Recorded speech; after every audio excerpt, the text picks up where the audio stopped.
Good morning, people of Bug Nation. Ladybugs and gentleworms, I hope we are doing fantastic today. We've returned with another Overwatch stream. We're back. I hope everyone's doing well today. Oh, that reminds me. Let me not do that. Hold on. Let me ping the Discord. Add notifications. Add stream notice. We are live. Day 23 out of 30. https://www.twitch.tv. Whoops. Twitch.tv/once-told-tale. Okay. But I hope everyone's doing well today. Plan for today is just to do a normal amount of coaching. Business as usual. Oh, I forgot to pull up my Twitch thing. Let me do this. Stream manager. There we go. Raptor, congratulations on being first. This is brilliant. This is fantastic. I hope you're doing well today. I hope everyone's doing well today on this fine Tuesday. We should be getting some news on the new hero, by the way. Hopefully today. Kareem, good to see you as well. I think it's today, right? Because we're going into drives this weekend, I think. Yeah, oh, okay, there's 2 weeks left. I'm pretty sure if things go right, this should be the week we get the announcement of the new hero. It should be today, if it's anything like Sierra. Because I think Sierra was also announced 2 weeks before the season came out. But, oh, I also need to run ads. We're going to run ads for 3 minutes, guys, so we don't have ads later.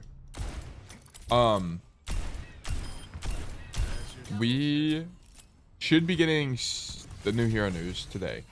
Hopefully. I don't actually know for sure. If we do get the new hero news or cinematic or something, I will be reacting to that. If we don't get it, then whatever. I don't have a segment today. There's no segment. It's just going to be a normal day. I think I'm just going to remove this segment. I don't think it's really possible. Because it's just not something I want to talk about every week. Please be Cass 2.0. They already mentioned that they're not reworking Cass. He's not one of the vanilla heroes getting a, or he's not one of the modern heroes that are getting a rework. They might announce a somber rework, but I feel like stuff like that, whatever is actually in the season, doesn't typically get announced until the week of. This hero gets announced this week though. I'm pretty sure. And then throughout the week, they release the kit. Because I remember Sierra, her announcement was some kind of cinematic. It was like a 3-minute cinematic or something. And then they released her kit a few days after, if I remember correctly. So that's likely what we're going to be having here. It's a very similar situation with the Hashimoto person. And then we are going to be getting a new map next season in terms of Neon Alley or Tokyo, which is going to be very exciting. We haven't had a new map since Atlas, and Atlas came out over a year ago at this point, I'm pretty sure. I really enjoy Atlas. I really enjoy the new devs map direction, right? So the reworked Gibraltar, as well as the what Atlas and what the new maps look like. I really enjoy it. Studying the map to find premium rat spots. This is true, Jeremy. We got to do a high-level analysis on this to figure out where we got to stand to make great plays happen. This is actually so true. Going to play Dark Souls later? Yeah. Dark Souls in the evening. But that's at the end of stream. We normally start Dark Souls around 3 p.m. CST, which is... I don't know what that translates to in GMT. You can always check the schedule. This is pretty accurate. The only thing that's not accurate is this segment. The segment, I'll just talk about a patch if there is a patch. Otherwise, there won't be a video. Yeah, so it's at 8 p.m. GMT or UTC. By the way, you should have an item in your inventory that removes the bug head. Oh, okay. Good call. I will look through my inventory. I don't know what item it could be, but I'll look. Maybe it's just some cleanse item. There was, I know I spoiled it a little bit for myself. Apparently you can buy an item from the worm guy that lets you take it off, but I don't know. But yeah, I gotta remove that. I beat 3 bosses yesterday in Dark Souls. We're actually making fantastic progress. I think I'll be done with the game soon. I think I could beat the game next week, probably, if I had to guess. You killed the worm guy? Yeah, I didn't realize he was like an NPC. Whatever. I just thought he was an enemy because he was blocking my way. I couldn't move.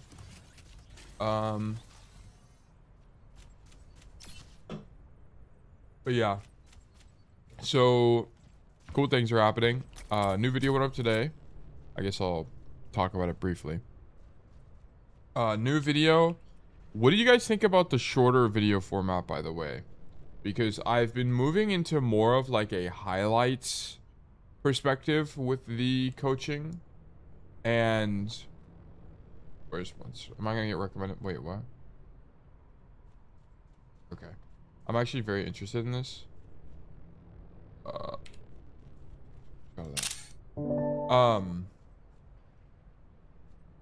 was I gonna say? Oh yeah, so I've been doing more of a highlights kind of approach, and the videos have been a lot shorter.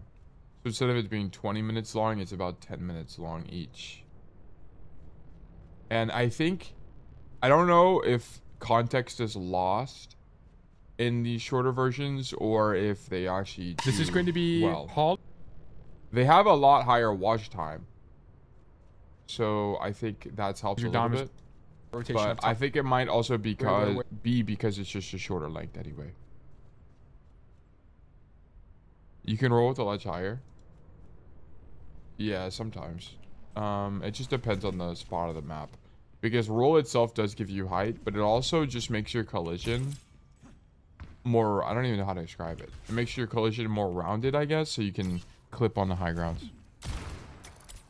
Cavern. Tail, where do we get to the spreadsheet to track our games? If you go to any of the most recent videos, or you go to Twitch chat and type !spreadsheet, you can get the link to the spreadsheet. It's in the description of most videos, or at least the newer videos. New video is helpful for me since I feel I struggle in Hollywood sometimes. Perfect. That's brilliant. Thank you, King Fire. Yeah, of course, no problem. Yeah, I think I want to stick to the highlights kind of idea with the VODs, where it's more of the key moments of the VODs that I think are the best, and then do about 10 to 15 minute duration. I'm personally a fan of longer form videos since it gives me time to digest more information without having to pause a whole bunch. Yeah, I could, because I could move back to the 20-minute format. That's what I've done most of the time. It's like a 20-minute format, popular. Like 18 minutes, 26 minutes, 18 minutes, 21 minutes. Like mostly 15-ish minutes. I think 10 minutes is probably too short. I think I should just aim for 15-minute videos across the board. It's kind of like the idea. 15 to 20. But I think one thing that's kind of cursed, it's been a little bit of a curse, is as a coach, I've started to realize the value in not pointing out every single mistake someone's making, because it kind of just doesn't matter, right? I'll talk about it sometimes, like things like crosshair placement and sometimes ult usage, sometimes mostly macro related concepts, but because I don't point out every little itty bitty mistake, the videos and the reviews are just a lot shorter.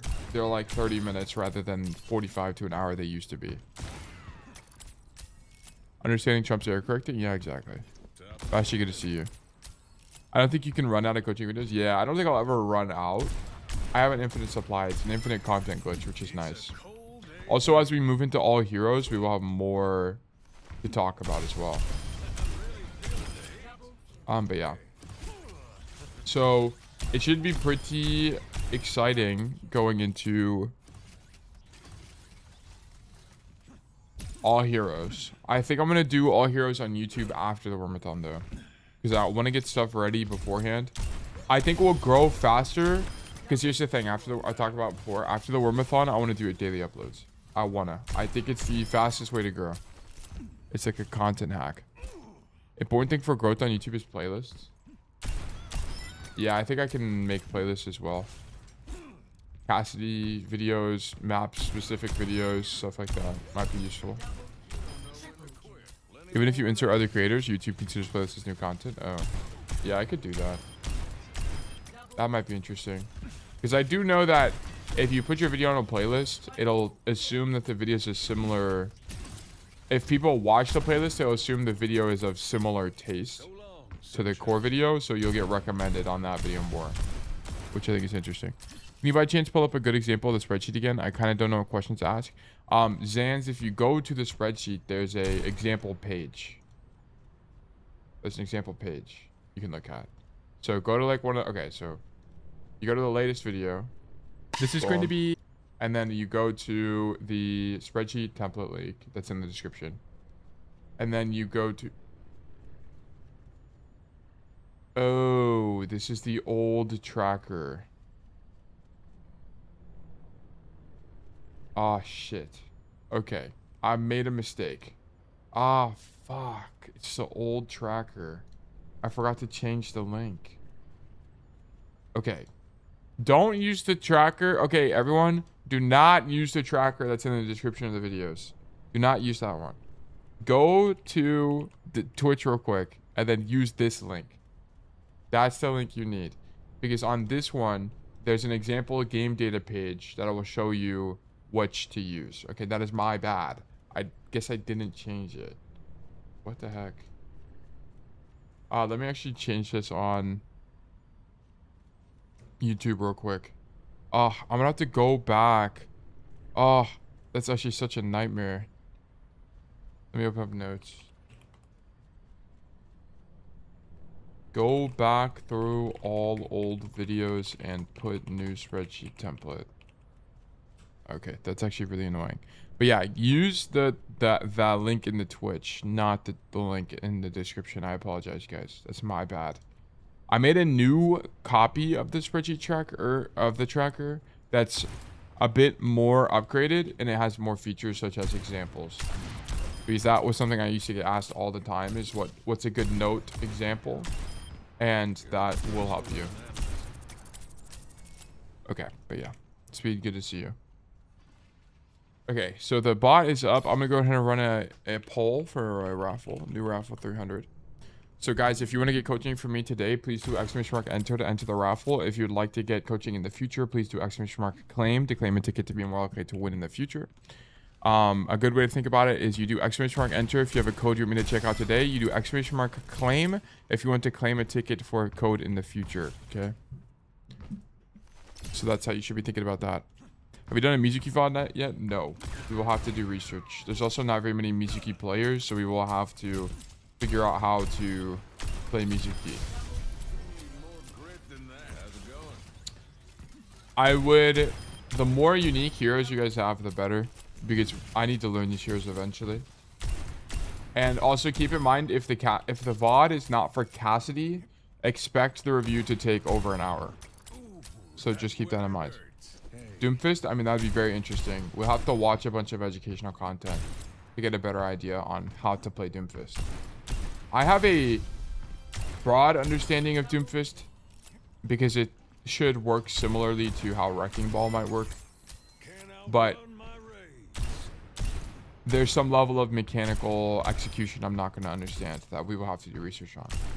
Such as when to punch, when to slam, when to engage, so on and so forth. Tail speaking of a champ, Mercy studying for me. Deadass, if we need to study a Mercy player, I'm going to ask Timmy for VODs. Who is... Timmy, by the way, is a community member of ours who's a champ 2 on Mercy. Lifeweaver coaching time? Yeah, I mean, if you guys have Lifeweaver, I would be excited to do it. There is a Lifeweaver player that... Lifeweaver would be among the easier heroes to coach because there's a player we can coach. There's like a champion 2 Lifeweaver one trick. What's his name? I actually forgot. Let me go to Twitch. Why'd I close Firefox, bro? What am I doing? I only play him? Dude, that's an excellent selection. Lifeweaver's the GOAT. Twitch. Life Weaver Overwatch. Their name is... No, it's not that guy. It's, Life Weaver 1 OTP. I forgot their name. Lexar? I'm not thinking of Lexar.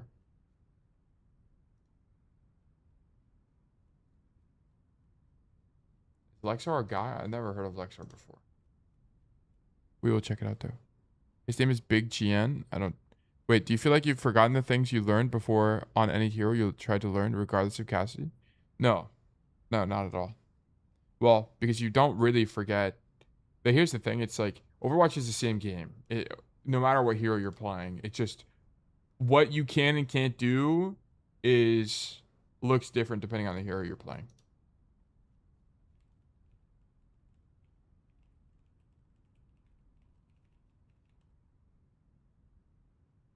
Reforms Ravi, no. No.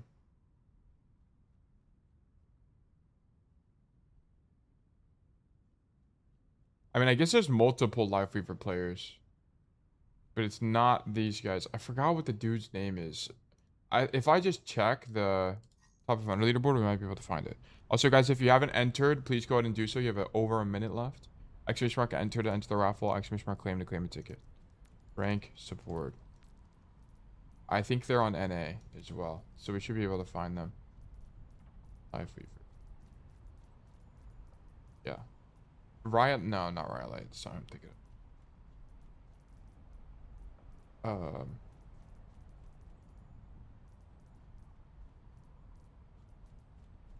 Wow, there's actually quite a few Life Weaver players.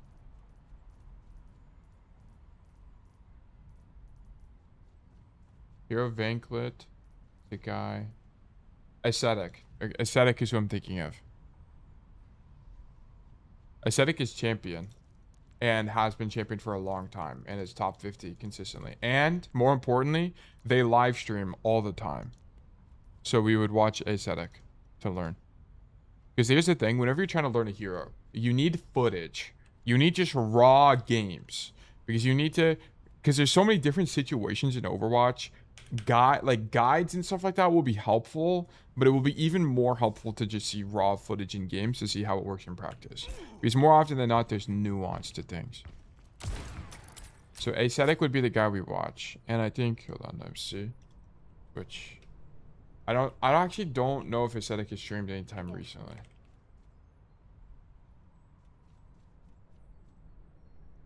Videos 3 days ago. Yeah, no, we would have plenty of footage. Yeah, we'd be chilling. Pleiadi, congratulations, you've been selected for coaching. Let's do great things. Pleiadi, this is your first code with us. I hope you're doing well. I hope you're excited. I'm excited to learn with you.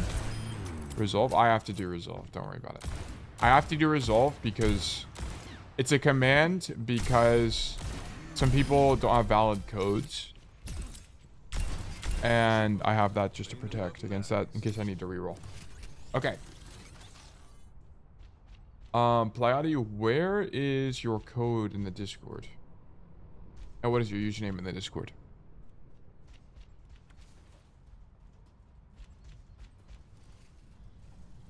I'm not seeing a code here.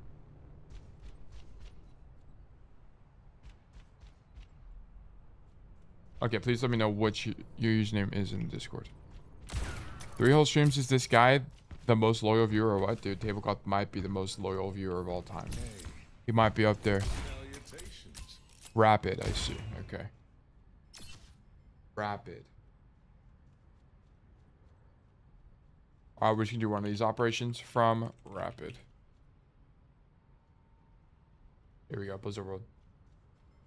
Sierra, holy shit. We're gonna be learning Sierra. Dude, I don't even know how we're gonna learn Sierra. Because I don't think anyone plays this. Oh, wow, this is actually gonna be kind of hard. Okay, we're gonna have to figure it out. Okay, so this is gonna be fun. Okay, so this is gonna be a Blizzard World Sierra from Vegeta in Gold 4.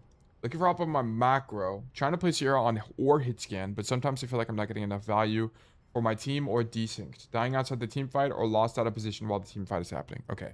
So the thing about Sierra is a very noob stompy hero because a lot of people just don't know how to play Overwatch properly. But in high elo, Sierra kind of sucks balls. The problem is people will actually be playing cover and oh yeah, this is the problem. Okay. This code is expired because this was before the code reset. This was 2 weeks ago and the code's reset last Tuesday. Do you have, whoops, I'm hearing a SETX stream. Do you have another code for us to review? Pleiadi. Because that code is invalid now. But what was I talking about? Oh yeah, with Sierra, the problem with Sierra is that if you're not hitting the right click, you lose. Like you have to hit this. It's kind of like Cass with flashbang, but way more unforgiving. I can get one, but it'll take 5 minutes if that's too long. No, we have time. You're good. Take your time, bro. Good to see you, Pillboy. Hope you're doing well. Sketchy, also good to see you. Hope you're doing well. Everything's going well today. I woke up. It's very cloudy outside. It's kind of miserable, I won't lie. It's also cloudy and like 90 degrees, which sucks, but oh well. I wonder, has anyone made... I'm actually curious. We're going to do some research. We're going to look up Sierra Guide. Has anybody made anything? Who is this? Sierra has just released into Overwatch, and she's actually pretty good. She's not one of these AI disgusting robot DPSs that we all thought she would become because of the auto-aim. She actually is somewhat hard to play in higher elo. So in today's video... Yeah, she's very difficult. I think Sierra is weak. But here's the problem. Sierra or Overwatch hero pick rates, if we look at it, Sierra actually has a really high win rate in everything below GM. So it's kind of like, how do you balance this hero? So I'll just show you guys. Damage. Where's Sierra? Yeah, Sierra 47.6% win rate. And she's just worse than Sojourn. Sojourn can do way more. 47.9. But then if we do all tiers, she skyrockets in win rate. 52.2%. So this hero needs to be reworked. Okay, if there are heroes like this in Overwatch, they just need to be reworked. I low-key like cloudy weather. It's just that it's mega hot. What cast win rate? Way lower. 47.6 at all tiers. And then way higher in GM. 49.6. I'm going to be honest. Or 49.2. Cassidy probably needs a nerf. Unfortunately. That's definitely the aimbot dart effect. Yeah, it's just that more people play in the open in lower elo. Like, and so this will actually kill people more often. In champion, that's not killing anybody. Cassidy's the top 3 right now. His win rate's just too high. And they need to nerf him. He needs to be at like 47% win rate in GM. If he's anything above that, he needs to be removed. I also think part of the reason Cassie's win rate is so high is because D.Va is permabanned. So it's honestly might be more of a D.Va problem than it is actually a Cassie problem.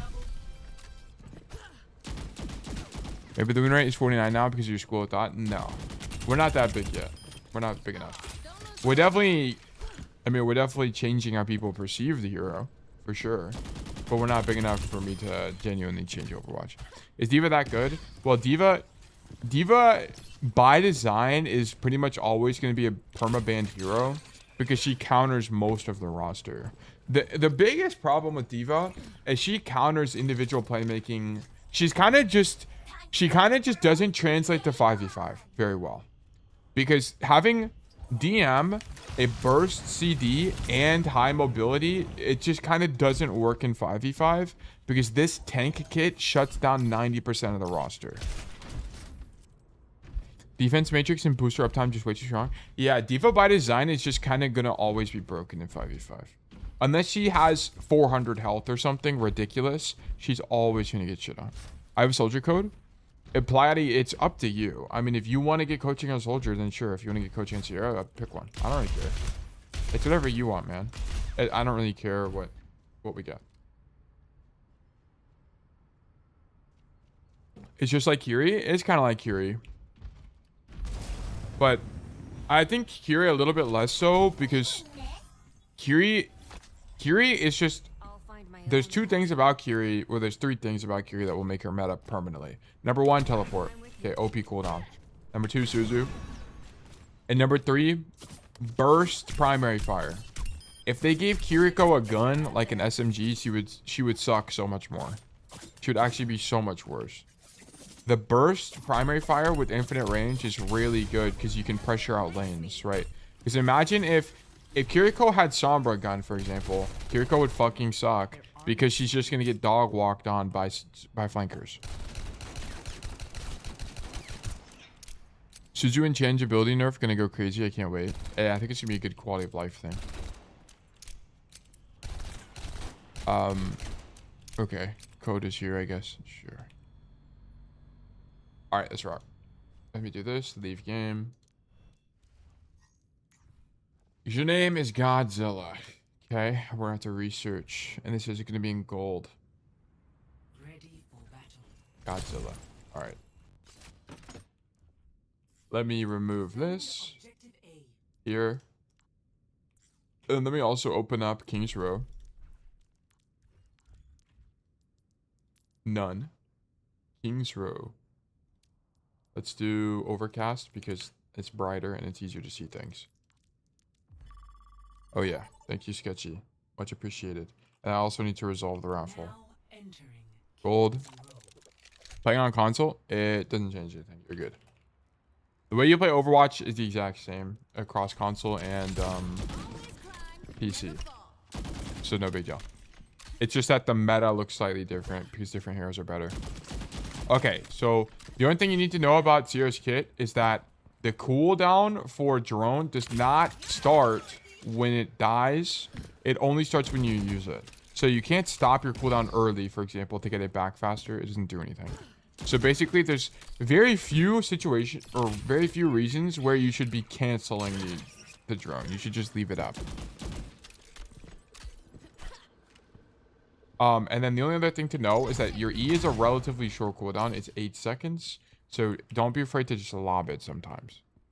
I don't really exactly know when to use the nade, but if you watch pro players, they kind of just lob it a lot on Sierra. Sombra in consoles banned 75% of the time. I think Sombra in... I mean, it just depends on what elo you're in. The lower elo you are, the more commonly Sombra is banned. I think Sombra's actually super weak right now, so I don't really think she's worth banning, but a lot of people think she's annoying, so they just ban her. Okay, so we're making a mistake off rip here. So track, and this is why Sierra is good in lower elo, by the way, is because you can get away with using tracking dart like this. But whenever you... Okay, so the thing to understand about Sierra is that with her gun, she has no fall off. Okay, this gun has no fall off and it does a bajillion damage. If you hit everybody, if you hit every single bolt on people, you're just going to have an insane amount of pressure. The way you want to use tracking dart, by the way, is on people that are in the open or overcommitted. Okay, so for example, this ram that's on a corner, not worth tracking darting because you can't hit him anyway because he's just going to play the corner once he gets hit. You want to use tracking dart whenever people are stuck in the open. So for example, if the ram was here, then sure, hit him because it's going to be hard for him to dodge you anyway because there's no cover immediately available to him. Okay, so you want to be using your ultimate for stuff like that. But one kind of idea you want to be having as Sierra is using your drone to take angles like this. Take an aggressive angle and put up pressure on the angle. It's going to be difficult for you to kill people. Sierra's not really a hero that kills people that often unless you hit tracking dart, but he does put out insane pressure. Okay, so just keep that in mind. So we're already using tracking dart incorrectly here.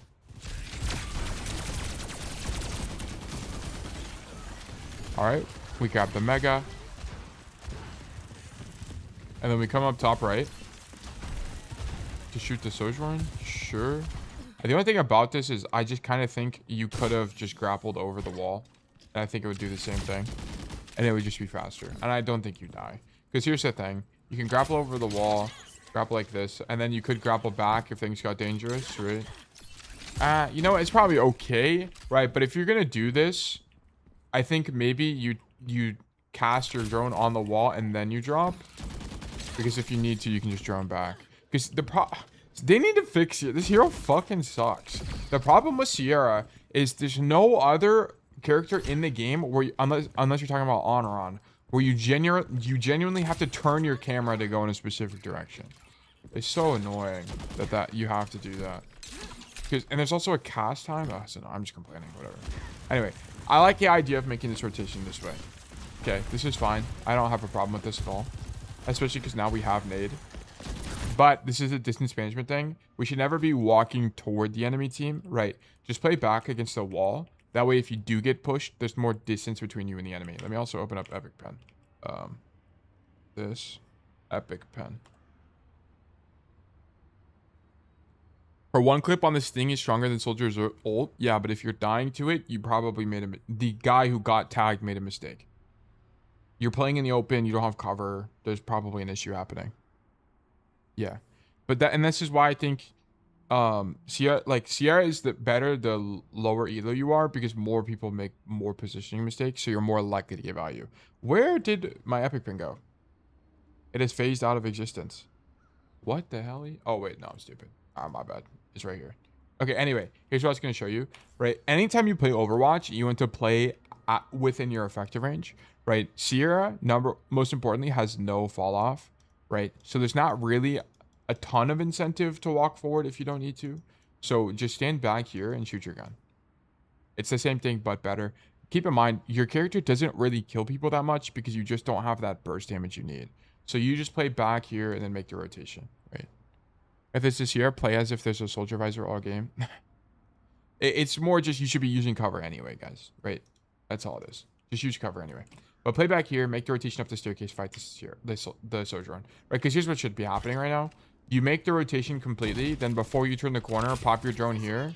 Or maybe not. Maybe you actually... Because the corner here is kind of bad geometry. But you should, like, right-click the Sojourn at point blank and then do this and then throw a nade. Like, I need you to fight that guy.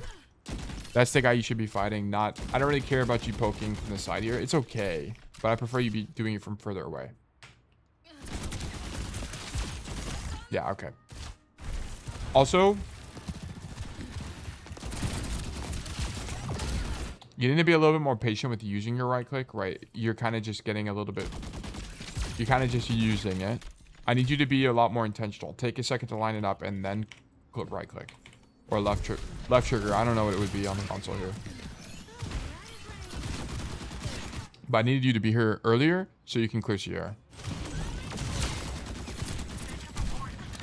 And then honestly, I don't think you should be lobbing nade on people across the map like this. You wouldn't be lobbing nade on people that are either holding space or are easy to hit like this Moira. Lobbing it just across the map is not really worth it because it does... How much damage does this do? It does like 50 damage or something. It doesn't do a ton of damage.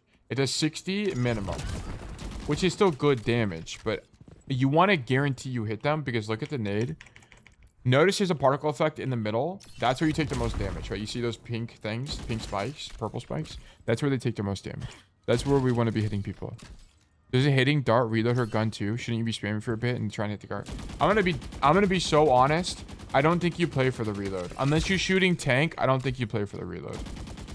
Because here's the thing. If you run out of your mag and then you right click and then you miss, you just have infinite downtime. I think it's a nice thing to have, right? But I think playing for the min max of the reload is really weak. Because you don't want to reload based on you hitting a skill shot. I think that's just weak. Yeah. I think you just place here normally and then you right click people when it's convenient. Or like when they're... it's more of a tool to punish people than anything. Like that's a good tracking dart on the Moira. Unfortunately, Moira can cleanse it, but the Moira is overextended, so using it there makes sense. And then this whole time, you should be thinking about completing the rotation to this high ground, right? Because notice, even if the Sojourn pushes you, you can just throw a nade and tracking dart the guy at close range and you win that. You definitely win that, right? So you just do this, go across here, right? This guy pushes you, boom, right click him, shoot, and then that guy's dead. You can also swing the corner and he's dead as well. What about half a clip and then dart? Yeah, it's fine. I think if you just use it anytime during your clip, it's fine. But if you're waiting to your literal last bullet to use your tracking dart, you're playing Sierra incorrectly. I think just use it when it's good. I think min-maxing the reload. The reload thing is more just a quality of life than something you actually min-max for. It's kind of like saying, okay, make sure you shoot all of your bullets before you roll. Well, it's like, okay, well, sometimes that will happen, but you can't play for that, right? That's my critique. Yeah, and then you just can't fall off the high ground, right? I was talking about this yesterday, but falling off high ground is unbelievably bad in Overwatch. What's min-maxing? Min-maxing is a concept that was mostly used in MMOs, where you basically you minimize the downsides the most, and then you maximize the upsides the most. So it's like you're getting the absolute maximum out of everything ever. Yeah, optimizing. Yeah. It's just optimizing to an unbelievable degree. So, yeah. That's kind of the term is. Yeah, but just know that falling off high grounds is unbelievably bad. Try to avoid it at all costs. Because it costs you repositioning times, it costs you cooldowns, it could mean you die. Right. It's just pretty weak. This is a right click, right? Especially when no one's looking at you. When Dishonest's not looking at you, I don't want to see you nade first. I want to see you right click. Because the right click, if you hit her with the tracking dart, she's dead. She's dead. She's not living, right? It's either she walks into your team for cover or she dies, okay? So, or sorry, she walks into your team in an attempt to find cover from you, but die to your team or die to you, okay? So, I would not do the nade first. Do the right click first. Yeah, but this is good from you. Good angle. So you're going to bait attention and force resources on your angle here. You also should hear the Ash. Yeah, okay. And then if you have to respond to something as Sierra, your instant response should not be right click. That should not be right click. That should be a nade. Or you need to turn around and drone out, right? So it would be like this. So it would be like you throw a nade in her direction and then you drone out one or the other. Sierra sucks in situations like this. This is why Sierra's fucking horrible. Sierra's mobility cooldown requires so much planning that you can't really deal with angles like this. I wonder if there's going to be does anyone play Sierra at all? I don't really think so. She's so unpopular in high elo. Let's just look up like Sierra champion and see if anyone.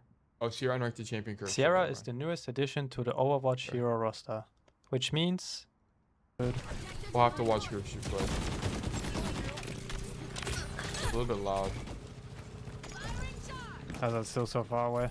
Someone else has to touch. Lob from downtown. No one's touching. This is before the buff, I think.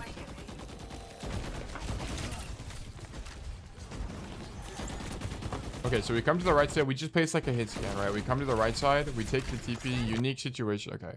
Let's look at a different map. Actually, what map are we on? We're on Kings Row. We can definitely find a Kings Row. That's Lijiang, Antarctica, Numbani, Jib, Circuit Royale, Numbani, Hollywood, Rudisapi, Route 66, Midtown. Okay, maybe we legitimately can't find a Kings Row. Busan, Circuit Royale, Ilios. Okay, wow, this might not be possible. This map is good for Sierra. Long sightlines. I really don't think long sightlines are good for Sierra. I really don't think so, because you have to. Sierra's time to kill is so long that the longer the sightline, the more unlikely you are to kill somebody. So I kind of just don't agree with that. You want more of medium range maps. Like, I feel like Kings Row is going to be among the best Sierra maps in the game, because there's some long sightlines like this where you can punish overextension, but more specifically, there's like, it's not so far away that your projectile takes too long to get to them. So in my opinion, I just think that longer, like, I think Circuit Royale has to be one of her worst maps, for example.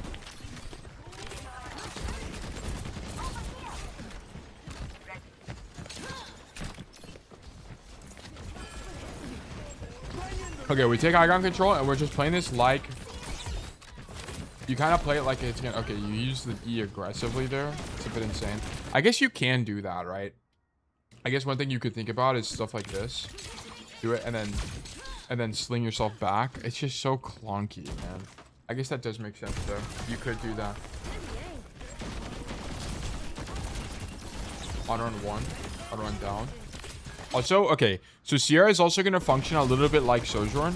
Notice how Kirkshu, he's moving his mouse, but he's also moving a lot, aiming with a lot of Jeez, he's aiming a lot with his movement here. So look. Look, he's moving left. I mean, he's moving left to also open up the angle with the honor on. But it's more like this than anything. Notice how little I'm moving my camera relative to what I'm shooting, right? Something to keep in mind. You do this on Sojourn too, where you aim a lot with your movement, right? It's not entirely with your movement, but more than the average hit. Right, and look, he's right-clicking the hazard. Why? Because he's overextended with no cover, right? That's why.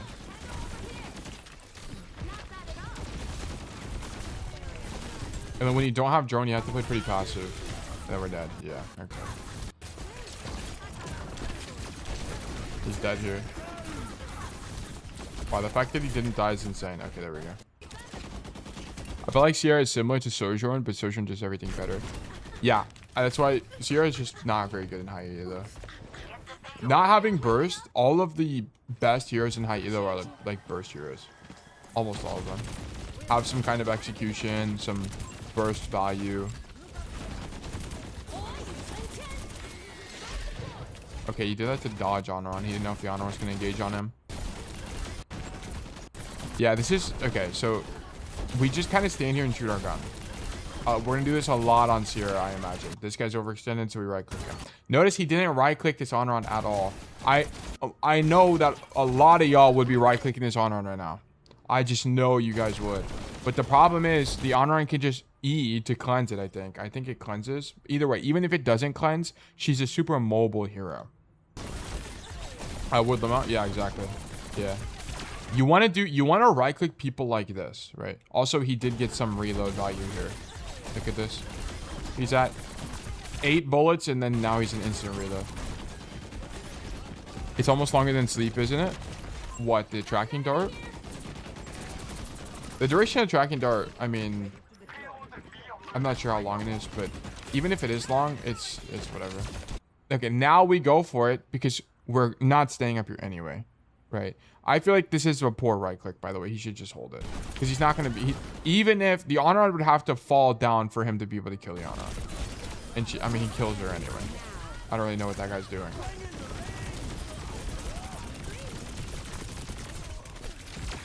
Yeah, you just do a bajillion damage on this hero. That's kind of your idea. Okay. Holy, the damage. Yeah, with Mercy Pocket, this is a little bit despicable. I won't lie. Okay, and then a lot of the time, how you use Sierra ulti, don't just ulti people. Ulti places they have to go. So, for example, like, instead of ultiing down main like this is Sierra, that's kind of weak. Ulti their kite, like their rotation out. So if the whole team is here, try to ulti this. You're gonna do way more damage. My go-to bans right now in Master 6v6 is Sierra and Mercy. Yeah, I think... Yeah, I mean, is Sierra really worth banning? I feel like not. Honor, I could just use your dash and yeah. Okay.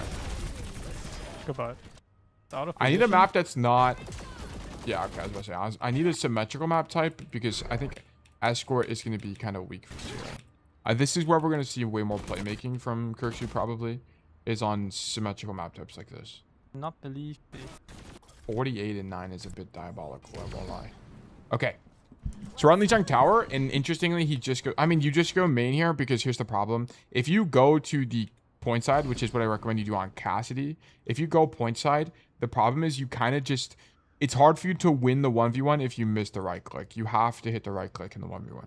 So you just play main as kind of insurance, and then you right click people in main. It's a lot more... Sierra's a lot more about main pressure than anything. He's just an aim labs ball that gets easily targeted. I see. So he's scared about getting booped off, which is why he didn't cross the bridge there. Now we go wide. Now we eat the guy in the open. Yeah, I guess... I feel like lobbing your nade like that has to be weak, though. Okay, and then also notice that was a very important moment for us. He takes damage from an unexpected angle. His instant response is not to shoot them. His instant response is to 180 drone and get out. Notice that, by the way. Very important.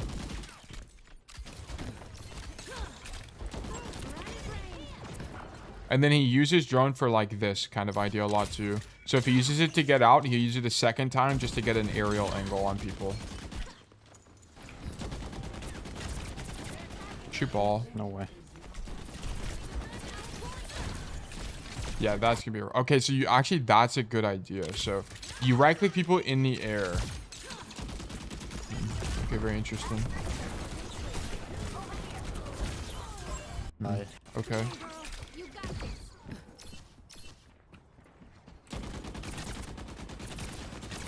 Shoot ball. You know what's interesting to me? He's not right clicking the ball here. I wonder why. Because it seems like it would make sense to me. Especially here when he doesn't roll into the door. I guess you kind of just don't need to because you do so much damage to him anyway. So it doesn't kind of matter anyway. Like, you want to be right clicking a squishy if you can. I think because the ball can get out at any time, it's not as good. So for example, a hazard, right? If a hazard slashes deep, you can right click the hazard and shoot him because the hazard has the slash cooldown. Ball is always fast. Darts feel really strong on ball if you shoot him when he engages, at least with level 3 perk. Yeah, that's why I'm kind of not sure why Kirkshoot doesn't right click him. I actually don't know really. Net.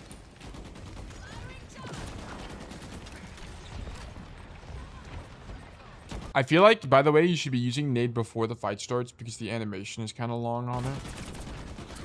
I don't know. Left shift to get out. Yeah, that's a right click. He should have right clicked him earlier, to be honest. Nice. Okay, you just play it like traditional hits again, basically. There's some nuance to this hero, but it's nothing crazy. Okay, he's dead here because he doesn't have left shift. Wow, he gets bailed out by his team. Nice. Bro. No way. Okay. In my opinion, Sierra is not going to be a very good solo queue hero, but we will continue. The reason being is she's not a very proactive hero. It's a lot of traditional hit skin, which in my opinion is not very proactive. So taking this angle is fine. You have the wrong instant reaction here. You need to left shift out. Okay, I assume we're dead. Yeah, we're dead. Okay. And I would go back up top. Yeah. Okay, cool. So you can flank here. The one thing you need to do as you make this rotation is team check, right? So as you're going through the hallway here, do a quick team check to see what your team is doing. And you will see that your hazard is also up top. And more importantly, your team is pushing the cart through the choke right now. Also, no one's on cart. There we go. Yeah. So just do a quick team check. Get in that habit of doing that. This is a good right click. Okay, this is a perfect example of when you would right click, right?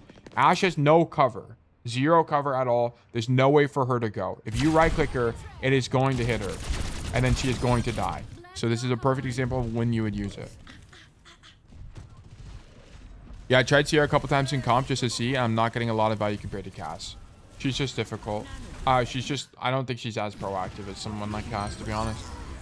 Okay, I know you're low HP, but you have to be in this fight. You're 30 HP. I'm being so serious. Just stand here and then shoot your gun. And then when people start looking at you, leave. Okay, you're not going to commit to the angle. Let me show you how to do it. But you need to be a part of this. So you killed the Ashe. You know, you did this, whatever. She dies.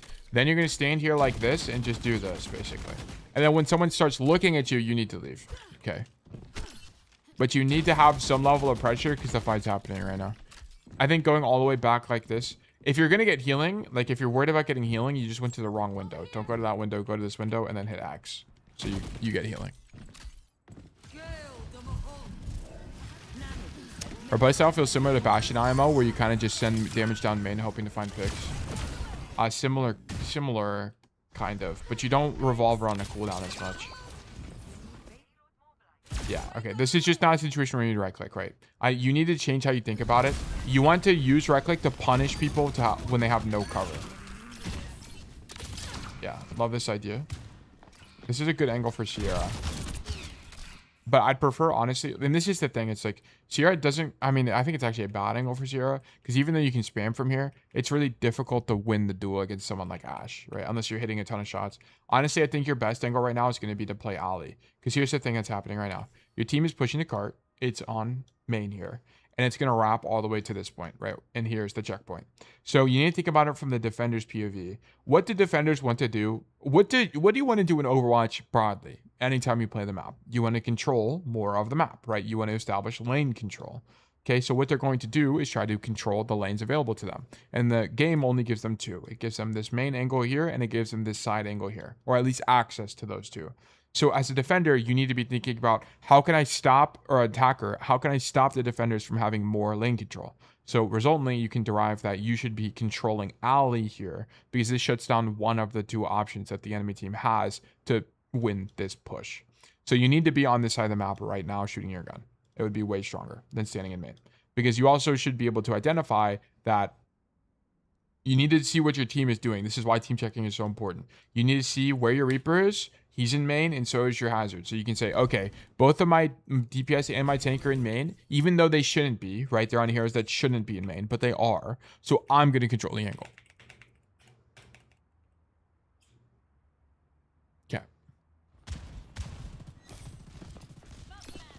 And I don't really like this angle that much because look at it from the Ashes POV. If she shoots you, you have a very telegraphed rotation, right? You're just going to go back into the doorway. And it's easy to get stuffed in this doorway, right? Notice if you are on this side of the map, it's way harder to know what you're going to do because you can go wide and then grapple back, right? And when you re-peek, you can do it at any time. Or so you have more space to work with. So I'd prefer you play the other side of the map than not this high ground. This high ground is generally not very good unless you're playing Hanzo or Widow. Okay. So typically want to not prefer that and prefer this. Because also notice this, that if you play this high ground, they can walk through this door for free. But if you were playing an alley, they would not be able to walk through this side door for free. You would contest them as they walk through, which is the important part. Yeah, and don't use your ulti like this. You want to think of your ulti not as ultiing where they are now. Unless they're out in the open and they can't avoid it, you can do that. But you want to think about ultiing where they want to go or where they are going. Okay, and then whenever you use right click here, you want to right-click people that are in the open. So the Sojourn's fine, but you should have actually been looking at the Ash here. So slight target priority issue. Very rare situation where that is a problem, but I had to point that out for you there. And I love your idea of zoning backline. Here's the thing, though. If this was Kirkshu, he would just be shooting whoever's on card. He would not even be shooting. Here's the thing. Sierra does so much damage that you kind of can just shoot tank. You kind of just can. So like what you could do here is just shoot the ram. Just shoot the ram and clear the ram and kill him because you just do so much damage. I think if you were on a different hit scan like Cassidy, this is a fine idea. Here's the thing. It's like if you just hit the right click on the Ash, this fight would look so different, which is why I don't really like Sierra that much. It's so hard. It's so hard. I think this play is okay, but you as Sierra, you might just be better off shooting tank. I'm going to be so honest. Yeah, that's exactly what you need. If you're not getting that in Sierra, you're just not winning. Is the problem. You have to hit your right click. She's so unforgiving. Okay. This hero is so difficult in terms of understanding. Okay, you need to get out of main. Okay, so number one, if you're going to be on third point here, if your idea is to help the main fight, which is fine, you need to not be on the floor. So what you need to do is you need to, instead of walking in main like this, open up a wider angle, right? One thing you should always think about in Overwatch, especially if you're playing a hero that has range, is can I take a wider angle? And the answer is yes, you can. So you can come back here and do this and play this cover to do the exact same thing you're doing right now, okay? So I want to see this from you. You can look for nades. I mean, I don't think you would ulti, but look at your ulti actually covers a lot of space here. But really your idea should be come right side, play this mega. If you take damage, grab the mega, right? And then you're going to continue your rotation like this to the high ground. Okay. Then you can come right side, right click a backliner. You know, this is way more active. You can get way more active. I don't want to see you stand in main like this, right? You're not really thinking about your position first. You're thinking about how can I just shoot my gun, which is how you don't want to think about it that way. You want to think about it the other way, right? What position can I be in that's safe? And then who can I shoot from that position? Okay. There's now no one here, so I can take a more aggressive position. Now go up top. Okay, so we're dead. All right, come back to third point. Your whole team is dead. This is good awareness from you, right? As you walk back from spawn, you're looking through the wall to see your team. You see they're all low, so you don't take space here, and you back up right there. Nice. Great job. Right, this is good from you, right? Moira, incredibly overextended with no fade. Go for a right click. We hit it and she dies rightfully. Right. Nice shot. Great kill. And then here, what your idea should be is to not walk across the open, but actually grapple across the open, because here's the thing.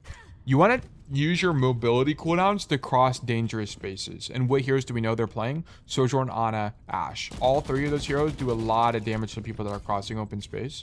So just go ahead and pop this and fly across. Okay. No big deal. You could argue, but I don't want to use it because we have an advantage and I know they're backing up and I want to be able to grapple up top sooner. That would be the only argument that would make sense here. To not use your grapple to cross space now. Yeah, like you're getting zoned by their backline for not much reason. We needed to be here to shoot the ram and then zone them out. Okay. I'm not really sure what the Ram's idea was there, but sure. Rip bro.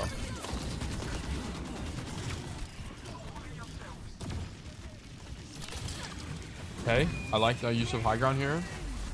But it's like, here's the thing I don't understand. It's like, alright, me on Sierra.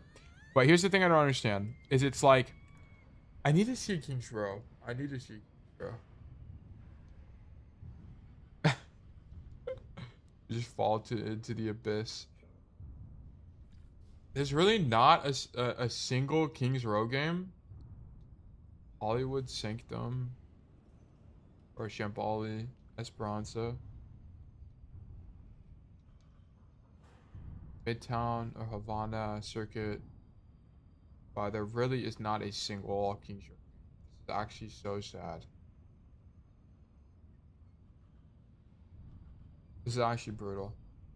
Okay, I guess I'll just see. We'll just watch something in like Route 66. Because I'm curious to see. Notice this, by the way. He's not ulting somebody. He's ulting where people could be or will be going. Look, the Sierra is very obviously moving right. She's not ulting where she is. She is going to likely want to back up into this space. So that's why he's ulting there. Also, this aggression is insane. How are we not dead? I'll be honest, they need to make the drone indestructible. It should be indestructible, to be honest. Because it's like, the fact that it can break, it's so inconsistent. Or they need to make it really small or something. I don't know. Wow, take aggressive fights on backline. I can't shoot the lamp. I can't shoot the lamp.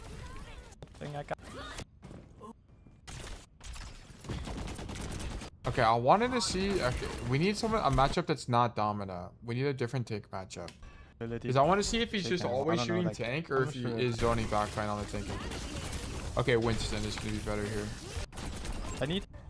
This hero might be worse than Ember release. I'll give her drone more HP. So I just don't think it should be breakable. Because on Ember I could. Because what's the reason for it to be breakable? Like, make what's the reason?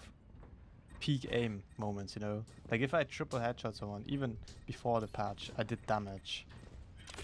I just had to hit triple headshots or else I don't do damage.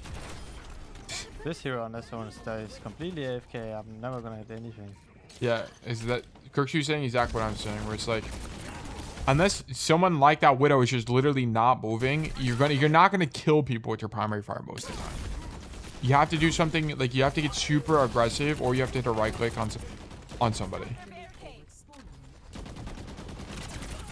Right, interacting with time mobility since it gives you 2 dashes, but like old. The problem is okay, I can't. Sierra's one of the only characters in the game where to use your mobility you have to cast it beforehand, which is crazy. Like that is such a limiting factor of this character's design. The fact that you have to use it ahead of time. Okay, I don't really. That guy's trolling on Widow. I don't really know what the idea what that was. Notice his ulti as well. He's not ulting. He's ulting the monkey, but it's more that the monkey just happens to be diving him right now. But he's ulting space the enemy team could want to use. Think of it more like wrecking ball mines than like hazard ult. You know what I'm saying? The reload is also absurdly long, is it not? Like I'm reloading so long. It's because you just tape down mouse 1. It's not like Cassidy. You spend a long time reloading on this. Such a liability, man. What'd you say? I feel like such a liability, man. Yeah, this hero fucking sucks. This hero is so bad. This hero is so bad, actually. Okay. Push card. Do you think it's better if on cast it auto grappled you like Vendetta E? I think it should be. Here's how it should work in my mind. You do left shift. And if I hold left shift, I get pulled as it's flying. That's how they should do it. So I can shoot it and go at the same time in one cast. Yeah. It should be like, this starts pulling me now. I should have already been pulled. They should rework it to work like that. Then Sierra would be way better. But I feel like that's not really... Sierra's design is just fucked. I'm going to be honest, guys. It's just fucked. The way... She doesn't have a burst cooldown. And she doesn't have the mobility. Like, she needs either better mobility or more burst. Pick one. But the problem is she's just going to be even more of a noob stomp hero. I just don't do anything. Oh, I didn't realize he's 28 and 18. Wait, this is a long unranked champion. Yeah, he went 47 and 32. Like, this hero is not good. Keep in mind, Kirkshu's one of the best hits game players on ladder. Like, he's a great player. Yeah, okay. Whatever. So you're kind of a dud hero. It's just her design kind of doesn't work in modern Overwatch. Okay, this is fine. You just needed to realize that you didn't have left shift. That was it. Whatever. I think the idea of what you're doing there was fine. If you went backline and shot them and then grappled out, that would have been sick. I had no problem with that. Okay. So if you're going to start on this angle, just shoot them. Yeah, I was about to say. Just shoot your gun. Just put out pressure. This is way too passive. You need to be way braver than this. So your idea... Let me walk over there. What about grapple top left instead of top right there, Tail? That would have been fine. I think literally any idea there to go backline is good. Hopefully the new characters have movement. Honestly, you don't want a hero with no movement, Vile. I can tell you that right now. You don't. I promise you, you do not want a hero with no movement. Because if someone doesn't have a movement cooldown, they're going to have really fucking strong abilities. And because Ana and Baptiste are good examples of this. Neither of them have movement abilities, but they have busted ass cooldowns. You do not want that. You do not want that in Overwatch. You want mobility in Overwatch. Okay. So you should just put out pressure. And then your idea should be when you take a bunch of damage, you left shift out this way. Right? So you just do this. And then you play on this space. Website's Kirkshu.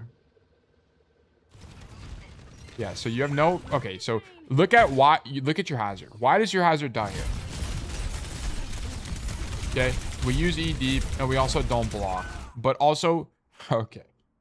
Your hazard fumbles the bag entirely. Okay, this hazard did not do a great job holding space.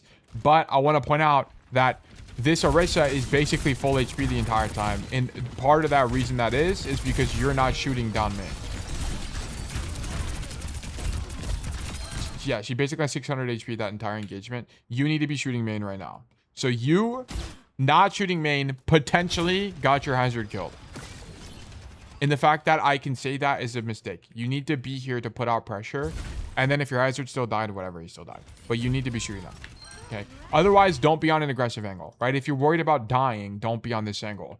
Be here if you're worried about dying. Okay. So if they're playing something like a Widow, then sure, play here. But if you're going to open on this angle, you have to understand that you're on an aggressive angle. You need to put pressure in main. You got to just do it. You got to just do it. And then left shift out this way whenever you take damage. I don't want to see you grab the mini. You should be going this way. Because here's the problem as well. If you go for the mini, you can't see anything the whole time. You don't control any space in any of this lane. And then they just get to walk in for free, which is exactly what happened. Right? They need you to be shooting them. Okay, and then this is also just an improper right click. You don't want to right click people that have cover, right? All of these people have cover. There's a statue right here. You're never going to kill them. Unless the Moira is going wide to begin with, like here in this open space, you're just not going to kill them with the right click. And then you should definitely 1 bajillion%. Now that you're here, you're left shifting into the air, and then you're going on this Ashe right now. You are committing to this because you're already on a deep angle. Okay, just act like I'm on the high ground right now. Boom. You're trying to kill this guy. 1 bajillion%. You win at point blank range. You definitely beat Ashe at point blank. But because you're stuck here now. Most good Ana that I go against, their main trait that pissed me off is they always have cracked game. It's just that Ana's cooldowns are extremely strong and they make the game unfun. That's why you don't really want zero mobility heroes. You don't want heroes with strong cooldowns. It's just not fun. It's much easier to deal with heroes that have higher mobility. Like that, you can right click the Orisa here because she's overextended. Right, this would be a good right click. Good angle, by the way. I like the angle from you. And then right clicking 1v1s also makes sense because you force them to leave. It's okay. Yeah, whatever. That fight is, by the way, the reason this fight feels bad is because you get there late because you died late, right? Because you staggered, you're not here to poke the walk up and deny space. Also, I'm going to be honest. I don't think Kirkshu's taking this angle. I think Kirkshu is standing in main. I think on Sierra, you don't off angle that much, to be honest, guys. I don't really think you do. Because here's the thing. Even if you're on an angle, you just don't do that much. You can't kill people. Like, Sierra's the whole problem with her design is she has no burst. So I think you just stand here and shoot your... dead ass, I think you stand here, shoot your gun. And then in the mid fight, you look for a rotation. Like, I don't think you start on an angle. I don't think she plays like Cass at all, unfortunately. Like, the way we're playing Sierra right now is how we would play Cass. Kind of. Is off-angling most effective with heroes that have hell burst damage? More often than not, right? Or if they don't have high burst damage, they have a lot of mobility like Soldier. And also, Sierra is just projectile, right? Like, here's the thing. Like, if you're flanking on a map as Soldier, right, you're hit scan. So you can shoot people from across the map and do a bajillion damage, right? And you also have Helix. Sierra does not have that. You have Nade, right? But Nade also follows an arc. It's not as reliable as Helix. And you don't have a hit scan gun. I think you have to play main. Whenever you don't have, well, here's the thing. It's like, and this is why Sierra fucking sucks in terms of hero design. Name another hero that has a gun like Sierra and doesn't have insane mobility to make up for it. Right? There's not really anybody. Genji has a lot of mobility. Tracer has low damage but a lot of mobility. Sombra has a lot of mobility, right? All of these heroes have a lot of mobility. Echo, lots of mobility. Sierra does not have that. Like this cooldown sucks balls. Anyway, whatever. I'm just complaining about Sierra now. Her design is supposed to be a rock climber. I mean, her design is fine. I have no problem with her. I have no problem with like the actual hero design. I have every problem with the hero's kit. The kit sucks. It's just a bad kit. The idea of this right click is fine. You would have killed the Ashe. And I think the angle in the mid fight's fine here. And then you should just ulti main. Okay, well, you win anyway. Huge.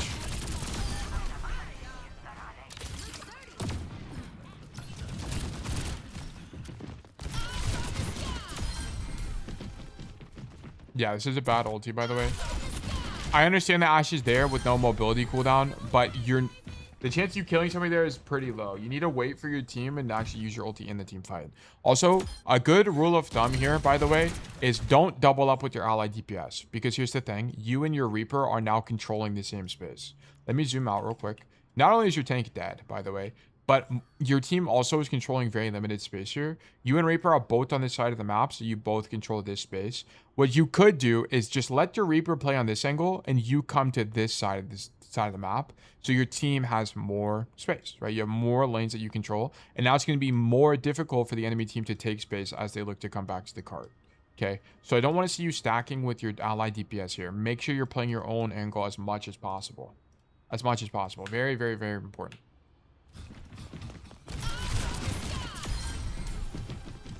Grenade is just free damage with almost zero skill expression because throw it around corner. Grenade on Emre or grenade on Sierra. And also you can, that's a pretty gross simplification. You can say that with Helix. You can say that with Flashbang. You can say that with Dynamite. You can say that with a bunch of cooldowns. I just wish she wasn't so boring. The reason she's boring, yeah, they need to rework her. Anyway. Like, I'm pretty sure Kirkshu, by the way, is droning in the air, and then he's 1v1 in the Ashe right now. Like, I don't know. Here's the thing about it. I don't know how to explain when it's better on Sierra. But just trying to emulate Kirkshu's gameplay, like, if he sees someone isolated like that, he's fighting them. And then he's, like, trying to left shift out if he can. We should be fighting this guy here. Also, Henri, good to see you. I think we needed to fight the Ashe. I think, honestly, it's so hard to say. Because I just don't know when shooting tank is better on Sierra. It doesn't really make sense to me. Maybe I need to play... maybe I just need to play more Sierra myself. Because, like, you can kind of feel it. You kind of just don't do anything here as Sierra. You just don't kill people.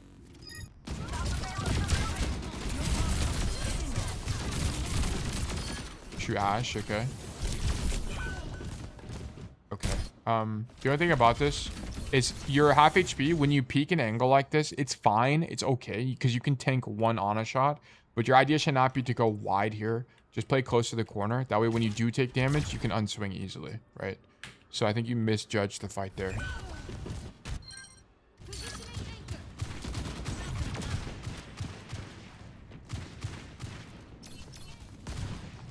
Still on the high ground. I'm gonna be honest. I think the high ground's weaker for Sierra, by the way.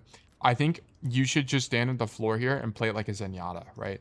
Because the thing is, you have a lot of spam damage and it's a projectile like this. It's going to be easier to hit people.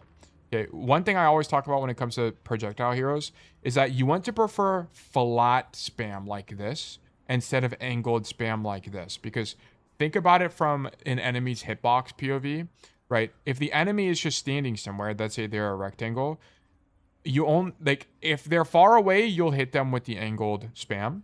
But if they're at any place, you'll always hit them with the flat spam, right? So if the enemy just moves, it's going to be harder for you to track them with the projectile than if you were just standing at level with them, right? So for example, right, if I want to spam this door, it's way better and more effective for me to just do it from here. Because if they walk through the door, I'm always hitting them. But if I'm up here, it's going to be more difficult because I'll have to adjust my crosshair to hit them, right? So instead of spamming from high ground, I think you're actually better off spamming from the floor. Spam from here. You're going to do way more damage. It's going to be way more consistent damage. And yeah, you're just not there really to poke the walk up. I don't know what I'm turning around for. Okay. Yeah, we're dead. Okay, so your key issue here was starting on the high ground, right? I think it's okay, but if you're going to start on the high ground, you need to not take damage. You need to play cover way more effectively. So play tuck to the box. If you didn't know, you can stand here and use the box as cover to stay on the high ground. But we need to maintain our health. I think you should have been on the floor, though.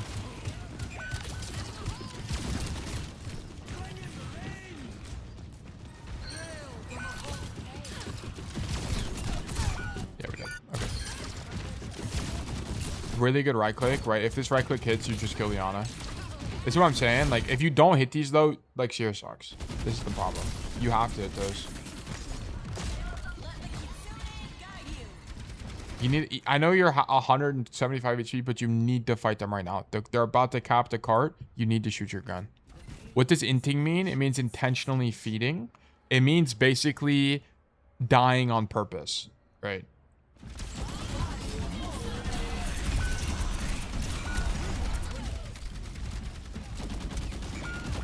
I don't know.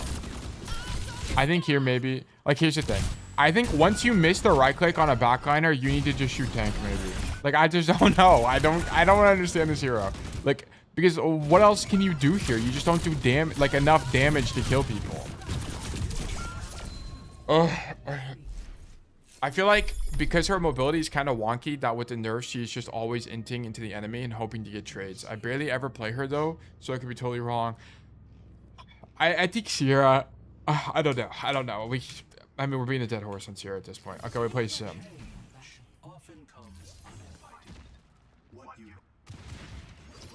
Okay, if you're gonna play Symmetra, try not to throw all of your turrets in the same place, right? So throw your turrets here, one turret here, one turret here, one turret on the floor or something, right? Because here's the thing. They're gonna walk through choke and turn and look at the turrets and break all three of them at the same time. So try not to stack them on the same angle. Put them in multiple different places. The biggest thing about the turrets is, number one, they slow people that are getting shot by them. And number two, they force the enemy team to turn around, which is kind of the most important part, which will make it easier for your team to pressure them in main.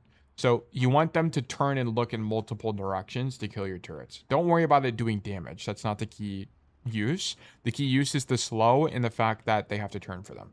So put them in multiple spots here.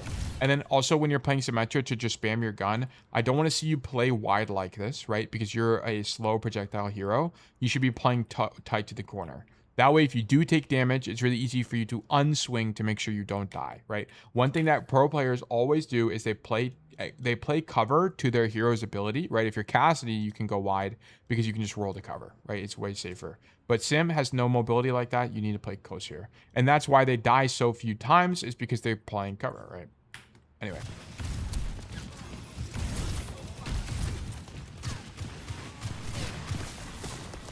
Okay, we took the shield perk. I think it's okay. But you should be, this whole time, right? Like, everything you're doing right now, you should just be spamming right clicks. Just spam right clicks down main to have pressure. Right click, right click, right click. And then you throw the barrier, but we kind of don't need a barrier, right? Like, also, if you're going to use a barrier, you should be slowing it down. If you guys don't know, on Symmetra's perk, so you can, instead of using your TP, you can throw a barrier, which is fine sometimes, right? But you want to use it like a Sigma shield, right? Whenever you are going to be taking damage, you need to be using it. So if you're making a rotation, use the shield, so on, something like that. So also, if you take the shield major perk, let me go over there. Whatever. And then shield major perk. I need to wait for it to come off cooldown. So one thing you can do with the shield major perk as well is throw the barrier, and then you can press E again and it slows down the barrier. So make sure you know that. Yeah, but you need to understand that you need to just lob right clicks down main right now. I don't really care about the Moira that much, just lob right clicks. If you watch the best Moira Symmetra players, they mostly right click. Mostly right click. Like this is a right click main, and then yeah, don't stack your turrets. Anyway.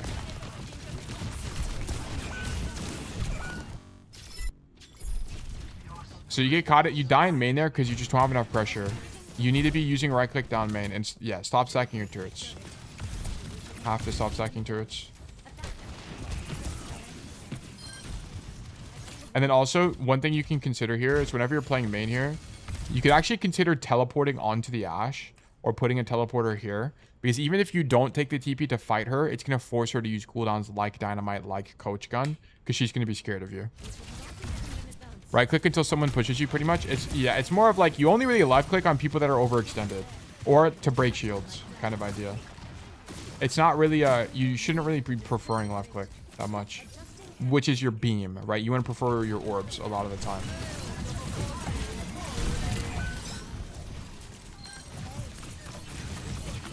Also, I'm not really sure what the idea of picking Sim is. I don't really. Maybe you just thought Sierra wasn't working, so you flopped to something. Also, you shouldn't ulti here. Don't ulti here because your whole team is dead. Okay, you need to be able to read the fight state. So you should have identified that your Hazard died earlier in the fight and your whole team is kiting. Right, this fight's lost. 100% lost. We should not be ulting here. Anyway, so you definitely die here.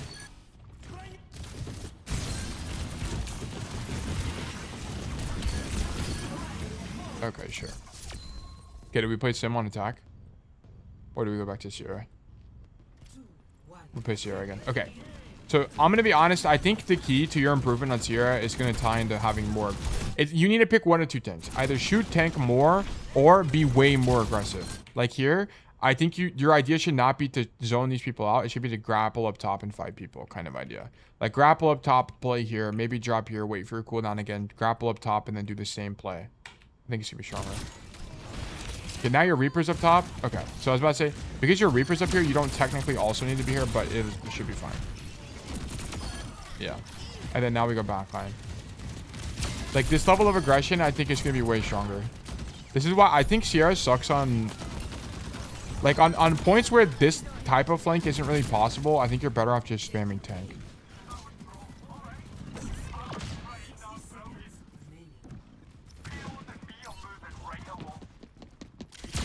Nice. I mean, that guy almost dies. Nice. This flank is really good from you. I like this a lot. But it's also only really good because your Reaper isn't flanking, right? If your Reaper was teleporting deep and flanking right now, I would prefer you just stand in main and shoot your gun, okay? So just make sure you're aware of your ally DPS. If they're flanking, don't also flank.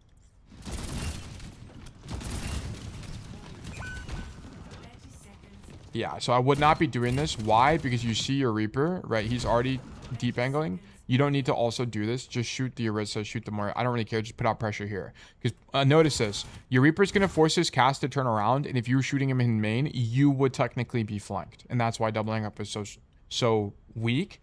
Because if you were also here with him or doing the same thing as him, you can get zoned by the same play, right? So if you're just also in the main angle, I think it's just stronger. I think it's just stronger. You can also shoot tank, which is really good. It helps your team walk forward. You contribute to the tank trade. Yeah, I think it's just, this might be lost here. Let's see. No, you still have 2 minutes. Yeah. Okay, nice. Sure. Yeah, and I need you to stop playing this angle. I need you to play the alley angle, right? Think about it in terms of lane control. You want control of this lane so you can deny this door if they push you that door. Poking the walk-up is fine, though. You could honestly be a lot more aggressive because you do have your grapple, right? Stand here, throw your grapple wide, poke, poke, poke, and then grapple out, right? You have the option to do that as Sierra.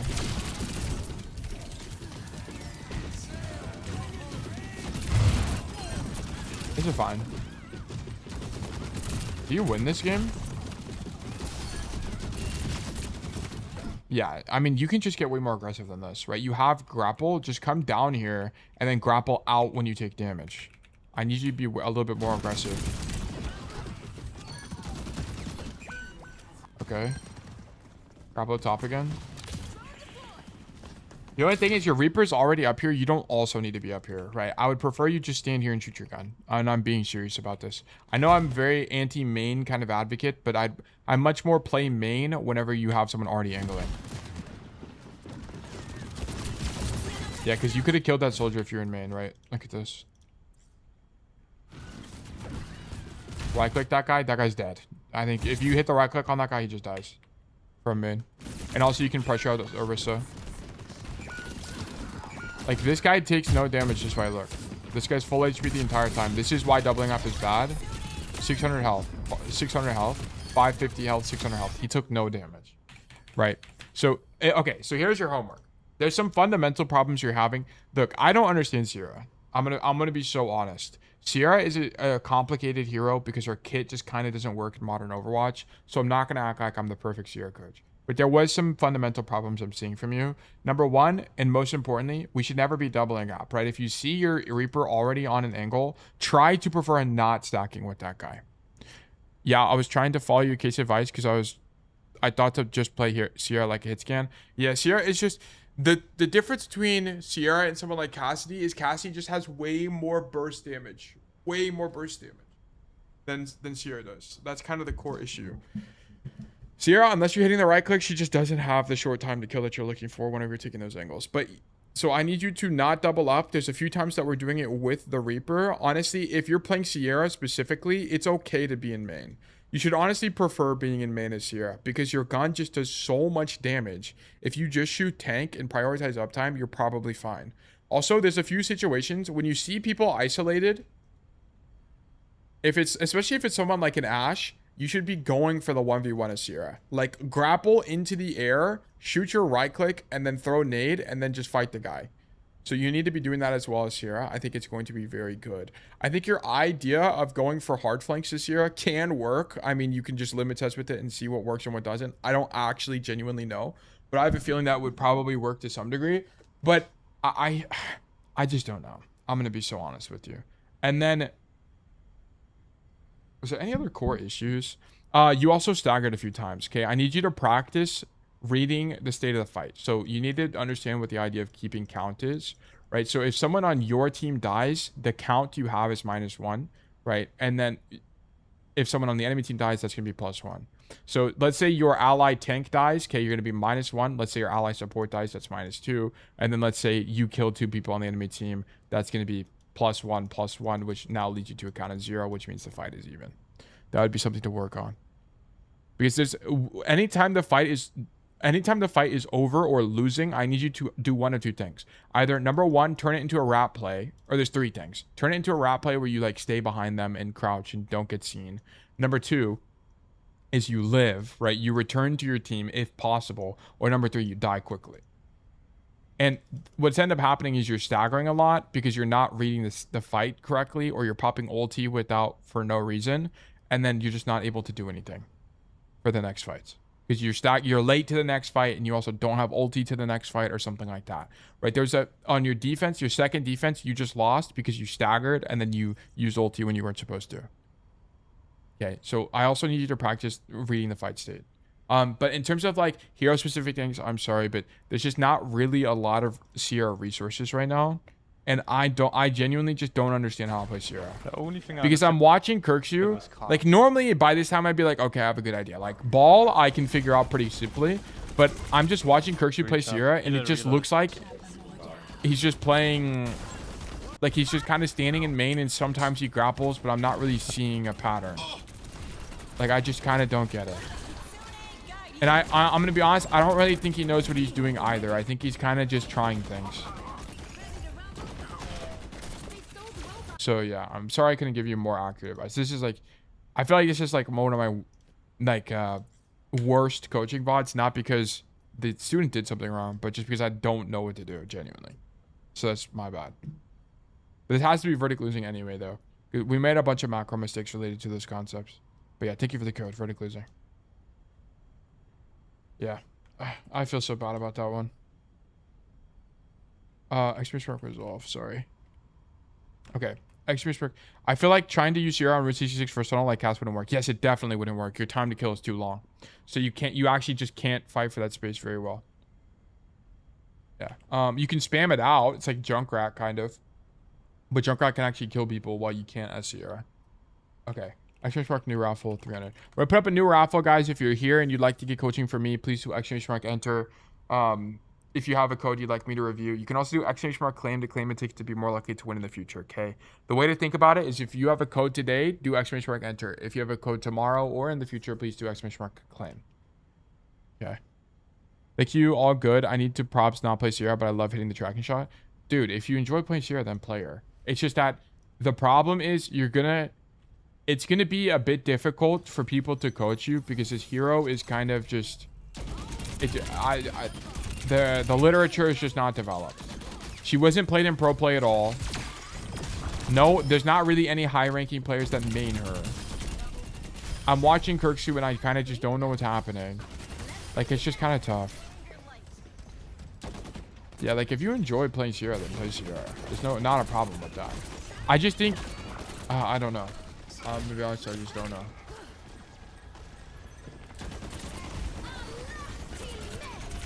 Also, I need to put that. I need to run ads. We're gonna run ads during the raffle, by the way. Be right back, guys.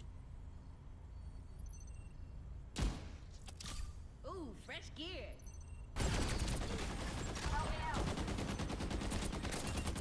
Oh my gosh. Looking good. My aim isn't that good, so not sure what DPS to play. Dude, just play Sierra. I mean, if you enjoy Sierra, play her. It's just that I need to learn more about the hero. I just don't know. I'm uneducated on how to play this hero.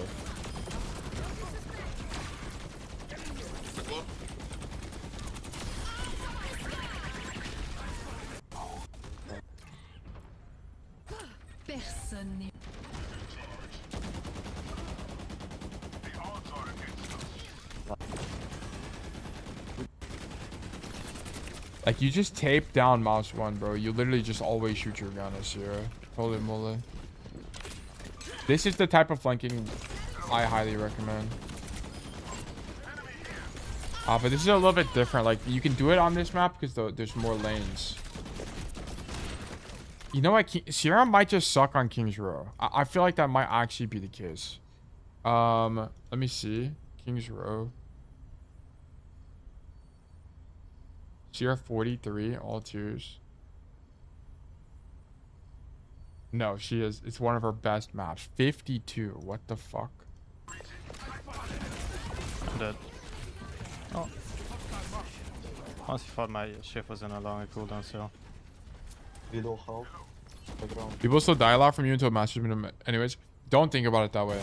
Don't think about till a specific rank. I know I say that sometimes, but people will die to Sierra until they start having good positioning on average. Is like the better way to say it. I mean, it's okay. I don't know why I'm being so aggressive. It's fine. Whatever. You're just trying to communicate an idea, so it's whatever. Not a big deal. Okay.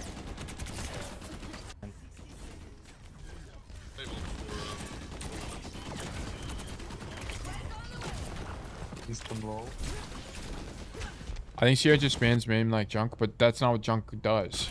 Junk doesn't spam main. Like if you watch the best Junk players, they don't spam main. Oh, that's cool. They do it sometimes. It's like there's more. Every hero has nuance. Guys, don't worry. I have my ultimate. They cannot win. Sierra's ulti also sucks. This hero just sucks. I literally have my ultimate from last side. Unusable. What hero? Oh wait. We all know my ultimate is gonna hit 3 people. We have 3 ult. No. Wait me, please. He's just dead. Help? Ah, nah, that was. Might be. Okay.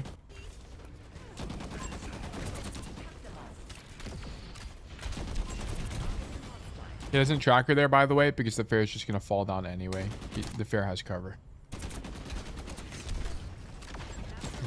By the way, the raffle is about to close, guys. The raffle is up for another 30 seconds. Exclamation mark enter, exclamation mark claim on Twitch. I don't really know why you would do that play, to be honest, because here's the thing. Even if you do this, the fair would have to be in the air for you to kill her.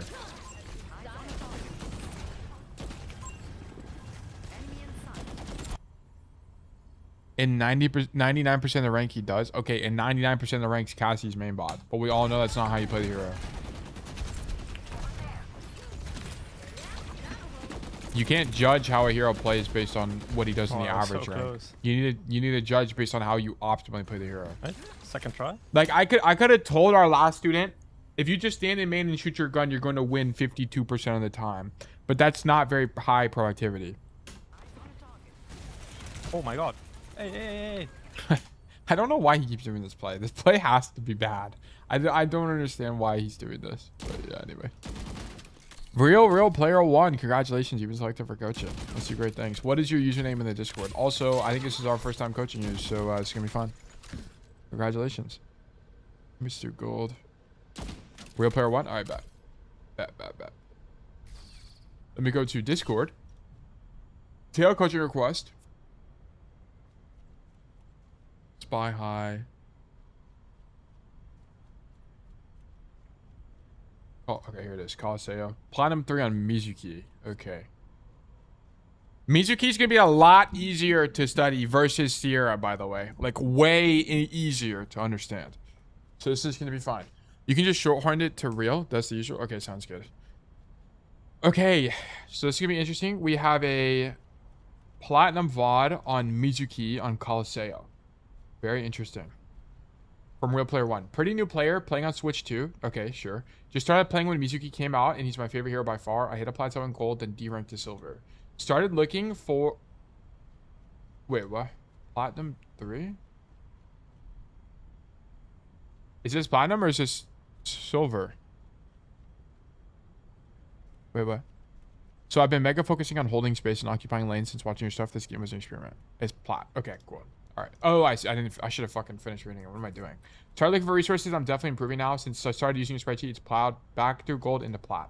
I've been really focusing on holding key space and denying lanes. Yeah. So support, one thing, the most important part of support is space control. There's like a few kind of key things about supports, but number 1 is space control. Every single support can control space very well. Very well. You're not going to kill people. But you will deny lanes very actively, right? Very actively, right? You have weapons that let you spam corners. You can deny it from flankers, rotation, stuff like that. So you should be doing that very often. And then another thing you need to be thinking about a lot as support is enabling power spikes, right? So if someone is taking space, help them take space. If someone is ulting, help them ulti better, right? So power spikes is a very important thing you have to consider more as support. It's when do we have them and how can I enable them? Okay. There's more concepts to it, but those are kind of like 2 of the key things. I would love your thoughts on whether I'm finding enough value with the way I play this map and where I can add more. What map calls you? Okay. Rushed a couple hats when Mago was anti-nated and when teammates were full or near life we were street. Okay. I rushed a lot of basics and my accuracy was awful. Twice. Honestly, whenever you're playing a projectile hero like Mizuki, a lot of time just spamming is enough pressure. Twice weight, but I mean, there's nuance to that, right? Of course, you're going to still hit your shots, but, you know, don't be too beat up if you're missing shot. It's not as bad as like a hit scan, for example. Twice we lost a fight, and I ran into the dying quickly. I think the first would be suboptimal at higher ranks, and I'm just rewarded here because 2 of them chased me. Okay, we'll see. The second, I'm not sure about. Okay. I played some deep angles and interrupted enemy staging flank several times. I left enemies on 1 HP on multiple occasions. This is good. I think, yeah, that's fine. My crosshair placement isn't perfect, but higher than it used to be. Better. That's great. Several of my aggressive teleports grab enemy attention. Sure. Mostly Mizuki. You played too many heroes. I can already tell you that. Why are we playing Mizuki, Moira, Weaver, Wu Ying, Life Weaver, and more than that? You need to pick like 3 heroes max. Because here's the thing. Whenever you play this many heroes, you're going to start conflating issues. This is the problem with it. It makes it more complicated to learn. So for example, you won't know if something's a Mizuki issue or if it's a broader understanding of support issue because you swap so much. So I would encourage you to not play this many heroes. Just stick to 3. Unless it's a total make or break for you in Overwatch where it's like, if I can't play every hero on the roster, I just have so much less fun. Okay, sure. But if your idea is to climb as quickly as possible, try to stick to as few as possible. Your Delta 22, by the way, that's actually diabolical. So nice job. I would try to not play 18 games in a day, right? If you can avoid that, that's preferable. Try to prefer just more consistent days where it's like 8 games a day. And then you play for 6 days a week or something. I'd prefer that over 18 games. Silver was pre-tail, I'm saying. All right, I bet. All right, cool. Let's take a look at this. Mizuki's gonna be very interesting. So there's not a lot of Mizuki resources. Unironically, like a player we might look at is Deadass Karq because he's one of the only players I can think of that actually play the hero. Lots of people just don't really play Mizuki that much. Or lots of pros. We can also look at some rack attack. Get some better ideas on how to go about doing it. ML7? Okay, we could also look at some ML7. Yeah, the end of that day was weak. I should have stopped before then. Yeah. Okay, I can already tell you that we shouldn't be using left shift here. Left shift is not a short cooldown, right? It's pretty long. Let me see. It's 12 seconds, yeah. Does it start? Okay, wait. I'm actually curious. Does it start? If I do the whole duration, will it be 10 seconds when I get it back? Yes, it does. Okay. So it's 8 seconds, by the way. Whatever. If you go through the whole duration and you don't cancel it, it's 8 seconds. But there's just not a point in using left shift here, right? The closer you are to the fight, the less you want to be using your movement cooldowns. Okay. So don't use your movement cooldown here because you might need it. Because here's what you should be doing right now. You should be left shifting, walking, and then fighting whoever's here, and then recalling, right? Let me actually boot up. Let me actually boot it up. Custom games. This, whatever. Let me do Colosseo. Okay. I also think you probably shouldn't be on the high ground. Over there. I bought it out here. I'm so dialed in on listening for flankers. I just use primary. Well, I don't really care about using your gun, by the way. It's nothing about that. What I'm critiquing is the movement cooldown. Like, why are you left shifting here to get to the high ground? Like, it doesn't make any sense. Or sorry, you shouldn't do that because the closer you are to the fight, the less you should be using your movement cooldowns. Because here's the thing. What we want to be doing right now is left shifting, fighting this guy, and then going for a chain and then recalling. All right, I keep pressing E instead of left shift to recall. But that's what you want to be doing, right? Or just stand here and spam the corner, like one of the two things, right? Because this is like a lane control concept, right? So you'll probably have someone in main that can spam that. That's not you, because I mean Mizuki is not good in angles like this, right? It's okay, but your gun only goes so far. It only goes 30 meters, right? It doesn't even go to that back wall there. So you want to be spamming closer angles like this. And you can bounce your shit off the wall like this to deny even more space, right? So I would prefer you do one of two things. You left shift off the high ground and then fight the guy with chain and like try to commit for it. Or you just stand here and poke the right side. Either one. Like I'm sure if we look up, let's look up ML7. Let me just go to ML7's Twitch. ML7 support, okay? Videos, 17 hours, diabolical. This is when he's just watching the Overwatch World Cup. I need Mizu gameplay.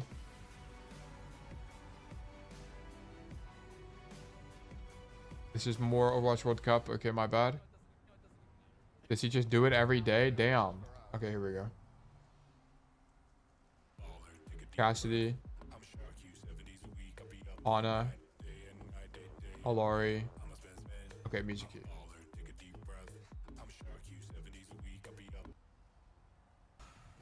Oh, this is skirmish. Oh, wait. This is literally what we're looking for. Okay, perfect. Wow. We actually found him play Mizuki on Colosseo. This is actually perfect. Okay, wait, hold on.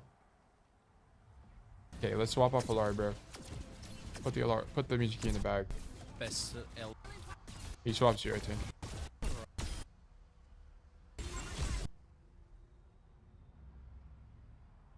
Come on, bro. Where's my swap at? 15 hours watching Pro League, he's just farming drops, basically.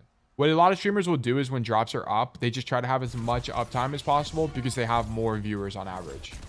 They have like 20% more viewers, and then they run max ad time or high ad time so that they also just get ad viewing or ad revenue. Why is this not? When does he swap? Wait, did I just see it wrong? Is he not? Oh, he starts on Mizuki. My bad. Okay. All right, this is actually perfect because we can see how he plays first fight. I can almost guarantee you he's fighting left side. Yeah, they have Diva. That's the good. Notice he's not left. He's not pressing E.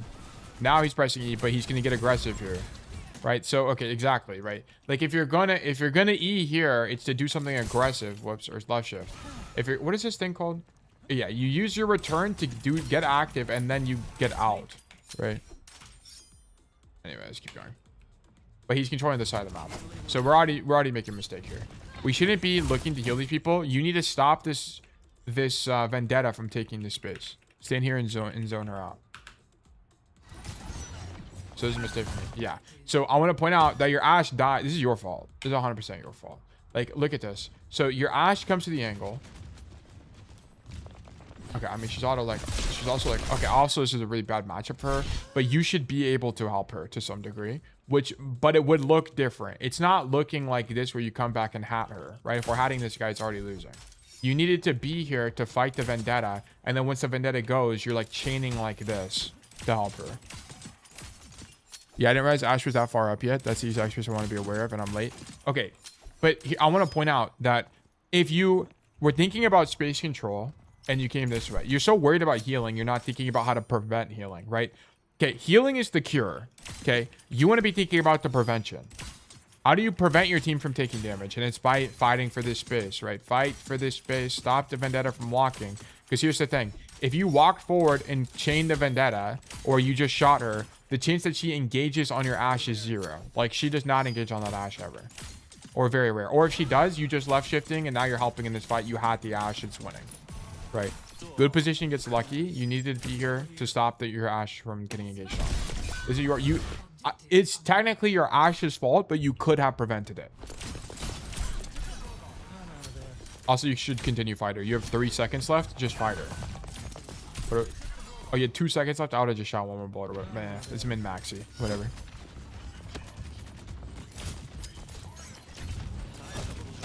And then this is a sound cue thing, right? Don't check the door unless you have your return, right? Unless you have return, there's not a point in checking the door because you're not going to be able to kill anybody there anyway. Right? Because here's the thing. Like, let me go back up there. Just got home from my last ever exam in my bachelor. Well, congratulations, Flubus. Your bachelor's is now over. That's brilliant. Congratulations, man. Gio, good to see you. But here, look. So you're not going to kill people here. And you, even if it's a vendetta, you can shoot her one time, but she can just sword up here anyway. It's not like you can stop her. Right?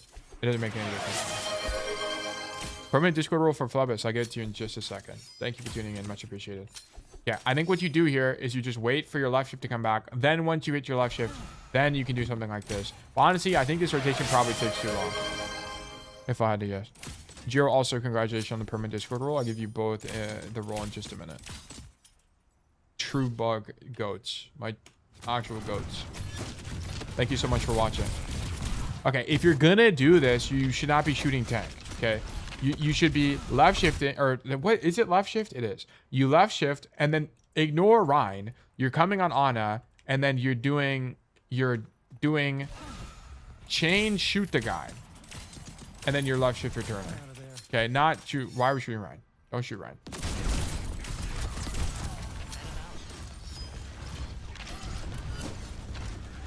Okay, I mean, yeah, bad hack because that guy's antied. But it's like, I want to point out, we're just not controlling any space here. Like, what you should be doing right now is you should be spam your primary fire. Yeah, this is what you're talking about. You need to be spamming, just bounce your shit everywhere. I don't really care. Just fucking shoot, though. Like, we need to just be shooting people.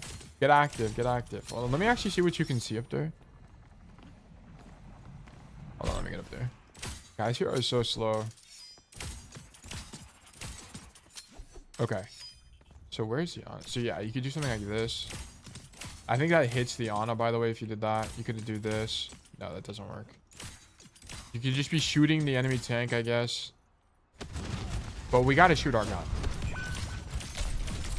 Like, you gotta walk and shoot gun. And then now you need to leave. Yeah, you leave. Come closer if you want help. They push farther than us. Okay, you need to stop thinking about healing like this. This dude is fine, okay? This dude is out of the fight.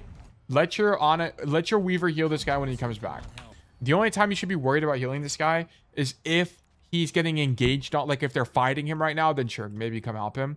But he's out of combat. He's going to get out of combat healing. He's really inconvenient for you. Like, most importantly, he's really inconvenient. Look, you're so tunnel visioned on healing your Maga that you don't actually realize that the person who actually needs help is your Ashe. Okay, your Ashe is flanking right now. You need to help this guy, because look what happens.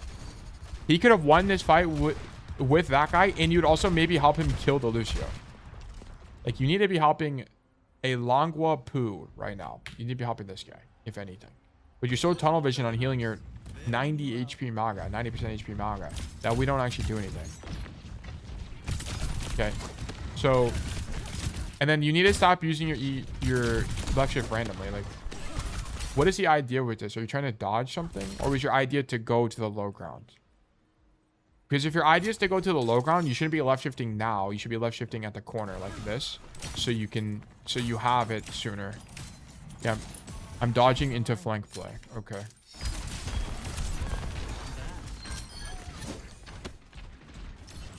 It's okay, but you should use it closer to the edge there. But sure, whatever. I'll give it to you. But this is more what I want to see. But instead of shooting Ryan, you're zoning the follow-up, right? Whenever the enemy tank is engaging, you have to think about it from the macro lens. If you're on, okay, let's say your Malka pins deep right now. What are you going to do? You're going to try to take space with the Malka, right? So what you should be thinking about is the enemy team's POV. If their Ryan is pinning in, what is their backline going to do? Walk forward. So you need to zone backline, right? Zone backline. Think about stopping the follow-up. So going for this Ana kill, for example, is great. Love that from you. Okay. Okay, I mean, it's just insanely aggressive, but sure, I'll take it. I love this kind of play. I think it's a little bit weaker on support, but it's still strong. Your Ashe is here. Hop your Ashe. Left shift out. Now you're on a flank. I'm gonna be honest. I don't think ML7 is doing this. Let's watch what ML7 does. I think ML7 is playing in main. Okay, we spam the angle. Heal our guys. You kind of just use hats, by the way. I don't think there's really like optimal timing for it. You kind of just use it. I mean, of course, no one's taking damage, but wait, what? Is that how it works? It goes with him? Where's the ball? Wow, it goes through the wall with him. That's kind of epic. I feel like that's very interesting.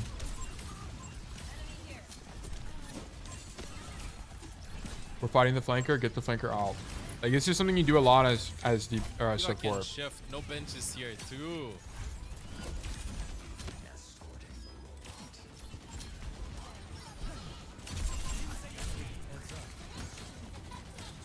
It looks like a lot of Mizuki's loop is just you use this E and get aggressive and then E back. You play at the back of the map, and then every time you have E, you just get aggressive. So oh wait, he rebounded. I feel okay. I'm the exact same as him. I feel like the recall should be E and left shift should be chain. I don't know why they did it like this. I feel like it's backwards. It's like break pack. Yeah, it is similar, akin to break pack. Yeah. Oh, good. She was like on the corner, bro. The voices. High throw should be E. I feel like high throw and right click makes the most sense to me. No recall there, so I think a mistake. I don't think he meant to do that. Because if he meant to not recall here, he should have went into the room sooner. I think he misjudged where the door was. Yo, Tilla, we're learning. Yeah, we're learning how to play Mizuki. I think I have a pretty good idea on how to play Mizuki. It's just the one thing I don't know is how much you flank on this hero, because I think you could, because chain is actually a really good cooldown, right? Which is why I'm open to the idea. Where's my Overwatch instance and practice range? Right here. So chain does 50 damage and your primary fire does 60. So it's like what? To kill somebody, it's gonna be chain and then 110, 170, 230. Damn, it takes a lot of shots to actually kill somebody. Can you headshot with Mizuki? Yes, but it will only do 30 more because the arrest is DOT. Armor piercing. What? I didn't even realize it's armor piercing. This attack deals damage to armor as if it were health. Wow, very interesting. I did not actually know that. Insta peel there, I swear. This game feels so much better now that you can recall mid-attack animation. Oh, I didn't realize you could do that.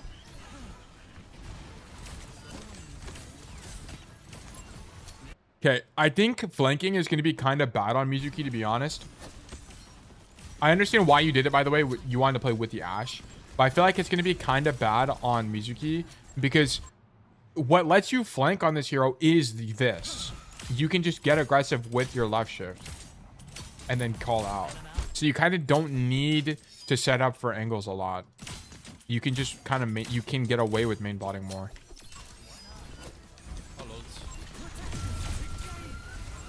Yeah, and doing Mizuki preventatively here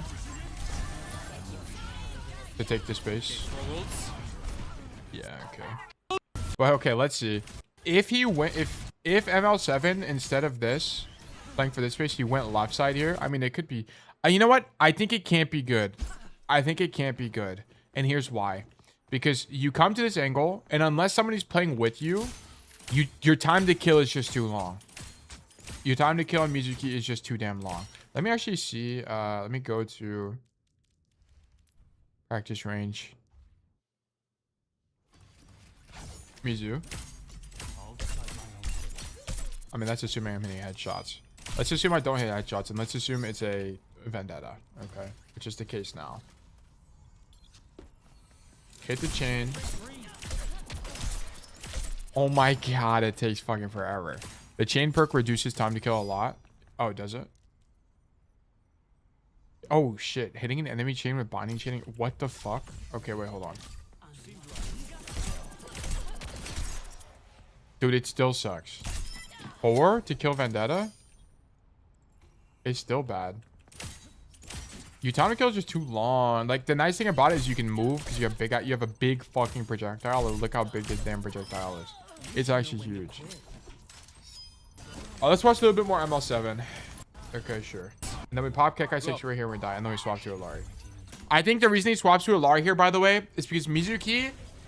Look at this comp. Mizuki is just going to get outranged very often here. Like, Mizuki is better when they're playing flankers. Because it's way easy. It's easy for Mizuki to mark flankers, and it's easy for Mizuki relatively to not die to those people. Because you can also win the fight if you hit a chain. Also, Diva, Mizuki's really good into Diva as well. Yeah, okay. So that was the only ML7 gameplay we got, which sucks. Anyway, let's go back to this gameplay. So we gum for the flank. But here's the thing, like, did you even know your Ashe was there?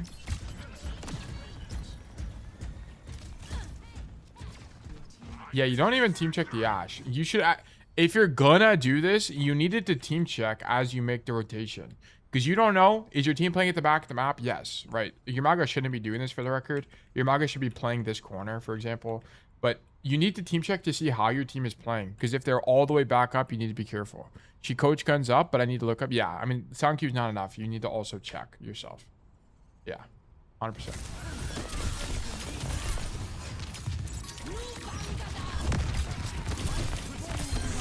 Yeah, so the second hat is too early, by the way. So just toss one hat. And then everyone is like basically full HP, so throwing a second hat is kind of useless. Yeah. Anyway, sitting here is fine. Also, do we not have chain? No, we don't. What do we use chain on? Damn, chain is such a long fucking cooldown. Also, you kind of just have the wrong idea with this chain. Like, whenever you hit the chain, your idea should not be to continue to walk around the Vendetta. Just play here because you're going to recall anyway. Just make it easier for you to hit shots. Also, whenever you move like this, you move into the open, which makes you more vulnerable to dying to anything, basically. So, yeah, slight micro error there. But, like, here's the thing. It's like, you're on the flank here, but you're also not passively healing people. And this is why I think you kind of, being in main is kind of just better as Mizuki, because the tool to flank is your return.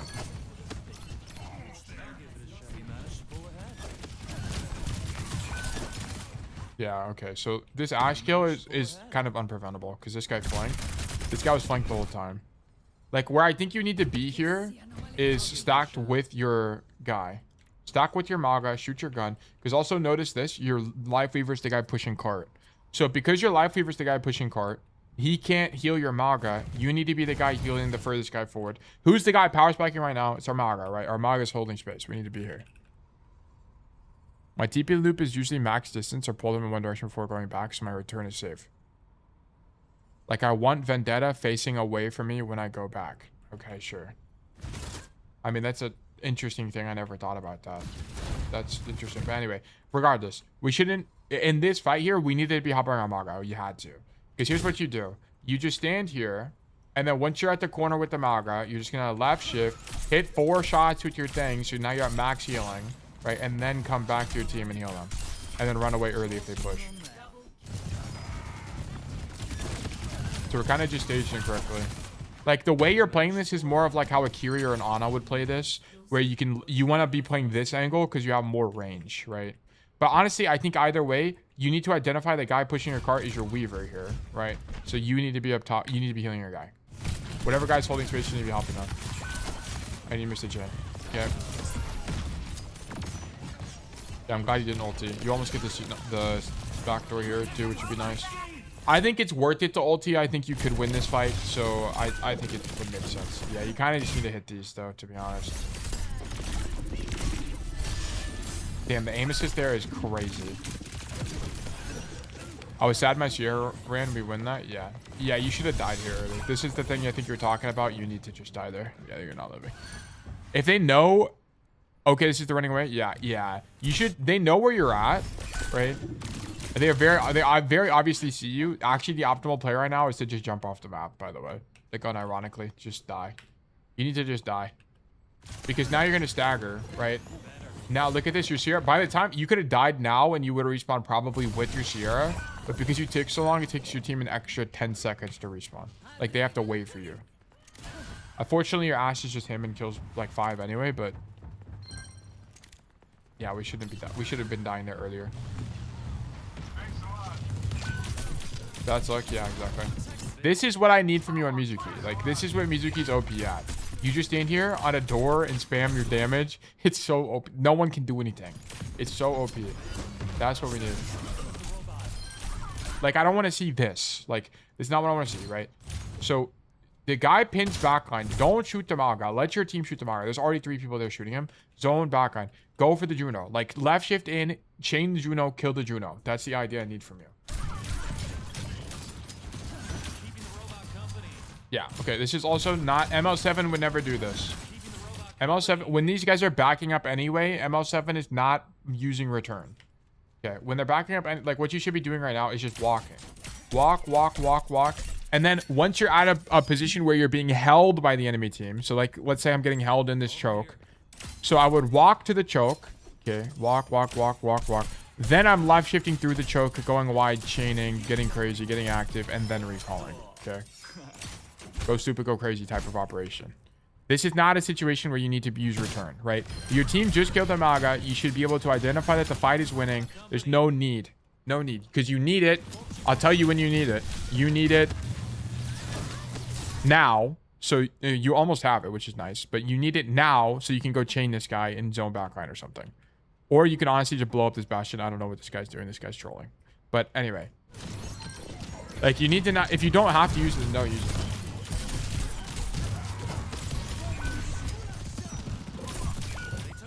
I don't really know what to do here, I'm gonna be honest. Why do we lose this? What rank is that? It's plat. Is he running away, number 2? Why does your guy die again? Hold on, let me see this.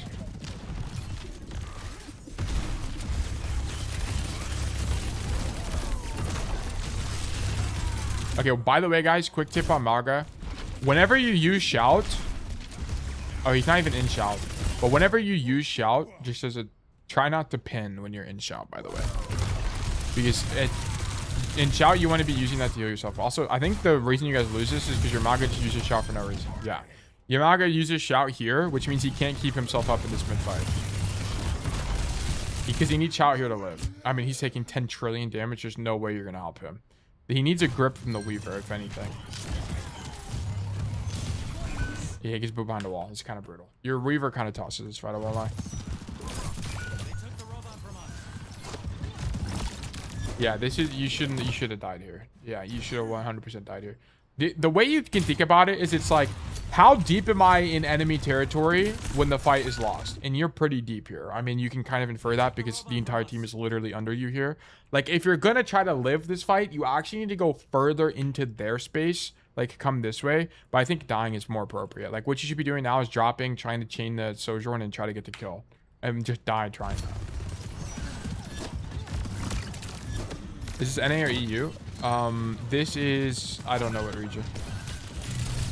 But the region just kind of doesn't matter. It's the same. Overwatch is the same game.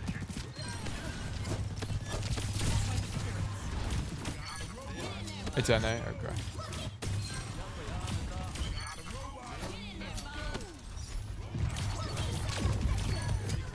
Okay, whatever. Okay, now we take space. Don't use your shift. Nice. No, just get closer. I guess you want to... No, I don't really buy this. I would just do it on the corner. That way, if you need to recall, you have cover. Right here, you're in the open with your recall. So I don't like this recall from you.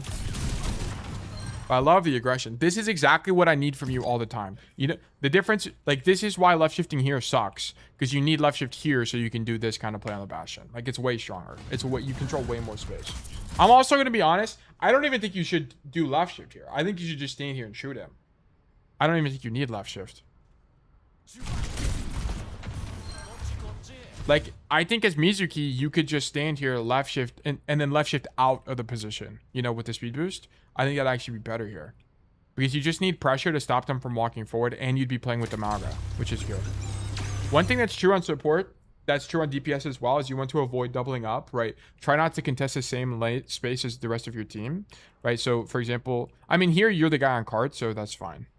But like, for example, if your Weaver was the guy on cart, you don't want to stay on cart with him. Or if cart wasn't an issue, like a Tracer is pushing the cart or whatever, try not to stack on the same angle as your Weaver generally, right? There's some nuance, like if you're playing Brig, but we're not in a Brig matchup here. Also, I think in this team comp, probably Mizuki is the guy pushing cart as well, now I think about it. That's one thing I don't really know that well on support, admittedly, is I don't really understand this. I don't know the cart dynamics that much. Because... Oh, okay. So here you get surprised in ulti. You really need to not get your ulti forced here.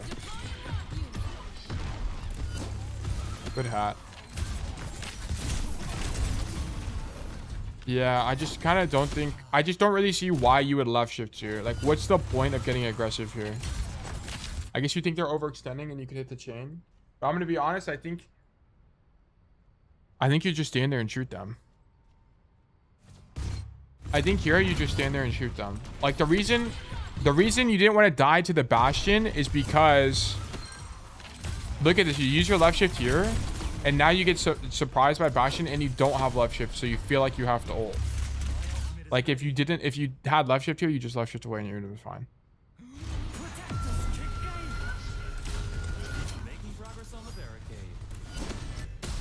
You could have also ultied the bridge, maybe.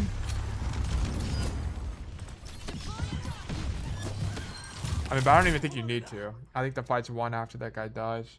I think you need to not left shift here. But like, here's what I don't know how to explain to you. It's like, how would you... I know I can intuit that I don't need to left shift here, but I don't know how to explain it. I think that the way you can think about it is it's like, if it's convenient for you to shoot somebody anyway, there's not a point in left shifting, right? And this is only one lane anyway. So for example, like, let's act like there was a bridge connecting here. I would be down for you to left shift up this bridge and shoot people in the back line. But because that doesn't exist, right? And you're zoned by the Malga anyway in front line, just shoot the dude. Just shoot the dude. Well, I intended to save ult for the coming fight, lol, but then I get jump scared. Well, I'm just saying, like, if you didn't ulti, like, you could have stopped your ulti from getting forced if you didn't left shift here. And you get punished for improper usage of left shift. You just don't need to do it here, so why do it? Right? Just because you can doesn't mean you should every fight. Like, if it's convenient for you, just shoot people, right? Like, for example, on this first fight here, whenever you could have been zoning the Vendetta, just stand here and zone the Vendetta. No need to, like, go deep on her, I don't think. Like, I don't think we have to. This makes me want to play Mizuki. Okay.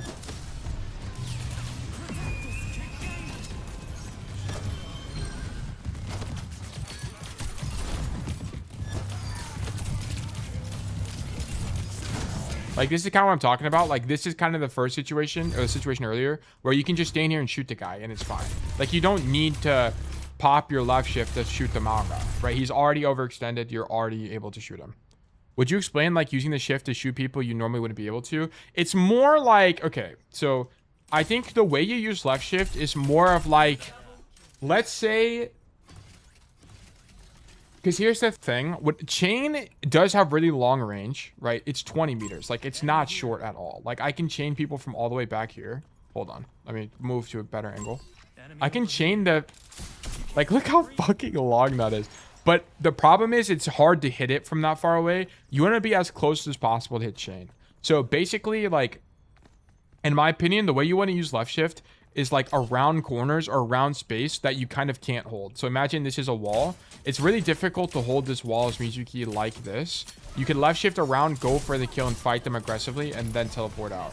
Like, you kind of want to use the left shift to either... It's kind of difficult because there's a lot of nuance to it and a lot of actual skill expression. But what I feel like you use left shift for is like to hold space you otherwise can't, or to go for backlines and chains that are just kind of not possible without incurring a lot of risk. Like, I wish, does he play more Mizuki this stream? Big chunky Gaviton. Nice. Yes, he does. Let's watch a little bit more ML7 here. I feel like I have a good understanding. I just kind of don't know how to explain how to use it. I'll go Q. But let me see here. Like, one thing you can do on this defense is, yeah, do it off the high ground and then recall to the high ground, right? Because they're not going to be able to push you anyway. So you can just, you can take some extra risk and look for a kill. And then look at this. Look at how spam oriented he is. He's just trying to deny space. I also think ML7's slightly misplaying, by the way. I don't think ML7 should be in this corner because look at our whole team is here. I think we should be on the other side. This is kind of weak. But at some point, it starts getting to the point where it's better to just put 5 people on one angle than have one Mizuki alone on the side. So maybe it's okay.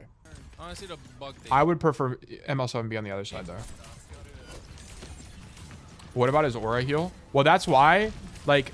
That's why you want, generally as a support, you want to play with somebody so people can benefit from your healing. Like, support isn't as proactive as a role as DPS is. You're not perma hard flanking. You're thinking more in terms of space control and enabling power spikes. Like, we left shift, we returned to get out here, and now that the fight's winning, we just use it to push forward.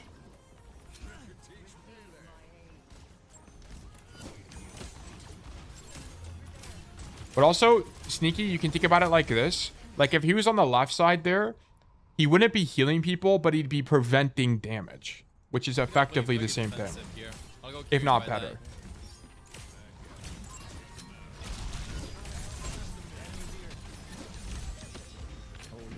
It could also be a matchup thing where, oh, does this get hindered?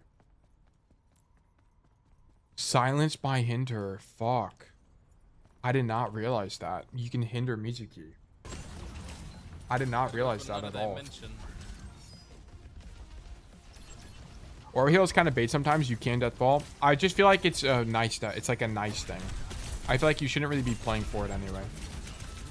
I'm in coverage chat. I don't know for how long though. I think ML7 low-key doing a little bit of trolling this game, I won't lie. We're kind of just getting at the back of the map. Good. Maybe he wins. Does he win? They go on the VOD. Isn't he using your hook too early? I don't know anything about hook timing, so I'm not going to comment on it. I legitimately don't know. One thing I'm noticing is ML7's aura multiplier is consistently be high because of how aggro he is. Yeah, but he's aggro, and this is what I was talking about earlier. Like, he's aggro based on this left shift usage. Like, he'll left shift, go deep, go deep, go deep, hit a bunch of shots, and then he'll leave. That's where you get a lot of your shit. And then whenever you're not in, whenever you don't have left shift, you're not, okay. This is the thing on projectile, by the way, guys. So if you're playing a projectile hero, you don't aim at people most of the time. You aim at places. So for example, like, actually, let me go over here. So for example, like here, you aim at, like here, they're close enough where I can't aim at them. Also, these guys are slow as fuck. But like, you're going to be aiming at the door. Aim at the door because people are going to walk into the door. Like, aim at doors, aim at places, aim at corners, and then you're going to hit people, especially from further away. But the nice thing about left shift is you can get close to them, and then it's easier to aim at people as a projectile. And then you can also go for change and then recall. Right? So what he's doing is he's left shifting in, aiming at people so he hits more shots on average. Then he'll recall so he has max healing, basically. Oh, lol the high noon. Like, look, he's just aiming at his spot. He's just spamming a spot. You wouldn't do that on a hit scan. Because you only ever aim at people on hit scan. Yeah, it's salty. Like, ML7 is playing so reactively. Wow. But look at this. Like, the reason he's actually still finding success is his rotation out is really good. So look at this. So ML7 spams the door. He uses hat. Like, the nice thing about playing at the back of the map as a support is you can see everything that's happening, so you can be more aware. So he's trying to mark the left side, which I think is better, like, than the first fight, right? I think this is actually really good. And then he sees that someone needs healing, flicks the hair loop, throws a hat, and then now he's backing up because he's reading the state of the fight, right? What does he see? He sees his Roadhog is backing up, and he sees that his team is no longer aggressively holding space, right? I'll show you the cue here. I need healing. W flick. Look at this. Moira's going to back up in a second, and so does Roadhog. So he identifies that his team, okay, we're no longer holding space aggressively, so I need to back up as well. So notice this. He doesn't stay on point for very long. He still spams, but he tries to save his Roadhog with... Oh my god, you know what he actually tries to do here? ML7 might be the fucking GOAT, actually. This is actually really cool. Can you guys spot it, actually? Can you guys see what ML7 is trying to do here? Look at this. This is actually really fucking cool. Oh, dude. That's actually... He fucks it up slightly, but the idea is sick. That's so sick. Control right lane? No, it's not about controlling right lane. He's actually trying to do something with his ulti here, which is really cool. I mean, control right lane, yes. Broadly, yes. But there's something specific about his ultimate he's trying to do here. Trap Diva? No. He's trying to use the wall of Mizuki ulti to block the damage that would kill his Roadhog. And the reason he's not casting it on top of the Roadhog was because the Diva will just walk into the Mizuki ult and shoot him. So he's trying to use the wall. Like, look. He's trying to use the wall of the Mizuki ult to block the fucking Diva damage to save his Roadhog. Like, using it like a shield, basically. He just barely misses it. But if he did it correctly, it might have saved him. Yeah. What a really fucking interesting way to use Mizuki ulti. I do not recommend you guys do that at all. But I think the idea is really cool there. Really interesting idea. Yeah, he tried to make use of the wall. Yeah. I blocked so much damage that that's ridiculous. Wow. Yeah, but yeah, he was trying to control the right lane, yes. But he was, more specifically, I was looking for the mechanic. He was trying to save the Roadhog.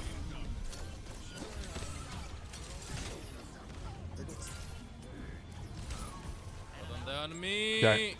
It's fine. Now that ult is a two-way barrier, it makes the ult way more interesting. Yeah, I think it's just stronger. It's like way stronger now. This is Way when stronger. the panic starts coming in for the enemies. So the reason he's playing back here, by the way, is I think he doesn't want to get his cooldowns forced. So When the panic starts playing coming back in for here is just safer. the enemies. And the problem also is on Eichenwald. It's kind of a unique thing to Eichenwald. Like, let me actually just go there real quick. The problem with Eichenwald first on Mizuki is I'm pretty sure your spam doesn't go far enough. So there's kind of not a lot of point in spamming anyway. I thought he tried to make the new mechanic that eats projectiles that go outside from inside from outside. It's basically, yes, that's what he was trying to do. He was trying to catch Roadhog at the very edge of his ulti so it would stop the, because the Devo is already on top of the Roadhog. That was the thing. That's what I was commenting on. The Diva's already on top of the Roadhog, so if he just threw it on top of the Roadhog, it wouldn't save him. But yeah, like the reason ML7's not here is, look, my thing doesn't even go far enough. So there's no point in standing here. That's why whenever he was poking, he's poking like this. Because this at least goes far enough to mark the door. So I think ML7 could be putting out a little bit more pressure here by marking the door. But he's trying to keep his Moira up. Yeah, I think he shouldn't have let Eden there. That was actually kind of weak from him. Walls and wind vented them. Yeah, fight's lost. It's Again, over. peek to save the Roadhog. Good kill though. Oh, we got a DMAC. That's actually diabolical. Well, it's actually winnable. But it's like ML7 is playing for way more denial here. I think in the Diva matchup, you play way more passively because it's like if you did take angles, you can get marked really easy by left shift and get your cooldowns baited. And also, you want to be in main, so not only you can heal people, but more importantly, you can hit chains on people engaging. Okay, very interesting. Very good. Let's wait for everybody. Bounce him off floor, it goes further. Really?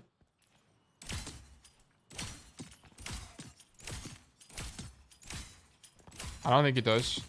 I think it actually goes less distance. Yeah, I don't think so, actually. Hold on. Over there. So that's 30. It goes the same distance. It's the same. Yeah, it's the same. Oh, they have like full feeding comp. Look at them. Look at them. They have Juno Lucio to catch the Cassidy or the Junkat. Gotta be careful about using my cooldowns then. Gotta make sure that I have full Geezer as So, well. the way he's playing Mizuki right now is more like Brig. A lot of damage. Where it's like you stand at the back of the map and you kind of just pack. You like control one lane if you can, but you just like kind of stand at the back Make sure that I have full and Geezers, chill. though. But I think it's also unique to this comp. I think because he's playing into the Diva matchup, he feels more inclined to stay at the back of the map. I wonder if he died, I wonder if he would have swapped off Mizuki here. Probably not if I had to get. But like, look how good his cover usage here is here. Look. So here's what he does. He left shifts out, or he E's out. Okay. And then he doesn't stay in the open for very long. He rotates into this room, and then he recalls. And then he's dead anyway, because he just gets walked on. And now with the ultimate, we He left should have that actually not recalled there. buck. Actually been stronger. And then we just cell.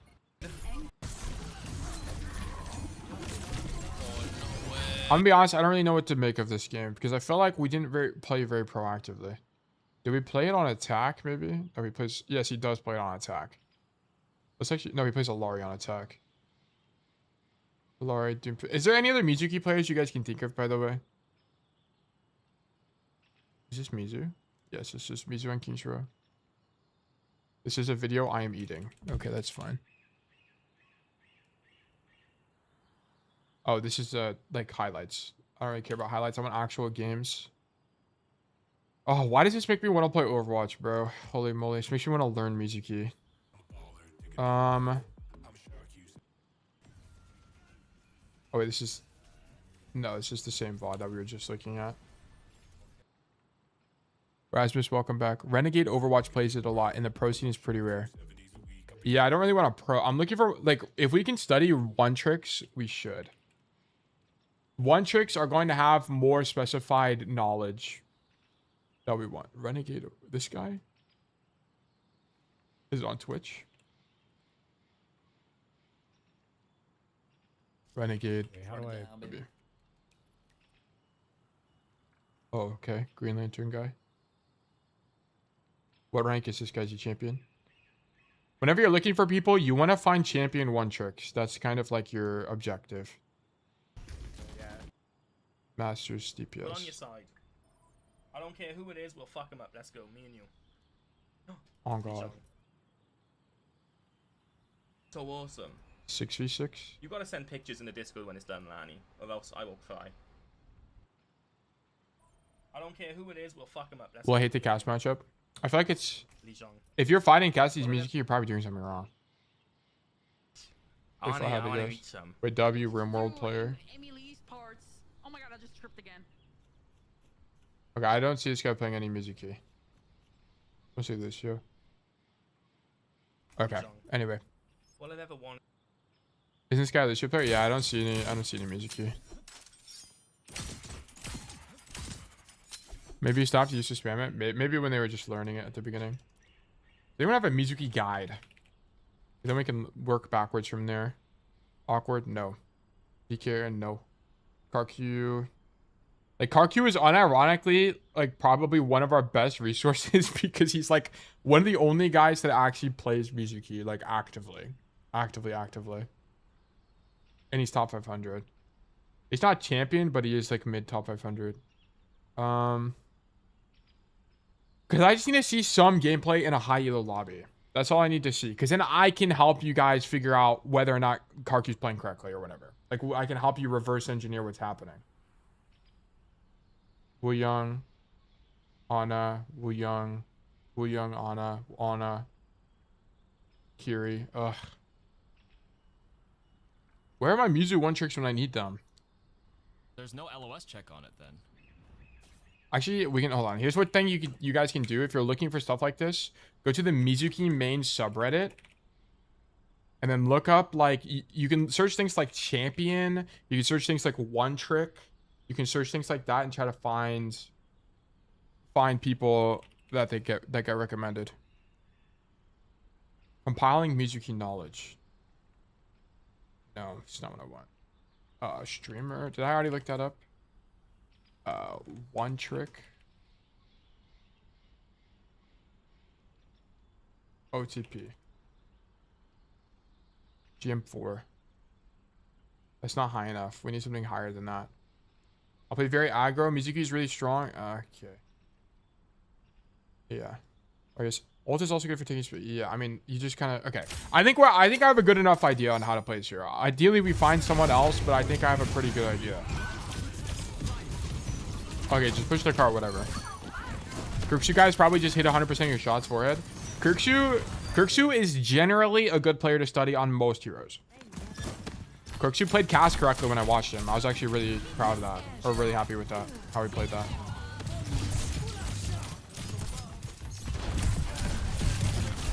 Okay, but it's like, why are we getting our left shift forced here? It's like the thing.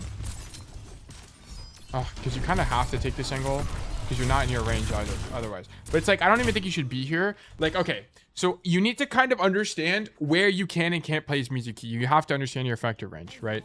As Mizuki, we just kind of shouldn't be here if we can avoid it because it's too far away. Like, you want to be on this angle. You want to be on this angle. Like, these are just going to be way stronger for you unless, like, because you can actually do something. I think this is too far, but I guess this is what you have left shift for, right? Like, you left shift to push forward on the bridge.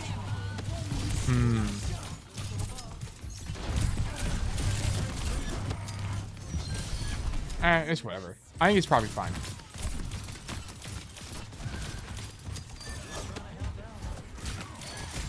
Okay, you win. Okay, basically, what I needed for your first fight was really weak, right? I don't think you don't need to think about uptime. You need to think about lane control, right? Stop this vendetta from taking space here. And then also, one mistake we're making is you're using your mobility cooldown way too close to the fight, right? If a fight's about to happen, don't use left shift, right? You need to wait. You need to wait, right? The closer you are to the fight, the less I want to see you use left shift. Also, I want you to use left shift closer to where the enemy team is actually holding. So, for example, if we're on Eichenwald, I don't want to see you left shift back here, all the way back here, and then walking. Like, this is super weak. I want you to instead path right side so you can get closer, right? Come this way. Boom, boom, whatever, make this rotation, and then left shift from an aggressive angle like here, right? So that way you're closer and you'd be on top of a mini too, which would be nice. And then go for this flank kill, go for this, and then recall. Way stronger. Yeah, I'm trying to prevent us from getting flanked here. I think the way you played most of the time was fine. But that's also because I'm not that great at Mizuki myself. But like some of these ideas are actually just fine. I also don't know a lot about cart management on support, so I can't say like you should or shouldn't be in cart in certain situations. So maybe that's a point of studying for me. But I feel like a lot of the ideas you have here are good. I think the only thing I would watch out for is just not getting your left shift forced. Because like here, why are we left shifting? Like here, for example, don't left shift on the car, left shift from the corner and then take the angle. I also just don't think you need to do it, right? Just stand here and shoot the guy. Like you need to be using this side of the map way more as Mizuki. I feel like this side of the map has to be relatively weak. It's okay. It's okay because you can just left shift forward if you need a match. I don't know, bro. I'm going to be honest. I actually don't know. I think it's probably fine. My intuition says it's fine because you can just left shift out, and also you can play to deny rotations, right? Like if you stand here, you stop people from using this side of the map, which can be good. You can rotate to this angle and mark guys that use the staircase. Like it makes sense to me. We started on Vendetta and I wanted to hold that right side of the map. Well, it's like, no, I understand that. Like look, on this last fight, look. Maybe they swap off, it's less crucial. No, like that's, here's my thing. It's like, you kill this, you fight the Curie or whatever.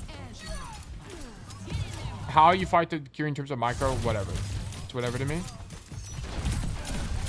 But it's like, why are, like, here's the thing. You're stacked with your, here's my critique. You're stacked with your Weaver. Both supports are on the same angle here. And no one is here to help with this fight. That's what I'm, like, that's my critique. Like, I don't know why we're all, like, I think it's maybe okay because you bait the Maga charge, but I think a better Maga doesn't pin you here. Like, I think you need to not stack with the Weaver, play on this angle, which is also just better for your effective range, and then fight people. And then if you get engaged on, you left shift backwards and play, like, behind this wall. I think has to be better. Because here's the, like, you just kind of, you denied this rotation, sure, but it's like you were denying this rotation for who? Your Weaver? Like, your Weaver has tools to live the engage. He can just pedal himself and go up here.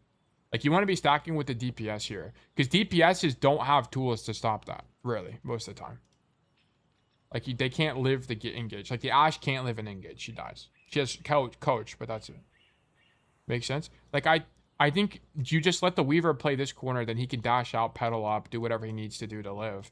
And then you help these guys. I think it has to be stronger. It's also just in your effective range. And also, like, I think we can both agree that a left shift engage from here as Mizuki is definitely weaker than a left shift engage from here, right? We were playing that angle most of the game. I didn't see the opening. I just think you shouldn't really be stacking with your ally support, in my opinion. I don't think it's that strong in Overwatch. Also, it's just mechanical, whatever. But yeah, honestly, this is an okay VOD to study or to get better at. You also, like, I need you to think about, especially when the enemy tank is engaging, sometimes you'll punish the enemy tank, but if it's inconvenient for you to punish the enemy tank like it was here, just go for backline, right? Another thing to think about. I'd much rather prefer you do that.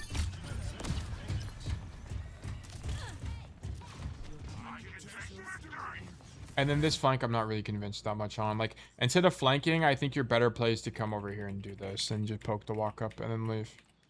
I think this, I don't know. Like, you'd have to, I guess, limit test with Mizuki and figure out what flanking is good. Like, I just don't, the problem with Sierra, Mizuki, Domina, and kind of just those three heroes is that I have so little exposure to those heroes, it's really hard for me to coach them. It's not like Emre, where I played the guy and I know how to play him. It's that these heroes I'm less exposed to. Verdict losing. That's a verdict I don't know. I'm gonna be honest. You won the game, but I feel like, especially if your first point was super weak, so I think on that it has to be losing on its own. But I really don't know. Like, I'm learning with you guys whenever we do these heroes.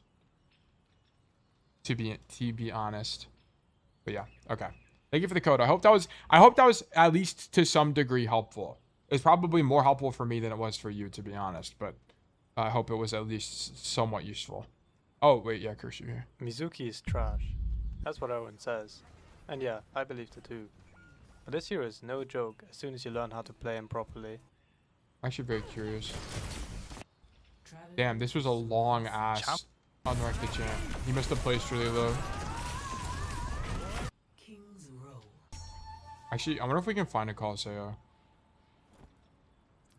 Esperanza, King's Row.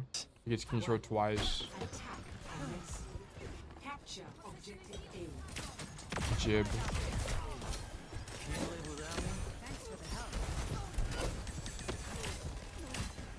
Brother does not play Colosseo. Oh yeah, here it is. Okay. Arriving. Open the box. Just give me a second. Oh, so let me run a raffle real quick. Exclamation mark. Okay, so thank you for that. We're gonna watch this as well. How long are you gonna do VOD reviews today? Until like 3 p.m. So we have another like 2.5 hours. New raffle, 300. Okay, go ahead and enter the raffle, guys. Exclamation mark enter to enter the raffle. Exclamation mark claim. They claim a ticket to be more likely to win in the future. And I'm gonna run ads for 3 minutes while we watch Kirksu play Mizuki. Be right back, guys. That kind of sucked as well, you know. Yo, He good also morning, goes Jonas. low ground. I think you should just go high ground anyway because it gives you insurance. Because there could be some matchups where you don't want to be on the floor. Wow, we actually played this in a totally different way than I would have expected. How was this any strong at all? So we just go main and walk with the Rhine? Maybe...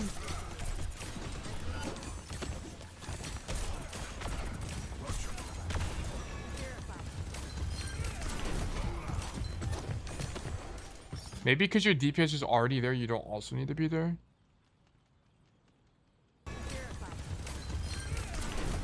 I'm gonna be coaching for like another 2.5 hours.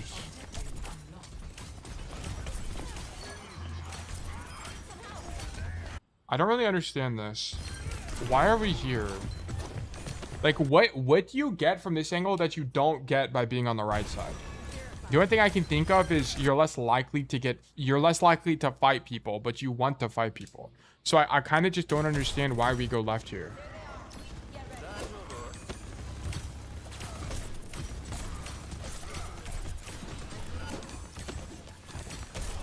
Also, we're using hat too early, but maybe he's trying to get it on cooldown just for uptime. Maybe it's like an uptime thing. Like you want to use it like one of them every time, maybe. Like as a min-max.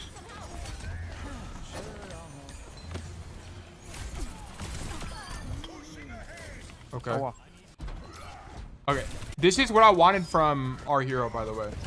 I wanted Real to do this. This is what he needs to do. 1 bajillion%. It has to be good. Don't use left shift. Use left shift here at the corner. That's exactly where I was saying, by the way. Then you walk forward. Then you fight people. Then you recall. Okay, he might actually die here. No, he did Oh not my die. god, it took so long to TP back. But yes, that's way better. Well, literally the exact play. That's crazy. Yeah, that has to be good. It has to be good. How do I get my replay? Watch King. Lean Garden, you have to go to Twitch and enter the raffle. There's a raffle running right now, by the way. So go to Twitch really quickly and then do exclamation mark enter to enter the raffle. For a chance of coaching.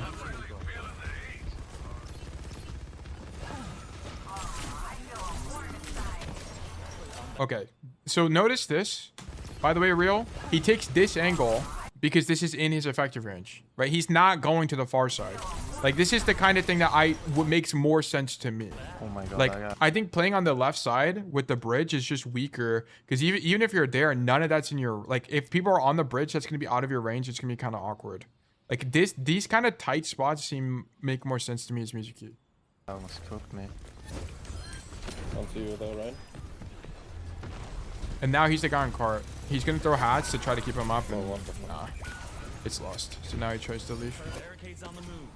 I think he can leave here too. Let's die on... I don't know why. He could have actually lived here if he went through the doors, but that's fine. That death is also fine, whatever. do you think we need Zen?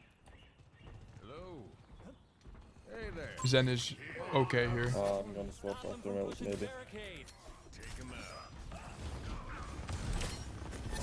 One thing he does do is hat preventatively to get it on cooldown again, because you do have 2 charges of it. I can rush. But it's like, why? Like, I think he sees both his DPS are stacked, so he realizes that when both your DPS are stacked, it's better to just stack with your ally support. Because you still have like a 3-2-2 or like a 3-2 kind of formation. How big is the difference between 5v5 and 6v6 for DPS and support?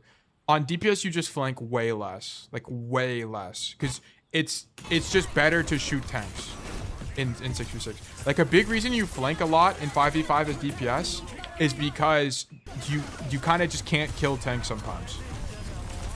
If tank didn't have 10 bajillion health and mitigation abilities, then you could shoot tank more. Which is why in 6v6, you'll prefer main a lot as DPS. Support, I don't know, to be honest with you. Yeah, I think the raffle's about to end. Let me check. Yeah, 12 seconds left in the raffle, guys.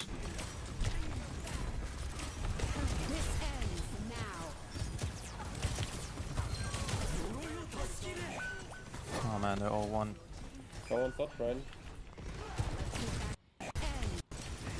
Okay, so here he comes right side. He had slightly bad pathing here. I don't think he realized he was going to get swung there. But then he comes here and just tries to poke them out. Like, he still fights for the space. Oh, man, but this is more so on defense than on attack. Let the spirits take me. I mean, into our spawn, actually. Bonzo, congratulations. You've been selected for coaching. Trying to stack some point, we're fine. Want to do another Colosseo Mizuki? Sure. Who cares about the one Mizuki behind? I mean, that'd be very convenient because we're on this topic right now. So, yeah, that'd be nice. Yeah, the chain, you can't chain the unstoppable, unfortunately. It's really good for us. So interesting to me here that he doesn't actually poke the walk up. Wait, hold on. Let me actually, if we're gonna do another Colosseo VOD anyway, I can just do this real quick. Colosseo. I guess it doesn't matter which side I'm on. Let me restart.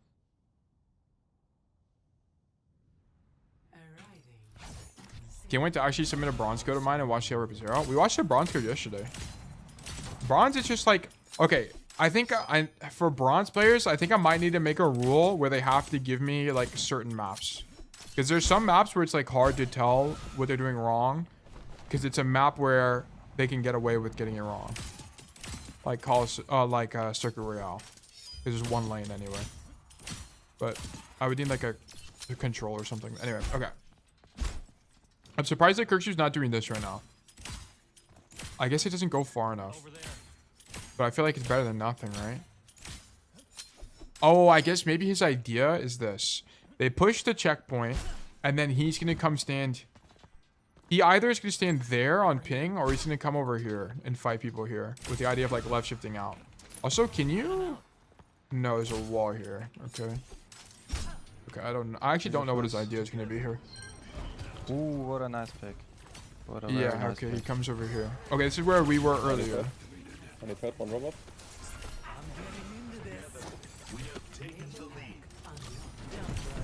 What does that major perk do? Healing Casa bounces 1 additional time. And then the bounce increases healing by 10. Okay, interesting.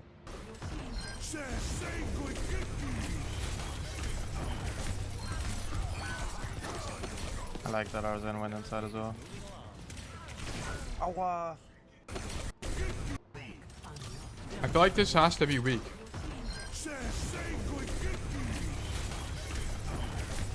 I mean, they end up killing the Maga. Because he walks in. But it's like...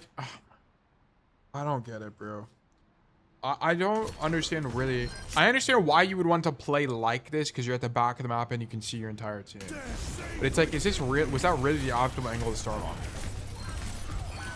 Since they buffed his aura ring size, the speed major perk is a lot stronger than it was before I see. Awa! Why, man? This one feels like plat more like than GM. Why? What do you mean, the thing we're watching right now? Can you come bottom right? Kirkshu thing? This is an M2.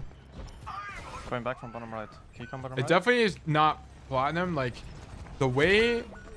Oh. What you end up seeing a lot more in plat is a lot less player agency. Like, a lot more... Or if people are playing high agency, they make a lot more mechanical mistakes. A lot more mechanical failures. Oh my god, they're going so deep. Okay. Oh, you have to shield a little bit for me. This looks like Masters to me.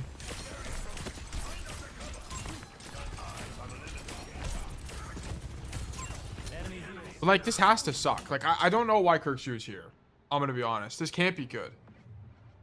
Play on the far side where outranged. There's no way this makes sense.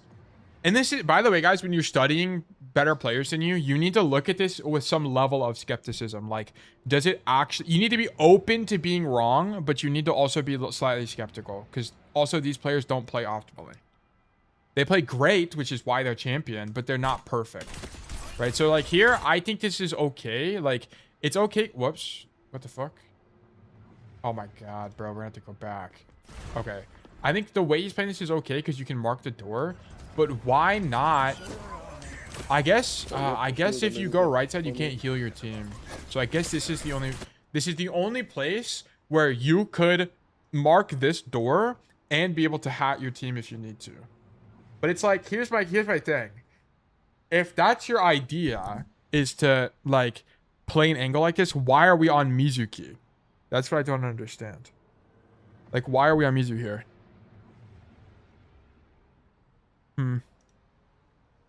I mean, he's doing a one-trick challenge, so it's slightly different. But it's like I feel like if you're gonna play Mizuki, you'd go for a play that Mizuki can do, which is like, I feel like deny the mini room. Like, what makes more sense to me, you're gonna have to imagine the map flipped, okay? But I think what makes more sense to me is instead of standing at the door and just shooting your gun, instead of doing this, like, I think what makes more sense is like you come this way and then you do a left shift and then you fight for this base and then you recall and then you just hat your team from here. Like, I think this is better. I just don't know, because look, he's stuck here now. Like, do we really want to be stuck here as Mizuki? Not really, right? There's not any cover here, so I think it's just kind of weak from Kirksu. Oh, okay, I guess my bad then. He ends up rotating here, but he needs resources and took extra risk for no reason. Yeah, like, this is the type of play that makes sense to me. Like, I think what he should have done is he shouldn't have started on this side of the map. He needed to walk out of spawn on this side, and then he should have looked for the left shift play. Like, this might actually be better. Left shift like this and just do this, because you're probably catching somebody with that. Like, I think he fucks up the rollout here. I think it was just kind of pointless to do it the way he did it. You just incur more risk for nothing. Ooh, actually, wait, hold on. No, that puts substantial delay in your shots. You should just shoot them. Meleeing is pretty useless, I think. Unless you need the instant damage. How early can you cancel it? Wow, like really early. Okay. Oh yeah, sorry. Nice. Thank you for the ping. Thank you for the ping. Let me actually do that real quick. Jiro and who? Flubus. Jiro.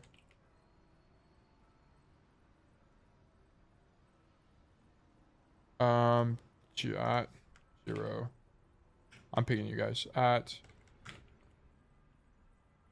Wait, Jiro, which one are you? Oh no, this guy, and then Flubus.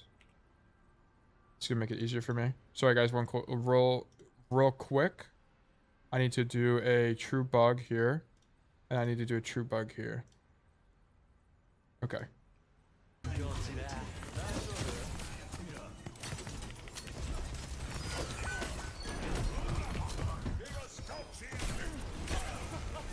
I wonder why he doesn't just ulti the Maga. I think this is before the change, where he can, because maybe he just trusts that he's gonna die. Jesus, man.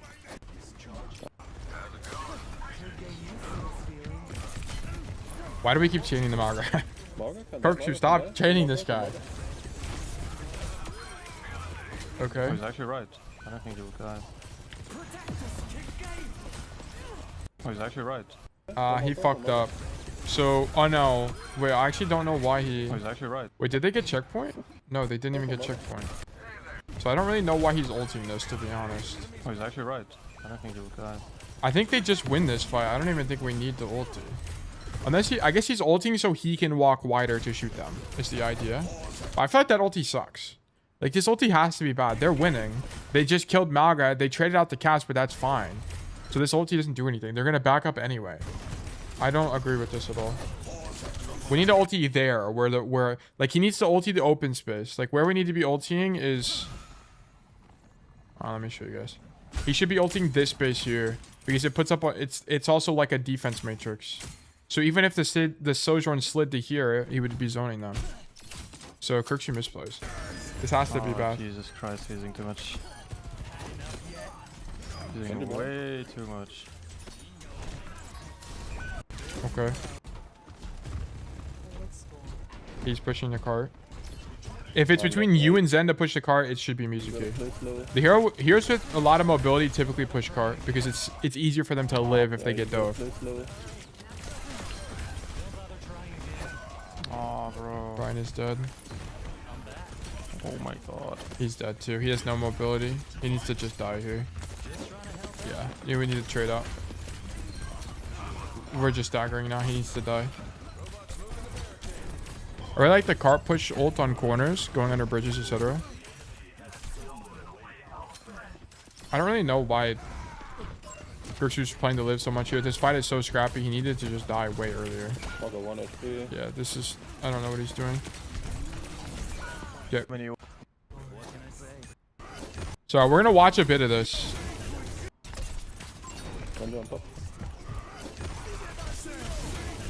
Oh, why does he keep chaining this Malga? Like the Malga's not going anywhere. Stop chaining the Malga.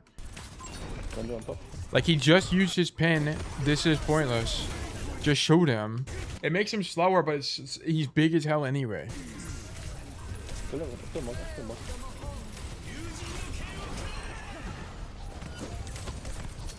Okay, when you change somebody, do you get your passive or no? I don't think so, right? So there's like literally, I don't think there's literally any point in chaining him. He has the damage on chain perk, so I think, W comms, he does have the damage on chain perk. You're actually so right. That's actually my bad. W comms. But I don't think it gives you, how does his passive work? 20%, oh, it does give you, oh my god, wait, you get aura from healing people as well. What? I did not know that. What the fuck? Deployable damage dealt, healing Casa healing. Binding chain damage dealt. Wow, it does give you healing. Okay, interesting. Okay, sure. Maybe it does make sense actually. Because we're getting killed. I mean, he's already at max, but it will help him stay at max. Very interesting. Wait, I'm 1 game from GM1 with the winning trend. I could be champion 4 games theoretically. Dude, Flubs, congratulations, man. That's awesome. Use blade, cage, window.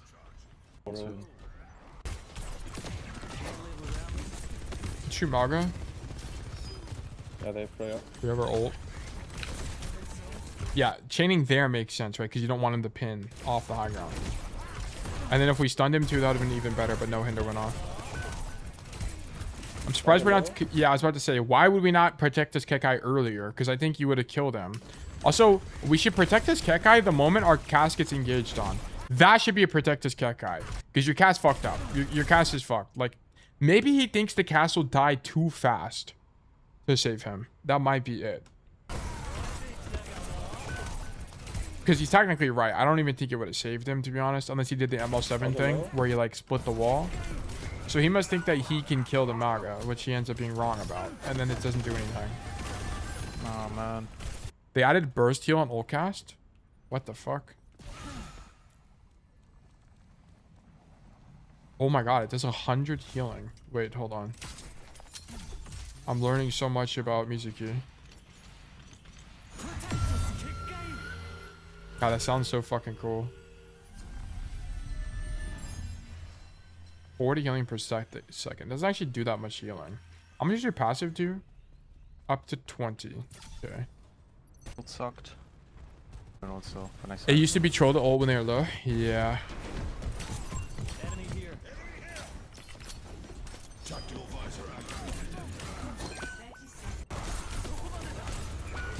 Okay. I think I have a better idea on how to play Mizuki. Sorry, get this noise off my screen. Okay, Bonzo. Sorry that took so long. We were doing some analysis. Some great analysis here. The Bonzo's code. Colosseo, Bonzo, and Masters 5 on Mizuki. It's one of my worst maps. Team fights always feel awkward, and I don't know how to stage for plays against their backline. Felt like I was just shooting the tank the whole game.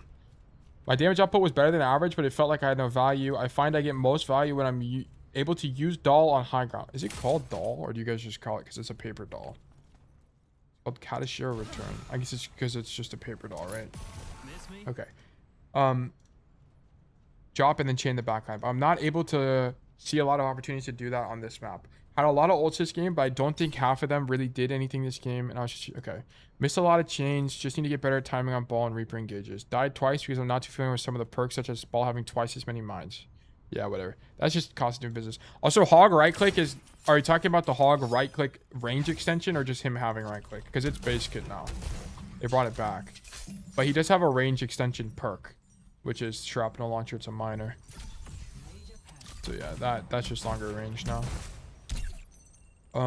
Also did not think about ults this game and got caught with bad positioning against Genji Blade. You don't really have to do. Oh wait, what's sorry? Mizuki one trick, goated. Delta 12, -4 on Curie. Okay.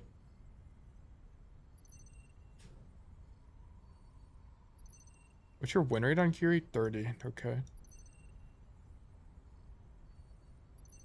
How much do we play? We play a lot every day. Okay, cool. Mostly all 5v5, all solo. Okay. Bro, this is pissing me off. Okay. Questions? I need more questions from you. And then caught their honor on off a couple times at first point. Tried to off angle a lot more than I could.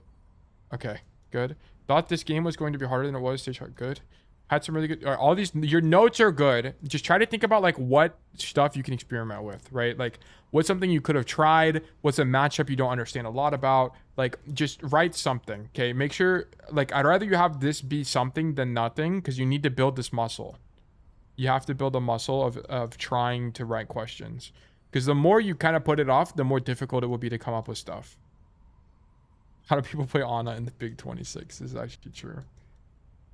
Like, because you need, how you should think about it is notes are your observation and questions are your experimentation, right? And if you're not experimenting at all, it's gonna be harder to learn.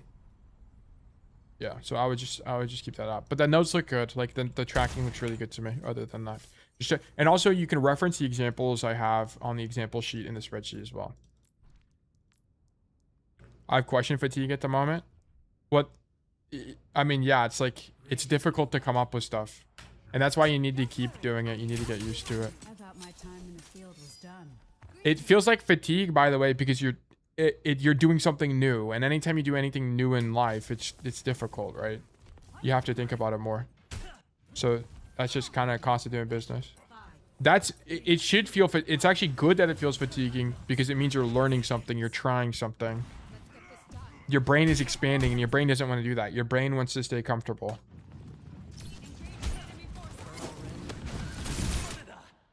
What did I just hear? Oh, that was Mizuki talking. Okay. So here we are all at top. Our team is split in main. If you do that... Wait, hold on. I actually don't know how this interaction works. If you jump in the air, does it put your doll in the air or is it teleported to the floor? I need to see. I need to see myself. I actually don't know. In the air? Really? Oh, interesting. I did not know that. Okay, interesting.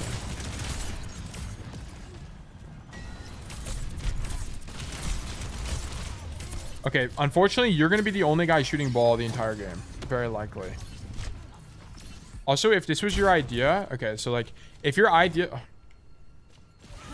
Gotta go to the flats corner, guys. Okay, if your idea is to come into main and help mark the ball, your idea should be to instantly move into cover. So instead of walking into main here and playing at the back of the map, play in this room and just shoot the ball from here. It's just safer. Or like play this way or play this wall. Like I don't really care. Like maybe playing in the room with the ball is bad, but at the very minimum, we should not be playing in the open the whole time. Like look to play in one of these corners. Oh yeah, thank you for the rank thing. What are we? M5? Yeah, M5. Okay, bad. Platinum. Masters, there we go. Like we need to be moving to some level of cover here. That way you don't get streamed out main. Because there's a world where you just get one shot by Widow here, right? Like I need you to just play in cover. And then this is gonna be a lot like the Hinder matchup on Wrecking Ball. Like, if you're not chaining him in the air, I understand the idea, actually. It's fine. The idea is fine.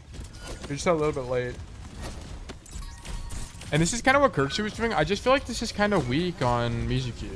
Like, I feel like this whole time, instead of shooting the ball, what you might have wanted to do is just go left side. Like, let your Mercy and your Sojourn deal with the ball. And then I think you just have to come left and fight for the space with them. Like, come do this instead. Because, like, here's the thing. You fight the ball and you don't even kill him anyway. Like, what I'd rather have happen is the Sojourn has to... Maybe you have to peel. Because what does this look like from this guy's POV? Hold on.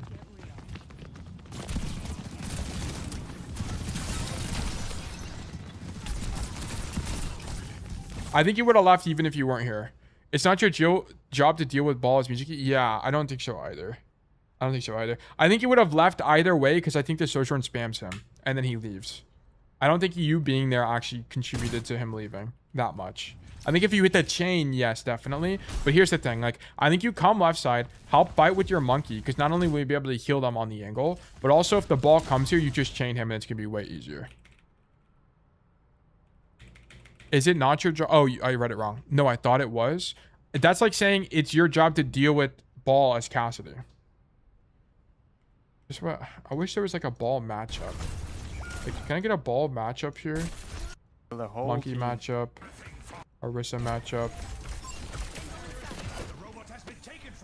Drats, they've taken an angle. Orisa. Where's the ball matchup? Hello, as well.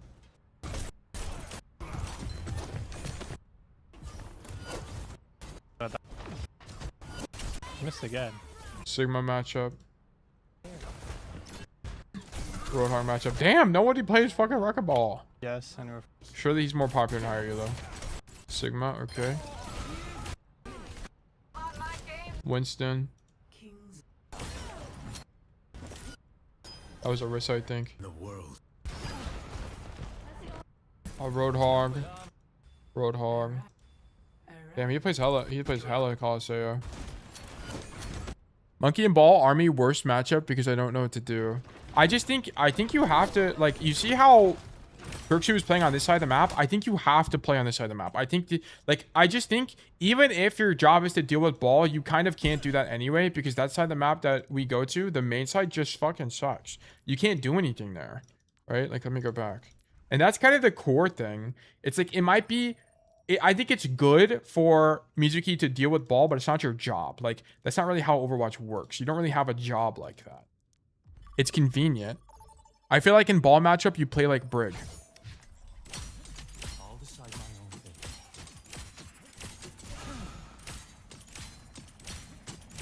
I don't really think so.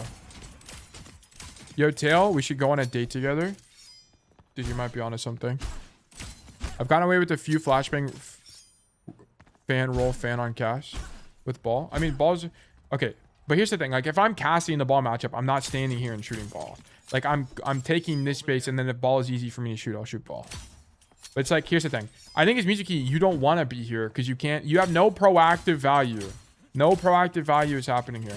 You're not denying any space. You're just shooting the damn ball who rolls away anyway. Like, Ball's entire kit revolves around living because he's just so damn fast. He has no crit hitbox. He has overshield. You're never going to kill him. Unless you hit a chain and your team has burst damage, you're never going to kill him. So I think what you have to do is you have to come this way and outvalue the ball. Just outvalue him. You have to come here and help your team. And then you can go wide. You can chain a guy. If you don't get pushed out here, you can actually just stay here. If you do, you can recall. Like, it has to be better. It has to be better. Because at least on the lens of... on proactivity, you will have more control of the game. Like, let's see what would have happened. Instead of shooting ball, you'd be here. You would have stopped this Genji from taking this angle. Which would have... you would have been here with your Reaper to take the angle. It would have not forced your Reaper to use Wraith. And then you'd be able to hold the space better against the enemy backline. If you chain him, he has to use all his cooldowns and your backline can play the game. Okay, but Cassidy's the same way. If you just flash him, then he's going to have to use all his cooldowns and live anyway. But that doesn't mean playing at the back of the map as Cassidy is any good. It's okay, but that you lack proactivity. Like, you can't just play around one guy. You have to try to get your own value. You're always going to be on the back foot if you're just playing reactively to the ball. But Cass has greater threat on the angle. But you can still help your team hold space. Like, the Reaper is trying to fight here, but he can't fight because no one's helping him. Right? Like, look how much space his ball is making because our entire team turns to shoot the ball. We lose this fight. I guarantee you we lose this fight. And part of the problem is because Bonzo is helping clear ball. We needed to help hold space so that they can't push forward with all of us. I guarantee you we lose this. This is lost. This fight's already lost. Let's see. Reaper's dead. Okay. Oh, he gets rezzed, but our Sojourn is dead. We swapped to Sombra. Like, what the hell is even happening? I'm gonna be honest, blue team just fumbles the back. Like, how did no one die in that span of time? That's actually crazy. Oh, when they had the advantage. Okay, anyway. Also, hitting chain on a good ball is easier said than done. I just think it's like... I think we can't... Like, I think just because your hero is good into another hero doesn't mean you always have to mark that hero or whatever. Like, I just think that's an improper way of thinking about Overwatch. That removes all the nuance of the game. Like your Reaper trying to hold an angle. Like, we need to help our Reaper here.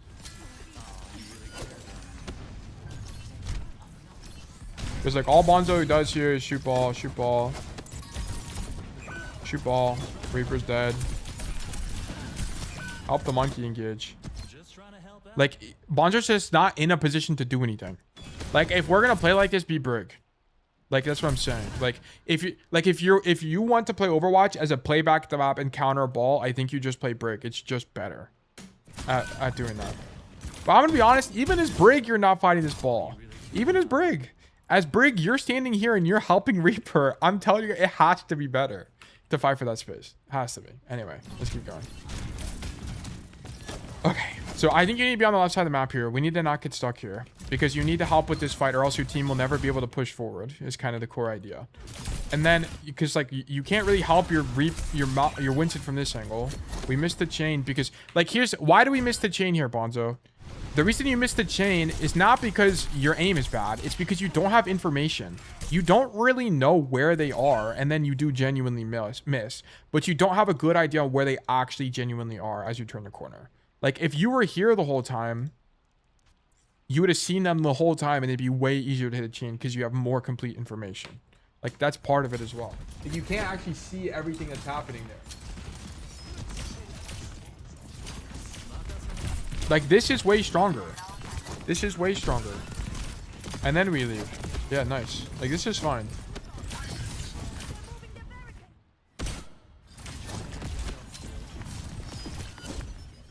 Why do we miss this chain? He just uses left shift and dodges it, I'm gonna be honest. You kind of just got outplayed there.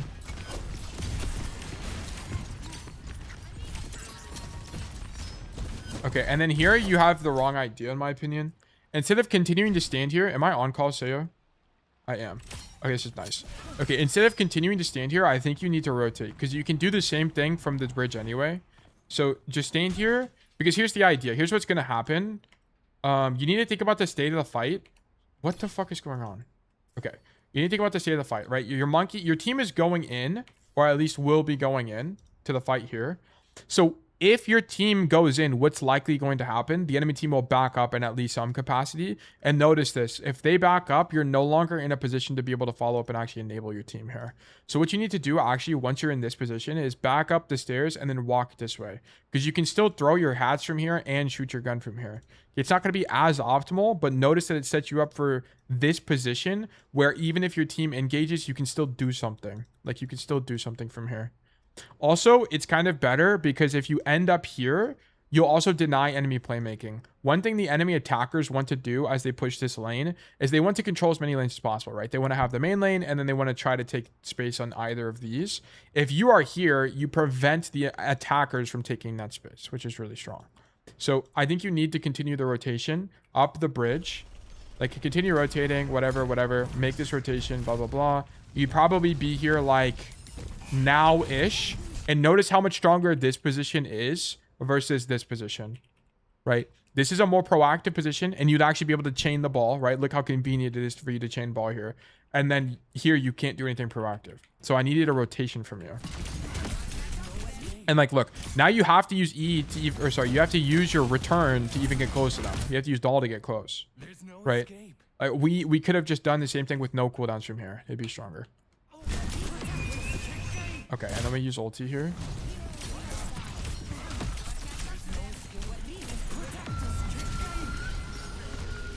I think it's okay, right? Because it helps you commit to the fight. I think it's probably fine. I don't really see why this would be a bad ultimate. Is there LOS? Do you need LOS to the center to get healing, or does it heal you no matter what? If you're just in it. Does anyone know? I assume it's not like Sigma ult in it anywhere you're in it. It just heals you. Yo, what's up, Dark Dragon? Hope you're doing well. If you're in it, okay, cool. Yeah, because like we take a bajillion damage here. Like this whole fight, you need to be up top. And then once you're here, by the way, what do you even do from here? What did we use left shift for? It's still this left shift. It is still this left shift. I'm gonna be honest, Bonzo. Once you're here, oh man, I just don't know if you left shift onto the Reaper. Like, because at this point you kind of need to just walk and use your left shift defensively, because you're so close to the fight. I don't think you can left shift aggressively here, because you recall. It's probably fine as long as you have the idea of ulting. This whole sequence is probably okay. It's probably not optimal, but it's probably okay. Loki going far left? Well, yeah. I just think if he was up top here, he would have had way more options and wouldn't have to use cooldowns aggressively. Or he could have been even more aggressive on backline. Like, look at this, guys. Oh, look. We hook the ball. Oh, that's fantastic. Like, there's nothing... Like, it just doesn't do anything. Like, it's useful on the ball engage if you can hit him in pile driver, for example. But, like, it doesn't kill him. Got him? Exactly. Like, it just doesn't do anything. It's good on paper, but in practice, it's like you can get more proactive value. What are we up to? We're doing Mizuki coaching right now.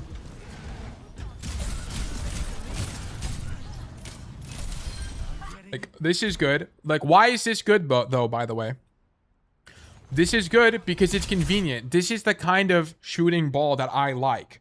Shoot ball when it's convenient for you, which it is, because Bonzo's the guy on cart right now. Right, so going for this kill makes a lot of sense. You have nothing else to do anyway, so you might as well kill ball. But I think going out of your way to play preventatively for ball is weak.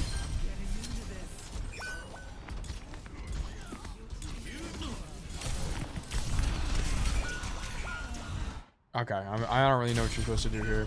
I think the only thing is, whenever you're pushing a cart, there's just not really a lot of reason to walk in front of the payload. Just use the payload as cover the entire time. Which notice that you would have not taken damage to the blade. So it's just kind of a slight error. There's no reason to walk in front of the payload. You don't really need to. Like, at the very minimum, you can peek like this to heal people with your Casa. There's just not a reason to walk forward. So then you get put in blade range and die. Minor error. Him hitting chain before force shield, by the way, allowing that kill. Okay. No, he still has it. No. What forces the shield is this guy's misplaying. Why is he has no armor and he's rolling into people. So he's in the air. He goes for a pile driver. What forces shield is that error from the ball.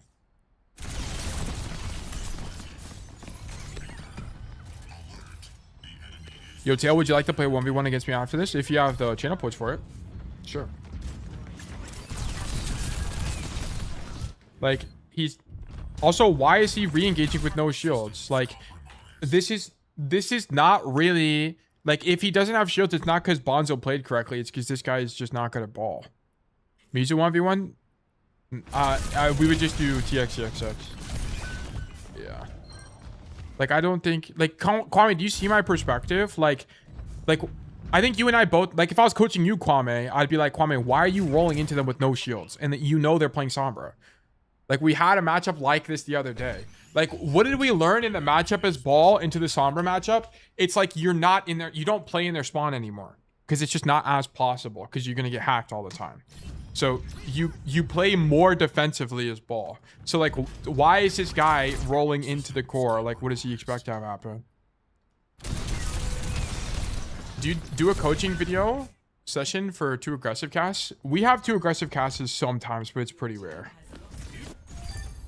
It's very rare that your Cassidies are too aggressive.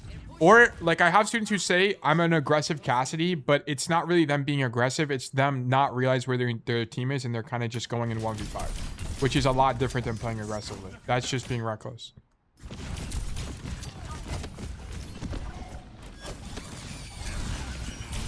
Okay, sorry. I was looking at chat. Sorry, my bad. Okay, so we walk out of spawn and come right side. Ball's up top. We rotate to fight ball. I think you should have just rotated here the whole time. Yeah, I'm playing devil's advocate because it's me a ball because I have to deal with Mizuki all the time. Yeah, no, I get you and I appreciate that, right?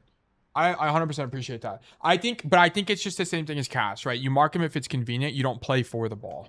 I think if you want to do that, you should play Brig because Brig can get away with that because she has more health packs and you can also do whip bash or whatever. I think you should just rotate here. You know what? Maybe you don't even shoot ball because he's going to drop anyway. It's probably okay, but it's like, would it not be stronger to do this as Mizuki? Because you can still hat your team, right? I think you just stand here still and shoot them from the angle.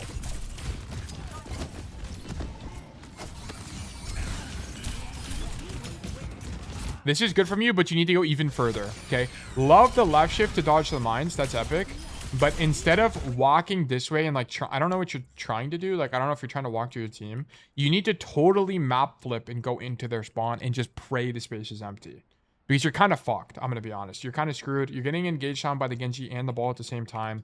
You kind of, and all you know right now is your team is engaging. So you can kind of maybe assume that there's going to be empty space below you and on their side of the map. I would just pat this way. You got to take a little bit of a gamble here.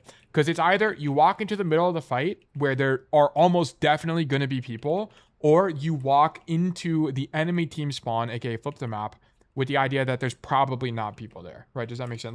Like I hope you can kind of see the intuition here where the fight's happening, your team is engaged, there's 2 people on you in backline already. It's likely that you can just flip the map and be safe here. So your idea should not be to path toward cart. It should be actually to path into their space because there's less likely to be people here right now. And then you'd be fighting this guy and actually probably, the nice thing about it as well, you'd probably be baiting the Genji even further out of the fight. I think the chance you die is really high. Yeah, you die. Okay, you died to the ball perk, but I think you should die kind of no matter what there because you got all your cooldowns forced. I think the only thing you could have done this fight in terms of staging is instead of trying to rotate to hop the ball, you just zone backline here, right? You just zone backline because it's kind of inconvenient for you to fight ball anyway. What about dropping through left door on the left instead? Let me investigate.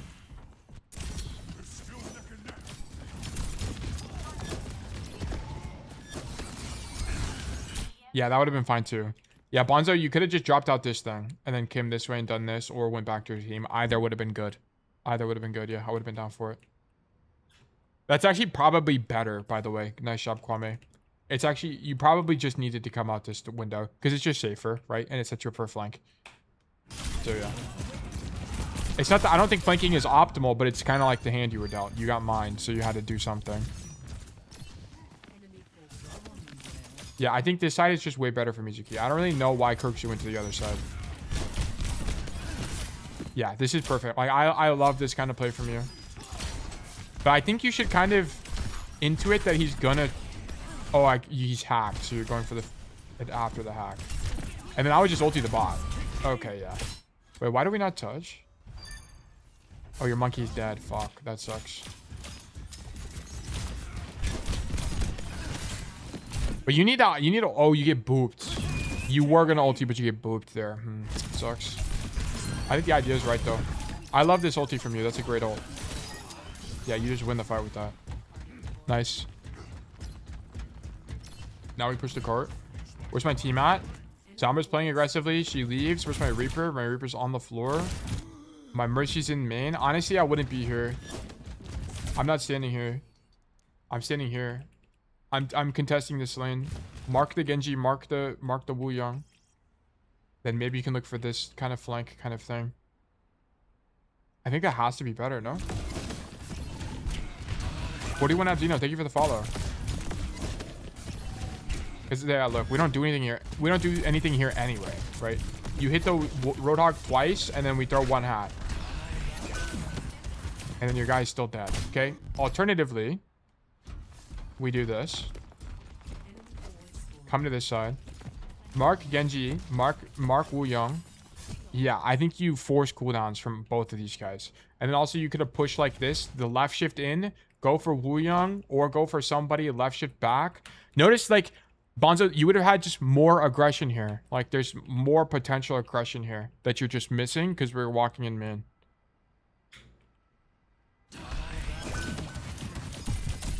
Josh spotted. Did he get on? Yeah, he did.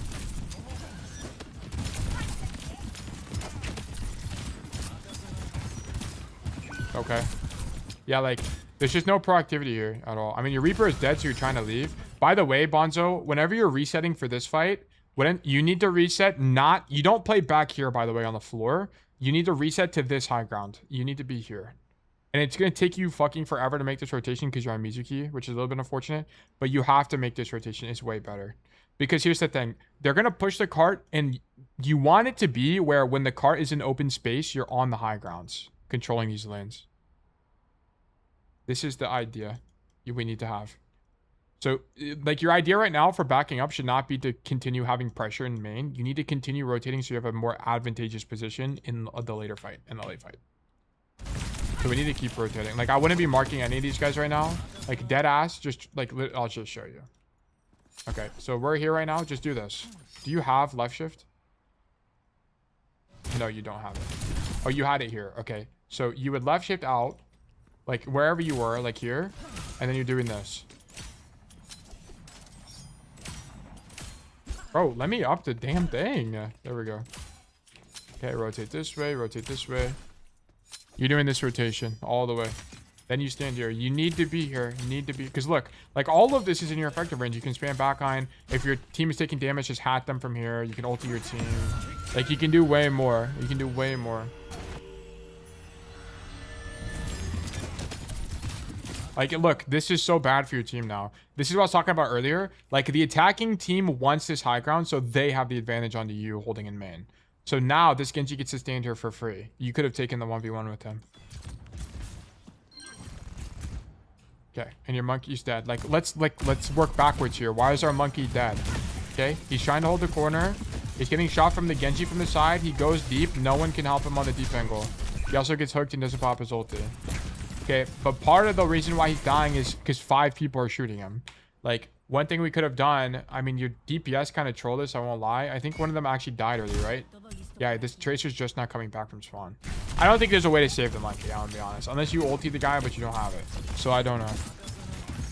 Anyway, you could have been in a potentially more advantageous position had your monkey not died if you're on the high ground, basically. Like, you're just on the back foot the whole time, man. Monkey's trolling? Yeah, that guy's trolling. He needed to not get hooked. Also, we shouldn't be fighting for that space anyway, but that's a different story.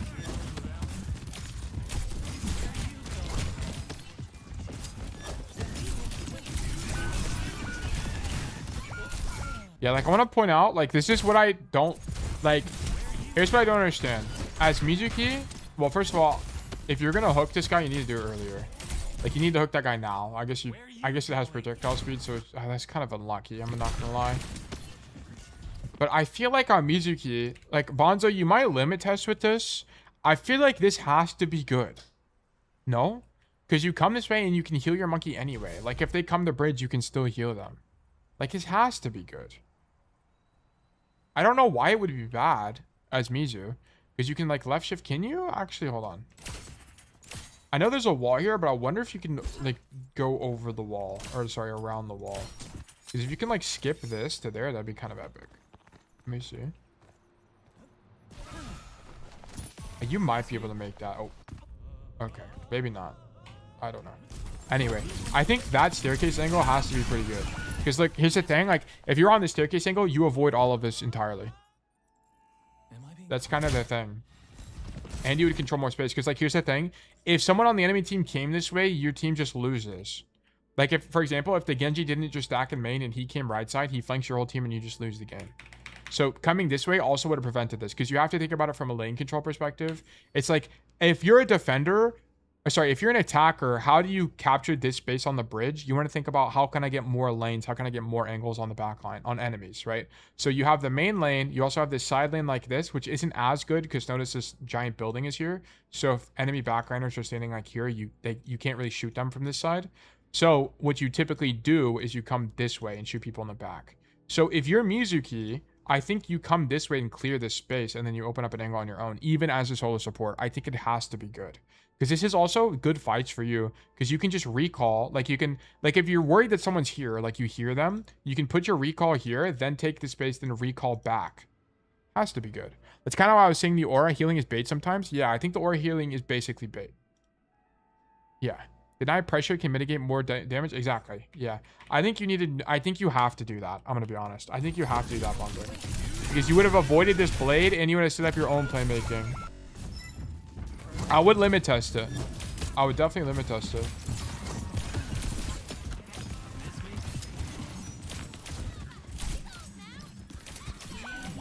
Okay, yeah. Like, this Genji just sucks. Like, look at this.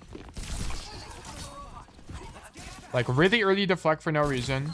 And then he gets scared and dashes out. Like, he definitely could have fought for longer if he didn't get his deforce flect. Deforce? His deflect for. His deforce flect? Is that what I just said? His deflect forced. Like, I get a better Genji just to get this value there. How was that Genji Masters? I mean, that's just one... Like, if we watch pro players for long enough, they probably do this too. Like, sometimes they just fuck up. It's alright.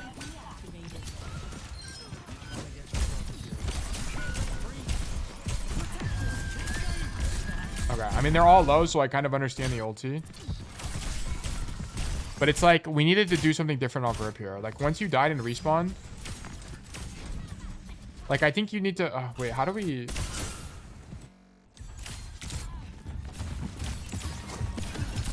Yeah, you need to not left shift here. I think your idea is maybe to catch the Roadhog. You've tried to Roadhog the guy like this twice now. Oh my god, you tried to Roadhog the guy? Jesus Christ, am I losing my mind? You tried to hook this guy twice like this now. And we've missed both. Like, it's not worked both times. I think this has to be weak. I think chaining people in the main like this has to be like the wrong approach. Because whenever we were watching Kirkshu, what was he doing? Whenever he was on this angle, he was doing this. Right? He'd come here. And then he'd do this. And then like E the guy here. And then fight this guy. I think you need to do... Bonzo, I think you need to come this way. I think you just need to try this. I think it's going to work. Because you come this way, you chain a guy, and then you win this 1v1 if the dude's chained, especially when you have the perk. And you don't have it. Yes, you do have it. I'm going to Roadhog this guy. Dude, I might just Roadhog that guy. I think you got it.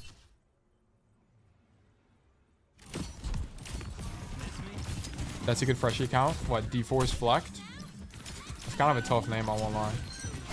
Like, I want to point out, like, you would have not been able to fight the Genji, which might have been bad for your Ana, but your Ana has Sleep Dart and Anti. Like, I think what a lot of people forget is that you don't always need to peel for your supports. They just need to hit their damn cooldowns. Like, this Ana just needs to hit the sleep.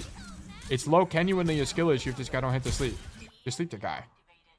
Yeah, I didn't even know that way existed. Okay, Bonzo, you probably are unlocking a brand new Colosseo once you use that angle. It has to be good. I know Kirkshu didn't use it, but on average, those really good players just kind of don't flank a lot. I teach people to flank way more, but I think it's got to be good. Like, you just have to have the idea of recall in mind. Like, if someone's here, if you hear them, put your paper doll down and then fight them. And then recall if it's losing. But if you don't hear anybody, right, you can walk here without using it, and then you can paper doll here or something. But I don't actually know. You'll have to limit test and figure out if it's actually good or not. But I have a hunch it's good.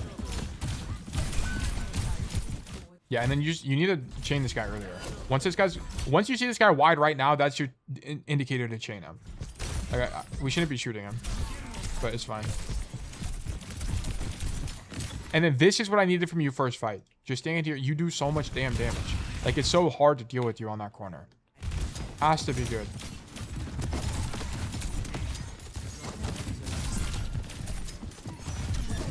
Yeah, and then we just need to get off the floor. Like, whenever you're in this fight here, the card's pushing into this main space, your idea should not be to hold on the floor. You need to rotate as soon as possible to the high ground. Have to. Yeah, and this is why, because you die to shit like this all the time. Like, random hooks, random Soj spam, random Reaper TPs. Like, you'll just die to stuff. Taylor, do you find the Ana Mythic ugly too? I actually like the Mythic skin. You talk about the normal one, the raw one, I actually like that one a lot. Or Horus, I forgot what it is. I actually like it a lot. Lonzo, if you ever die like this, it's basically whatever, by the way. This is whatever to me. Of course, like, maybe you could play... There's not really a point to walking into the open. Like, you might as well play cover. But getting two-top like this is a bit unfortunate. So, whatever. Just play cover. Right, that's it.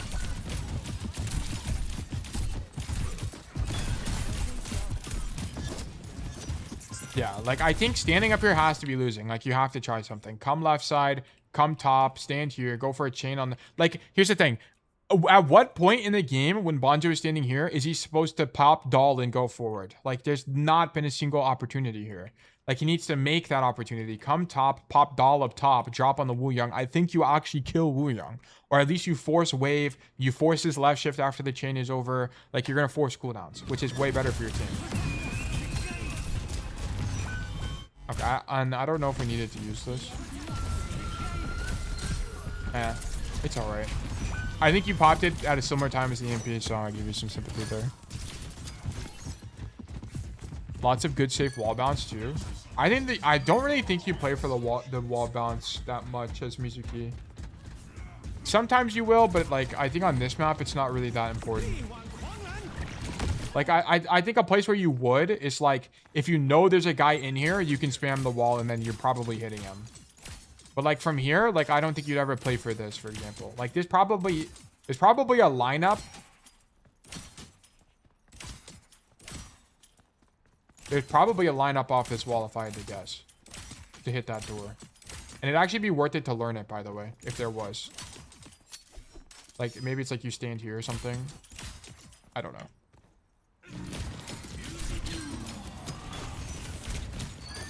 Okay, hold on. Sorry.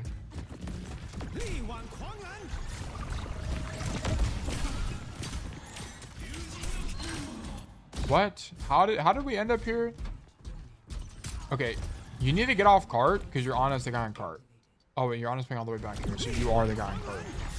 Be shot by the Reaper.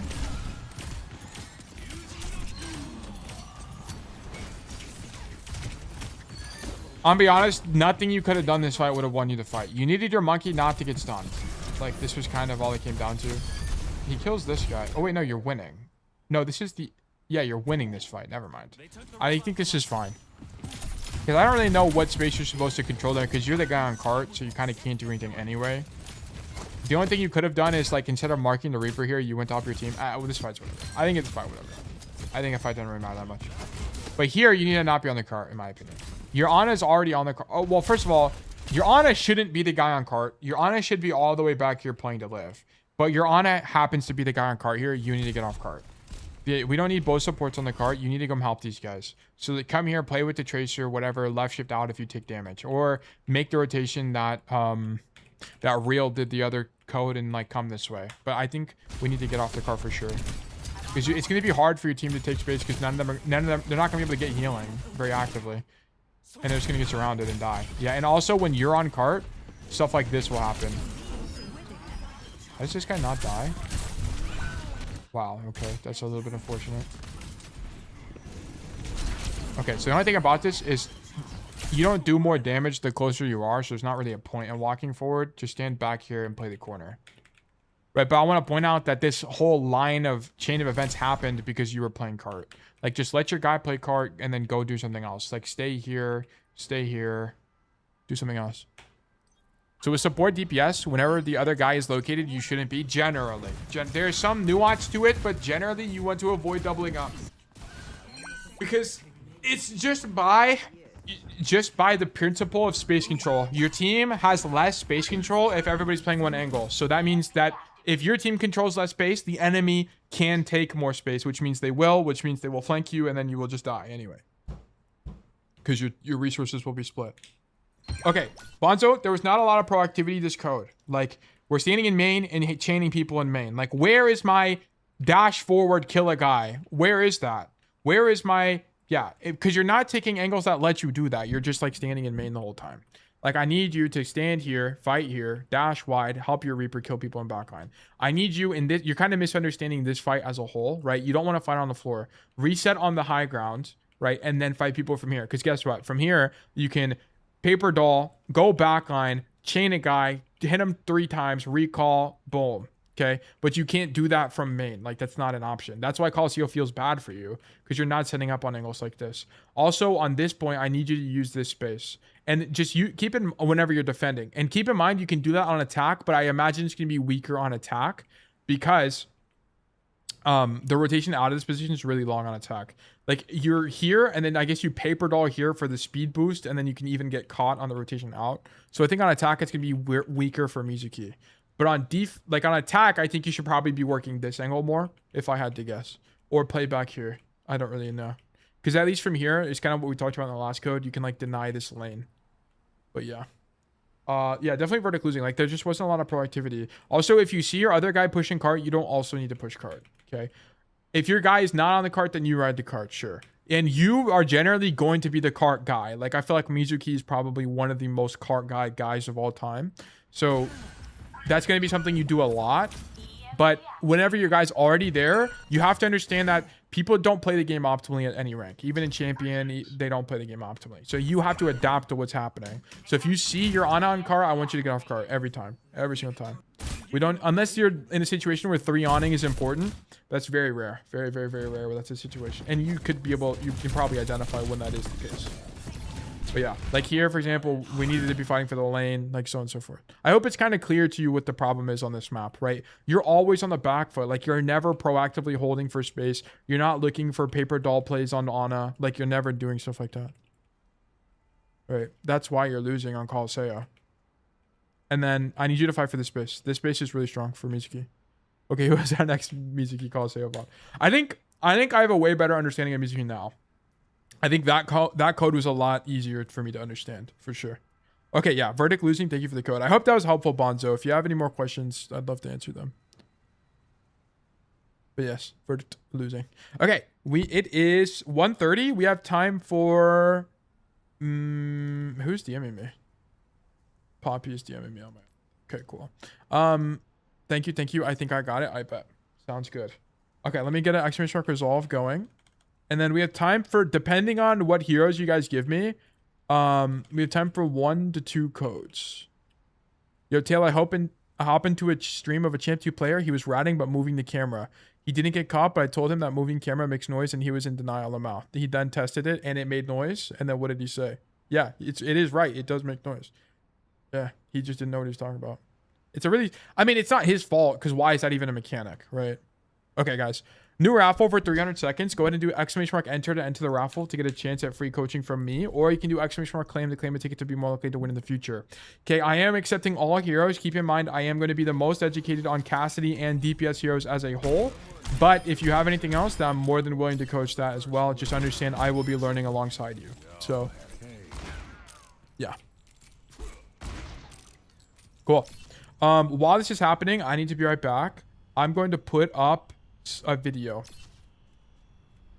The problem with Onron and how to fix it. Here you go, guys. Is Onron one of the worst heroes in Overwatch? Like, she isn't best at anything, at least according to Samito. So I watched this Samito video just a while ago. Okay, I gotta be right back. I'm gonna run ads. Trusting Onron main, naturally, I'm gonna go through her kits and explain her problems and how we can fix them. Because trust me, boy, I love complaining, but I hate when people complain and then never have any solution to the problem.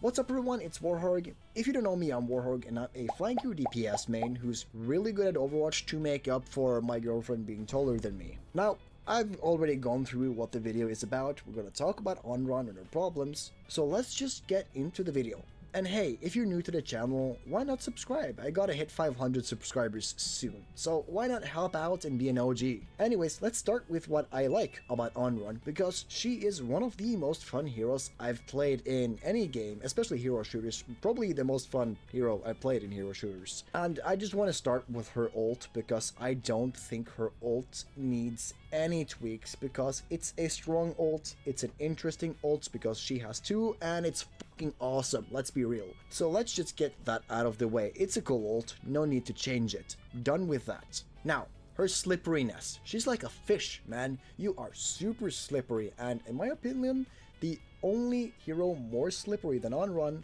is maybe Tracer. I am more slippery on Onrun because I'm better on Onrun, but yeah. And I do really love how slippery she is. It enables you to do bold shit and just get away with it, and it opens up a bit more room for error, which some other heroes struggle with, like Genji, who has a really tight room for error. The only problem with Onrun's slipperiness, and I'm gonna come back to this, is that I feel like it takes away a bit of her lethality. Because she's so slippery, she isn't as lethal as other DPS, and unless you are in a pure 1v1 against Onrun, or as Onrun, you struggle to get more value on her than other heroes like Genji, Tracer, or Sombra. With that being said, her duel potential is insane. But hold on. She can win most trades, especially on the DPS roster, and the only trade you might lose often is against a Kiriko, because Kiriko is a huge, massive counter for Onrun. Not only can she cleanse your fire, so you need to build it up again, and TP to cleanse again, but she also has a higher or really close time to kill, or similar time to kill than Onrun. And if she somehow loses the 1v1, she can just teleport away and she is safe. Other than that, Onrun has a good chance against most heroes. Is this a W or an L take? Flyers, I actually don't really have a problem Wait, new with pull. Aras on Onrun, but yeah. Anyways, tanks are impossible to kill, or most tanks. You can 1v1 Is this a many W or an L tanks take? in Let me know. 6v6, but let's start with 5v5. No, you can't 1v1 a super tank. You can't 1v1 a super tank at all on DPS or support. Just forget it, buddy. Let's talk about the good game mode now. We've got 5v5 out of the way. No, you can't kill a super tank alone on What? Now let's talk Another about 6v6er? So you can 1v1 some tank. Dude, it's always the DPS players that say that 6v6 is so much better. It's never tank players. It's never tank players, ever. But going against Zarya, Reinhardt, Hog, and Mauga is almost impossible. The reason behind this is that yes, you can dodge a lot with your E and your shift and be really hard to hit, but tanks like Hog, for example, he can just, you can dodge and dodge and dodge, but you won't be able to kill him. You can empty your whole fucking kit into the Roadhog, he's gonna heal and hook you. I feel like an Onrun shouldn't be able to kill a Roadhog, though. Like, I just kind of don't understand this Same with take. Mauga, he can just, well, he's gonna shoot you until you die. You can't really, he has so much health, you can't kill him. Zarya can bubble you, or bubble herself, so you can't kill her. And Ryan is a bit special, because you can kill Ryan, but in order to get behind his shields, it requires you to be in melee range, usually, to dash through him and stuff. So you're in melee range against a tank. It's gonna be a bit hard to kill Ryan. So, naturally, understand this your guy's tank take. buster, I mean, you're a flanker. Most flankers don't have good tank buster potential, but your tank buster potential is, dare I say, very low, especially if they don't suck. Now, let's start with some things that I think could be nice to get changed. 6v6 is so buns, all types of creative playmaking evaporates. Fine. Yes, exactly. I'd leave it at that. It's fine. I don't understand the 6v6 enjoyers. They're the true slop enjoyers. I just don't think it's a better game mode. I think maybe strategically, like a team-based level in pro Overwatch, it could be better. I could actually understand that. But from a solo queue perspective, I don't get it. It's not fun. Is he glazing on Your run? primary fire, and it's weird. First of all, as Samito said in I this don't really video, know. she has two weapons. Why you're only using one? Why not both? She can shoot faster because she has two. Anyways, while I think it would be fun with two weapons, I would actually personally go the other direction I would tune down the burst, because not only is it a 2-shot burst, it's hard and clunky to hit with and all, but it doesn't deal that much damage. So what I would do, I would go down into a slower single-shot fireball that deals more damage and applies more burn. So I think the reason it's 2 shots is because it being 1 shot would make it OP. It'd be easier to track people. It'd be easier to hit shots. Like, what people don't understand is, like, the way that flankers are balanced is you have a shit gun, but you have really good mobility. So you can, like, dodge through people and so on and so forth. 6v6 way too chaotic without roll queue? Yeah. This is a W take? That deals more damage and applies more burn. So it would apply as much burn as hitting the 2 bursts. I don't even know what his take is. Maybe a little less, because it's easier to hit 1 single shot than 2. Or add this as a new ability or perk. This would fix 2 core problems. It would feel better to shoot it, and it would fix her terrible poke, because her poke is awful. Yeah, it's like, why would you? Yeah, but you don't want to poke on this hero. Like, you have mobility. Go use your mobility. You might be sitting there drooling, saying, well, actually, you aren't supposed to poke on on-run. Well, no. I'm not drooling. You're not supposed to poke on on-run, but it's gonna happen. Especially on some. Yeah, which is why it's gonna happen, which is why it should suck. Because on-run's power spike, you shouldn't buff her poke, because, like, her power spike looks like this, right? You go into the fight, you wait for your cooldowns, and you suck during that. You go into the fight, you wait for your cooldowns. Like, we shouldn't buff her baseline. Like, what? Unless he wants to nerf the mobility as in return. So, like, if he wants to change it to this, where it's like whatever, then maybe I can maybe get behind that. But then people are going to be like, I can't kill anything on on-run because my mobility sucks and I do less damage. So, like, I just don't get it. Maps. And, I mean, come on. Most supports has better poke than on-run. Yes. Oh, my gosh. But supports don't have cooldowns. Like, supports don't have good mobility cooldowns to get them out of angles. The only supports that can do that is Kiri, Jetpack Cat, and Lucio. Those are the only ones. All the other supports are just, like, they don't have proactive value making tools. Like, they don't have dashes like this. That's why supports can do that. I don't understand. Like, I just don't get it. Like Kiriko, Iliari, Bap. Alari's entire kit is a gun in a pylon. Zen's entire kit is a gun in a fucking Discord orb. Like, I don't understand. Like, of course they're going to be able to poke more than you because their kits are designed for that. Like, they don't have mobility. They don't have mobility. Or even Juno could have better poke in some cases. So yeah, I'd say let's run for a fireball. This doesn't make sense instead, to me. Low-key, some people might prefer 6v6 because their rank is higher in it. I deadass think that's a non... you can't ignore that. It looks fucking cool. It feels cool, and it fixes the problem. Now, not a Wu Yang ping pong show ball, just a regular, straightforward fireball. By the way, if you think on... Okay, would Pog Champer be good with that if that also meant you lose a dash or something? Or you lose speed in your left shift, or the cooldown is longer? Need some changes? Why not like the video or even subscribe? Remember, 500 subs. I'll like the video. Anyways, she would gain a lot of power with this change. What I would do to combat this is to slightly reduce her slipperiness. Maybe okay, good. So we actually did recommend it. Cooldown on her dash, or remove the healing from her E, or both, like she was on release. That makes, first of all, her major perks really valuable, because you can either choose between more healing or more uptime on your dash. Her abilities are also fine. So by the way, I just won't touch that much on her abilities, but I want to talk about her burn, because her whole thing, or her whole shtick, is to burn. Yet her burn damage is one of the lowest in the game. It sucks. Yeah, but notice that these burns are on an ability, not a gun, right? Maga is the same way. That's why Maga's burn is really low, because these are abilities, not guns. This is at 15. This is a 12-second cooldown, and this is also like a 10-second cooldown. Game. It sucks. And this requires precision, right? Like, you have to throw it at someone intentionally, which can miss. And then this is your escape. This is also tied to your mobility. Also, Dynamite is Ash's power spike.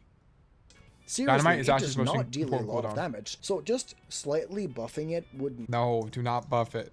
Do not buff it. It's gonna Make be her OP. quickly much better, and also make her Wait, is Honoron weak? minor perk more I feel like viable, Honoron because isn't in my weak. opinion, that perk that extends her burn sucks. What, you gain like 10 more damage? Yeah, I think What this am I perk sucks. I agree. supposed to make of that? Compare that to the crazy overhealth you get. It might actually be good because there might be situations where like you can't get to them fast enough to right click, and this actually continues to right click. I don't know. From the other I'd have perk, to when actually you ult. do some science to figure out if that perk's you're good or not. basically unkillable after you hit your ult. You get what I mean? Now, I'm not retarded. I know that giving Okay, bro. her all of this would make her busted. Sure, so bro. yeah, I know it would require a lot of Okay, bro. tweaks, and adding this all would just make her super broken. But Alright, bro. just something about her primary fire and her burn, just fixing that, buffing it a bit or adjusting it, reworking it, would make the character feel so much better. But in the end, I just want to end the video. Before we end the video, I just want to add that I think Onrun, she feels a little bit weak now, especially how fast she can get countered by Cass and Carry, for example. But she is. You can literally counter. Like, I don't understand.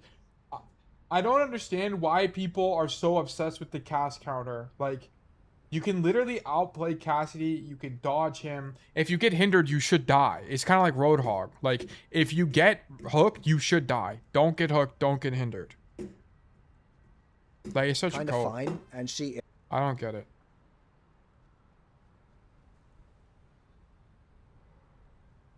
What did Samita's take? This was 3 weeks ago.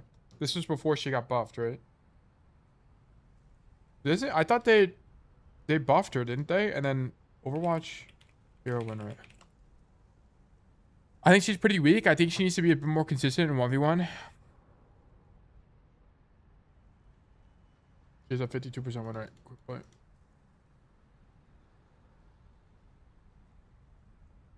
%51% win rate. Okay, the only one that matters is champion.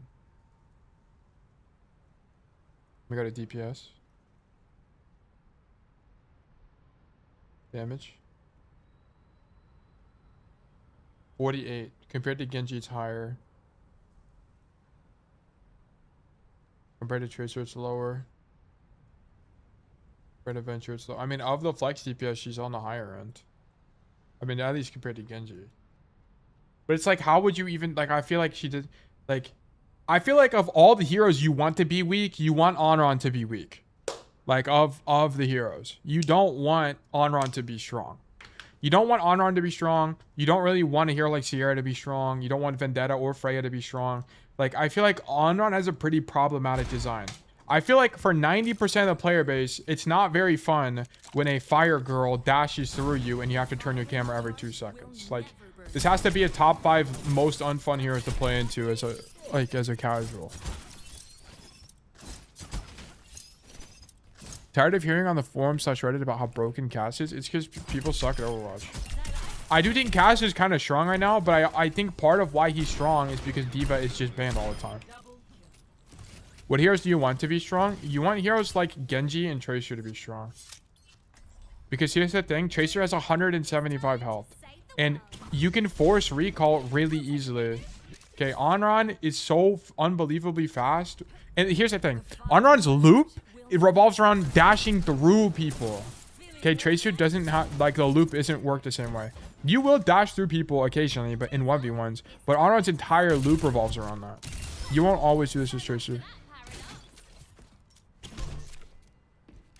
Low key, since I've been playing ball, I can understand the Cass hate. Well, also, I think a big reason why Cassidy is so hated is because he's also the most popular DPS in the game.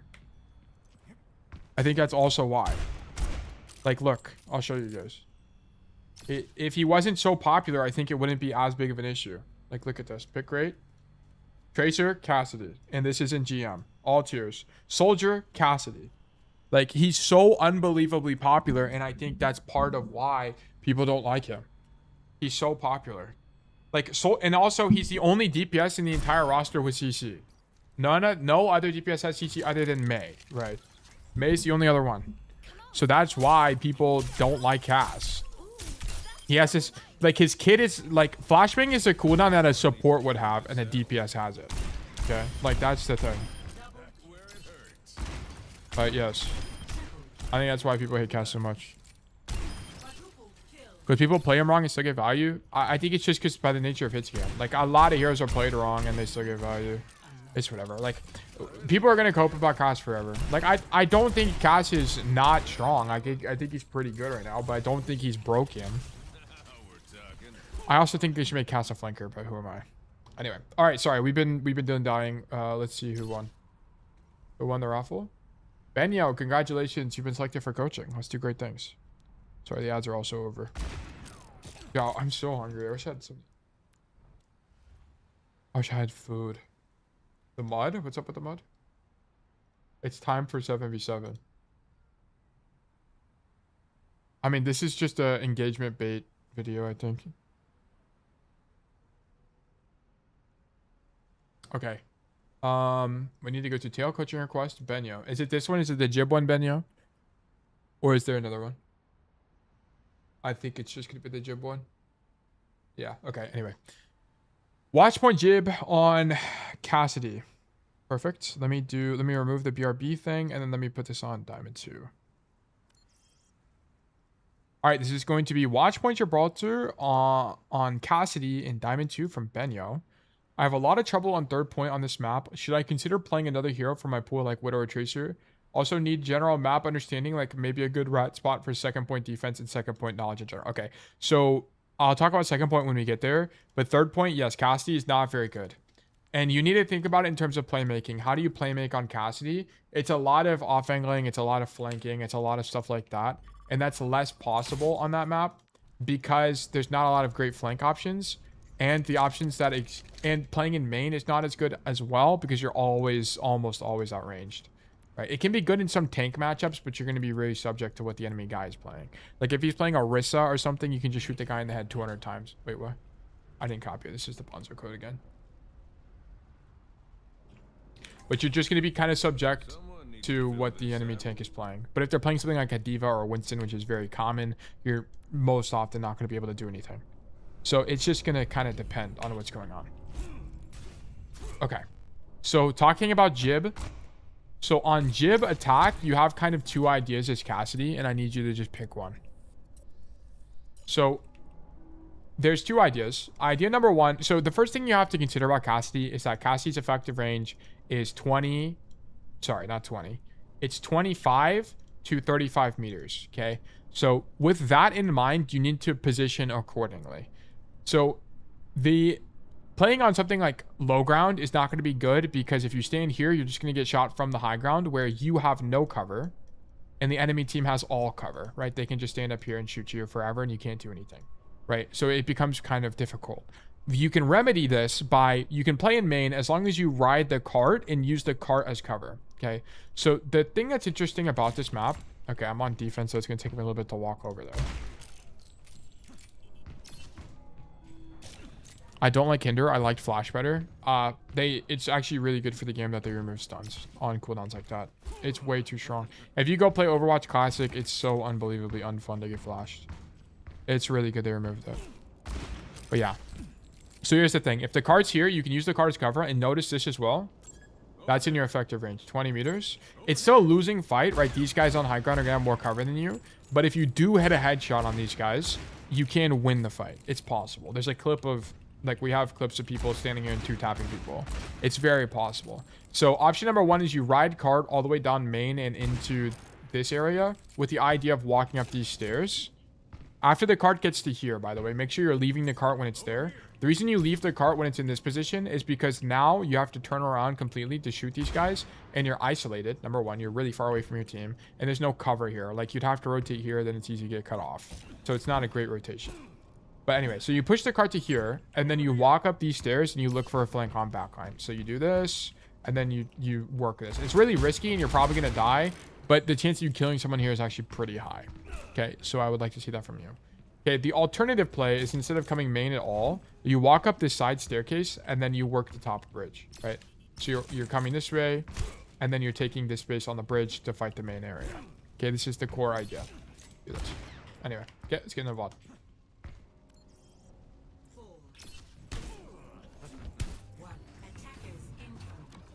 Okay, we roll off main. We use the cover and we shoot our gun. Spam Sigma. Okay, and then this is a core issue from you. You're going to get spammed here out of this door all of the time, right? I wouldn't be surprised if you just die. No, you don't die here. Okay, very fortunate. But this is not really an angle you're going to force as Cassidy because it's really awkward. I want to show you that whenever you're playing as a defender here, if the defender is up top here, it's easy to mark you because look at this, right? They can stay unswung on this corner, like, and then just mark you on the angle like this. Also, if they're on this angle, you're on their screen, right? If I'm holding like this, they will just pop up on their screen, right? Notice that this is always in frame, pretty much, as I'm aiming. Sometimes it's not, like if I'm looking coast, but most of the time it will be. So it's going to be easy for them to mark you as you walk out the door. So that's why you typically don't prefer this door, even though it's out of your effective range, or it's in your effective range, because it's easy to mark you and stop you from taking that rotation. Okay, you might also feel like a good rotation for Cassidy is going to be to walk up the stairs, but it's okay sometimes if you can catch people here. But the problem with this is you can't continue your rotation in the back line. Okay, which is really bad. Like you can't, like, how do you take space here? If there's an Ashe there or a Sojourn or a Freya or an Emre, you can't walk forward because that's 34 meters. You do 20 damage. They'll do a full damage to you. You will just lose. Okay. Do know that you can, sometimes you'll end up here. What you can do is you can roll off of this thing to get to the high ground, which is really good. Just make sure you know that. Tail, I've been on the NA server since the first time I changed it. Rest in peace, Poppy. Ping forever, I guess. Also good to see you, Arku. You're doing well. This map is horrible. Yeah, this map's... The attack here sucks. The defense is good. So you needed to go up top on the bridge or you needed to ride cart. You need to pick an idea. Riding cart here is pretty bad, by the way, because the Sigma spam is just going to hit you even with cover here. You need to play up top here.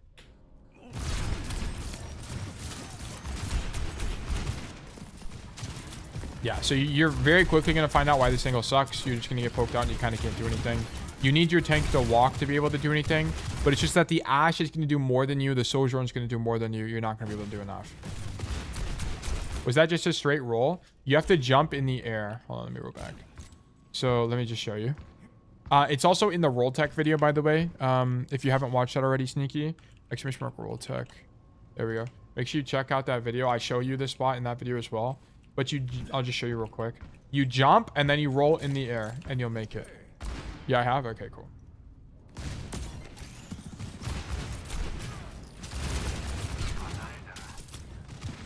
Okay, so your team took space for you. I want to point out that your team took space it's kind of, they took space despite you being on the team rather than because you're on the team. So just keep that in mind, right? You want to try to minimize that being the case as Cassidy. You want people to take space because of you. Also, you have a very unique opportunity here. Okay, so you're up top here, and I want you to notice everyone on the enemy team is on the floor. So what does this mean? If you go to the high ground, no one can stop you. So here's what you should do right now.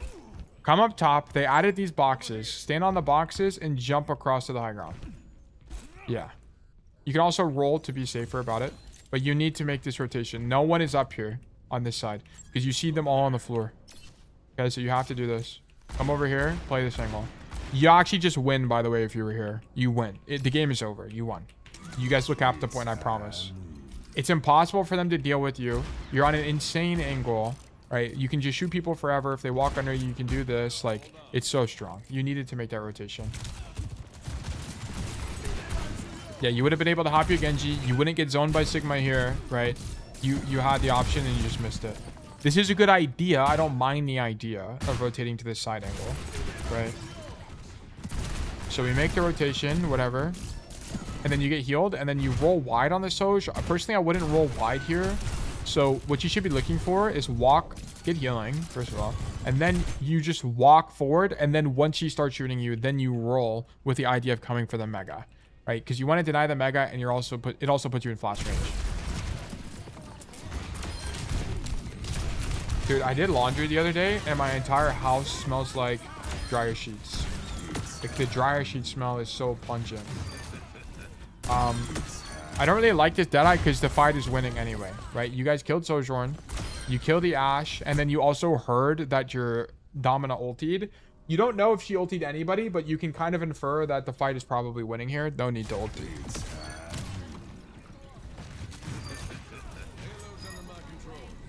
Guys, do you guys think Jib is the worst payload map or no? I think it's definitely up there. I hate this map. Like, do you prefer Circuit Royale over Jib, or would you rather play Jib?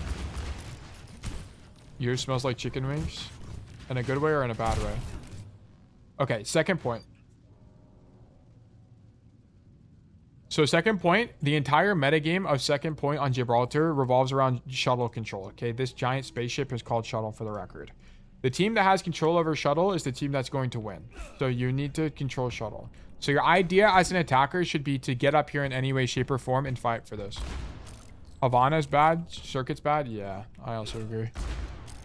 So as Cassidy, you have two options. You can like come this way and fight for it like this and poke people out, or you can take the ramp. Either one. Also, just make sure you know that you can roll tech off of this to get up top here, and then you can stand up here and shoot your gun. Really good. This is also a head glitch that not enough people use as well.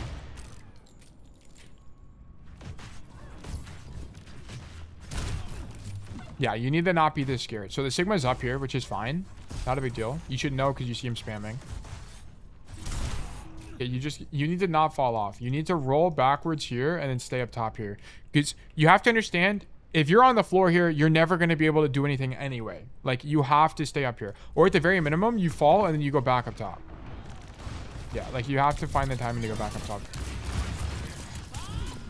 Okay, cool.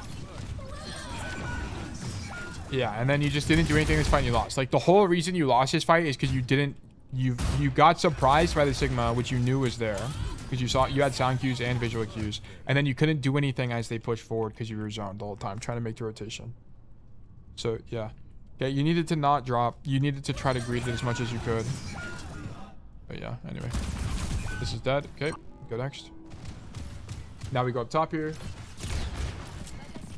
Then you take this space. Nice. But you need to be way braver than this. Oh, your tank is dead. Okay, if your tank is dead, then you need to leave. Like, if your idea is, okay, my tank is dead, I can't do anything, then I wouldn't continue to stay here. I would just hard leave. Like, just come roll back here, play safe. Like, especially after your Genji dies, you need to leave this angle. Because you can get pushed here and die. Yeah, okay, exactly. Yeah. Okay, whenever your tank is dead and the fight's disadvantaged, you need to think about just living or trade out or something. Like, I don't want to see you continue standing here because stuff like this will happen and it happens very frequently. So you needed to just leave after your tank died there. Freaking hate first point Rialto. First point Rialto is like the only good point, in my opinion. The rest of the points suck. I hate the rest of Rialto.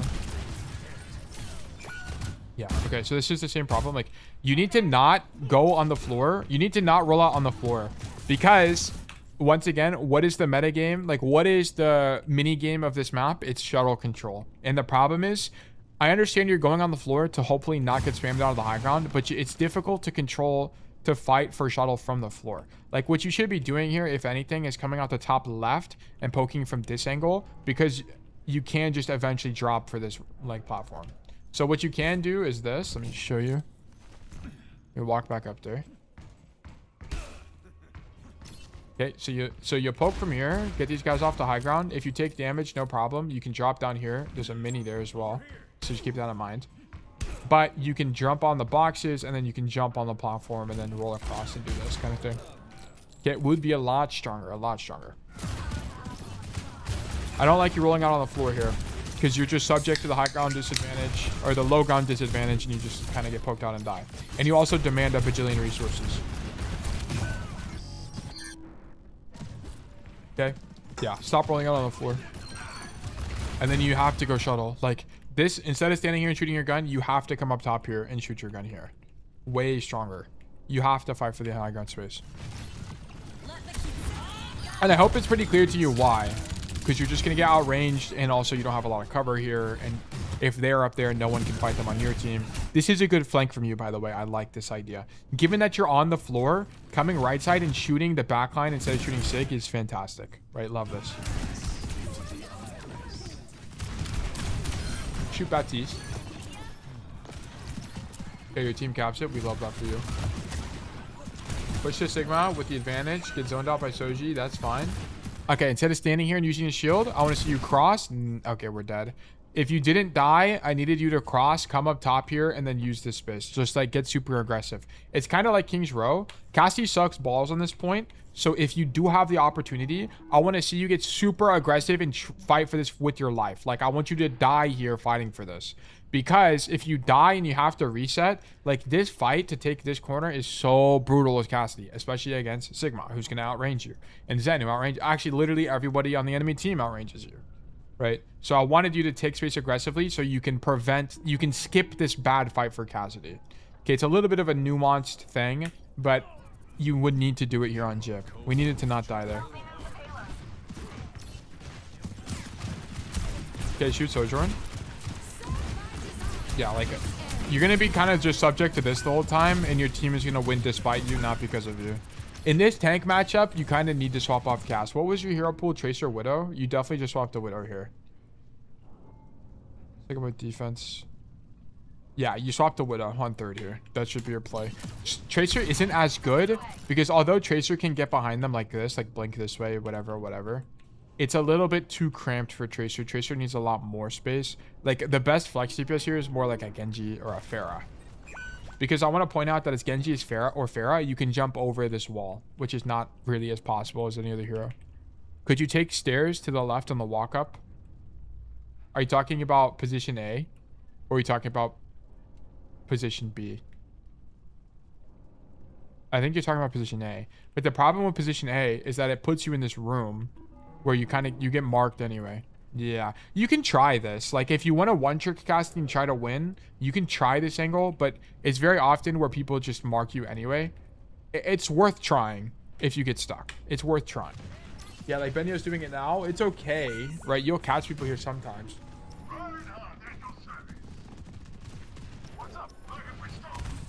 Yeah, but this is what happens. You get marked, and then you're stuck out of the fight the whole time if you get marked. It's like a total gambit play. Like, your best play here is just a Deadeye main for your team. Yeah, like this, but I needed this Deadeye to be on the corner. Like, it needs to be here so your team can walk. Here so your team can walk. Like, you needed to not use it here, to be honest. You need to use it here so your team can not take pressure and spam and main. Cassidy is really bad on this point. Yeah, okay, we're dead.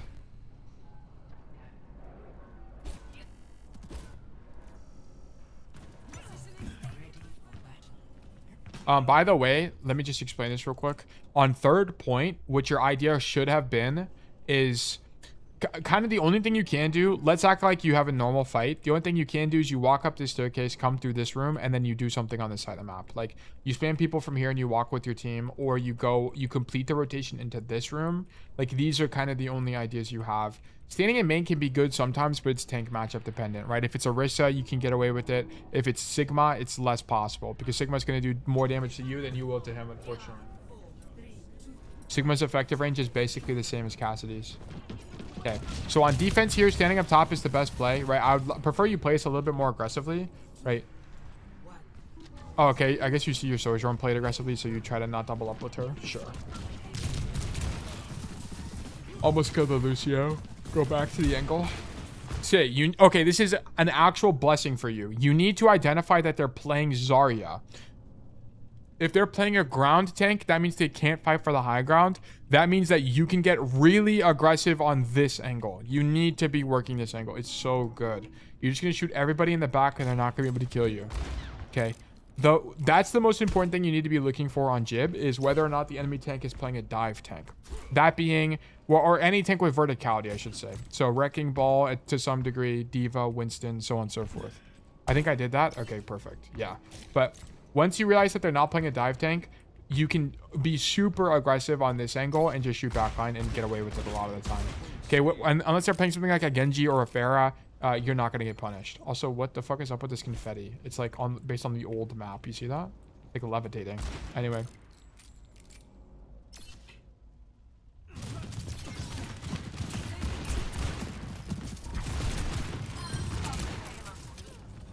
Okay, you need to just do this earlier. You should have recognized that this was a possible play earlier. Oh, okay. Dropping for the Zarya is a little bit crazy. I would wait for your team to start shooting the Zarya first before you start shooting the Zarya, to be honest. Because here's the thing. Not only can you die fighting the Zarya, but also you now have to make the rotation back up to the high ground. I low-key don't like Jib. Yeah, this map sucks. It's better after the rework, definitely, but I still think they kind of missed the mark with the rework. I won't lie.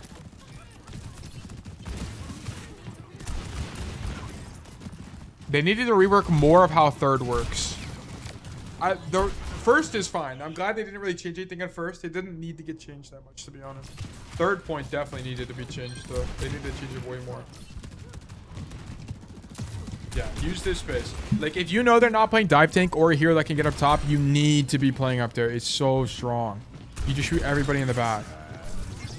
Okay, this Deadeye is bad because what you're waiting for with the Deadeye is when people are really overextended. I guess you see the Ashe is overextended, but what you want is not this, where she can unswing to this cover. You want her to be like here. Like, this is what you want, where she's like totally stuck in the open. That is when you Deadeye. Not here. I guess you're zoning the backline, but this would... I guess you're also pinging the Zarya. Like, if your team kills the Zarya, that'd be great. It's an okay Deadeye. I was trying to zone them because it's a 1-for-2 trade. Would you say this is worse for Cass than Parry ISO? No, Parry ISO is the worst map in the game for Cass. It's not even close. That map is horrible. There's no play that's good on second. There's 0 plays are good for Cassidy on second. They all suck. You have to just 2-tap people out of your effective range, which is really difficult and not really possible. You're just a straight liability on that point. I have a map tier list you can look at. I think the Deadeye is okay, but at the very minimum, if you're gonna Deadeye here, Benyo, don't walk in front of the box. Just play at the box. Because look, you demand lamp for nothing. Like, just stand here so you don't need resources. I think it's okay at best because you could zone out the Zarya, but your team is just not pushing the Zarya and you die, right? Like, I wanted to point out that the reason you're low HP is because you walk in front of the box for no reason. Like, if you don't walk in front of the box, you don't take this much spam from Sojourn, and then you don't die here. Oh wait, you got healing from BAP anyway. I just don't like the Deadeye. I just don't really think there's a point in Deadeyeing. Like, because here's the thing. I understand you're trying to zone them, but you can also just shoot them and zone them. It would do the exact same thing. Like, because here's the thing. If the Ashe wants to continue, she has to continue rotating to help her Zarya, which would put her in your effective range anyway, right? So it's kind of fine if she does that. Like, because she'd have to do this, and so would the BAP. Both of them would have to do this. I mean, the BAP can also jump up top here, but that's a different story. The Deadeye wouldn't even be able to stop that from being a thing. But the Ashe has to get here, so it's fine. Like, we don't need to zone her all the way back here. Just let her walk into your effective range and then shoot her. Like, I think that has to be better. I don't like the Deadeye. I think the idea behind the Deadeye to zone backline is fine, but in this specific situation, I don't think we needed to do it. Because you can just shoot your gun and it would have been stronger. And also, I don't think coming to this side of the high ground is any better, right? It puts you here, but this is out of your effective range anyway. I'd rather you come to this side because you can roll across and go for a flash fan kind of idea, right? Am I over here? No, I'm not. I think the only time you'd go to that high ground if there was someone on that high ground. Like, if there's someone over there, then you'd go over there to fight them. Right? But I think here, you want to roll out on this high ground. That way you can poke people from here, from this angle. And then you can roll across like this. I messed it up, but you can roll across to that high ground. And then you can go for a flash and fight for it really aggressively. And no one ever in their right mind will ever expect you to make that play. No one is going to be standing here pre-aiming you or anything. So you're going to be able to get away with it too. I made it nice. Yeah, you just do this. Really good. Okay, has to be good. Has to be good. Yeah, the fight's lost anyway. You needed to not die earlier. This fight is whatever because you needed to not die earlier. And then you turn into a rat. We love this for you. Oh no, you go up top. Okay, so second point defense. The most important thing you guys have to understand about Jib's second point defense is you cannot die. Okay, you see what your Domina and your Alari and whatever are doing. These guys cannot die because here's the problem. If you die like your Sojourn does, who won't be in the fight now because she died late. Here's the problem. Blue team will be able to take space aggressively, and then they will get shuttle control before your team does. Okay? This is why every single time you watch pro players, instead of walking out of choke here, you see how your Domino walked out of choke when they capped? Change your spawn. Please, for the love of God, change your spawn. That way you don't die early. You have to not die early. You will just lose the point. Okay? Because here's the thing. We've all played games where we're defense and we're trying to walk out of this door and we can't fucking walk out of the door because there's 10 million attackers on the shuttle and we get spammed out and die, right? You cannot die, guys. It's the #1 thing. Shuttle control is the entire metagame of second point. So your Sojourn is dead, so you guys are going to be kind of fucked, and so is your Lari. So you're just going to lose second. It's over. Your team through. It's over. You're not going to win this. It's over. Yeah, and then you get stuck, they push forward and die. And you die. Like, it's over. Like, you just lost second already. Nothing, even if you lived there, by the way, you would have had to win the duel with the Ashe for this to be any level of winning. So how could we have won this duel? This rotation from you was basically fine, by the way. I'd prefer you leave, but it's actually okay to stay here because they're playing no mobility heroes. So in this matchup, it's okay. Okay, here, just don't roll forward on the guy. Like, what you needed to do is just leverage your high ground advantage. Okay, so this is a... Also, first of all, you should be pre-aiming the guy. 100%. You hear him pushing you, right? You hear the Ashe footsteps. You should be having your crosshair on the door the entire time. Like, let me show you what this would look like. Let me walk over there. If your idea is to rotate up top, which is fine, by the way, because it gives you more cover. I have no problem with that. You should at least be aiming the door. So you should be doing this the entire time as you're rotating. Okay, that way when she swings, you're not surprised. Because look at this. You get surprised by her swing, and you could have hit a shot on her already. And then you just need to stay up here and then shoot her. Like, that's it. Like, you should be doing this. And then maybe you roll this way, and then you keep fighting her. But you need the high ground, because that way if it's losing, you can just unswing. Okay. But yeah, you guys lose second here because your team dies. Like, they need to reset their spawn. It's so unbelievably important. If there's anything you learned from this VOD, it's that. You cannot die on second when your team is resetting. Okay. Here would be a good time to swap the Widow. This position is really good for Cassidy. Just understand you're never rotating out of here, so you're fighting for this for your life. Okay, which is fine. Love this. Matching intentions with your Dom. I love that you're not dropping. Because now you're dropping once your Dom pushes forward. This is good. Love this from you. Kind of the whole... There's not... Cassidy kind of sucks here. But this... You're kind of doing the playbook correctly anyway. Like, the best play for Cassidy is to stand here and just shoot your gun. Because it's really hard to clear you. It's... Once they play Diva or Winston, you're kind of screwed. This is your best play, by the way. But once they play Diva, Winston, Hazard, like something that can get up here as a tank, it's a lot more difficult to stand in this position. So what you'll end up doing is just standing here and shooting your gun. There's no other good play. There's not another good play here. Cassidy's too slow and your range sucks. So you have to do one or the other. Prefer this, but once they're playing a dive tank, you have to now stand in main and just shoot your gun, unfortunately. This is a map where you should prefer swapping. This and like Shambali third is another good example of a map you want to swap on. But, because Cassidy just sucks here. You're outranged. If they play dive tanks, you're just a liability. You don't do anything. The only time you do something here is when they're playing a ground tank like Zarya, which is really rare on Jib. Or they're playing like Aritza or something like that. And you get grabbed with that. Okay, nothing to do there. I never played Cass on Jib. Yeah, he sucks. He's not very good. And then here's the problem. Now you're swapping to Widow. You're walking out when your team is dead and they already have space. Like, Widow is best when they're taking your space, right? Like, you're defending space. Like, Widow is best when they have to walk into you, not when you have to walk into them. On this map. 1 out of 2 times the game doesn't go beyond first point. I played Bastion. Yeah, Bastion's also good here. Yeah. So your third point is weak because Bastion just sucks. I mean, Cassie just sucks. Right? You only had 1 opportunity to do anything on third attack, and it was to... You needed to, instead of standing here and using the Dom shield, you needed to cross into this space and then play for the staircase with your life. Because you... And you saw it, right? If you're not fighting for this, you're going to be forced into really bad fights on the first half of this point. Okay? He's really bad. Cassie really sucks here.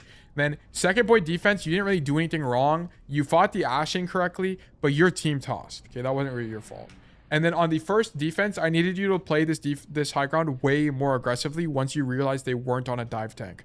Like, you should, once you realize they're on Zarya, you should be like, oh my god, they're trolling. And then you should be popping out right here fighting people. Like, immediately. Like, I don't want any hesitation. Like, take the rotation. The only time this will be difficult is when they're playing like a Genji or someone, or a Reaper, like someone that can actively mark you here. Okay, but when they're on double hit scan, which they were, use this to your life, you know, as much as you can.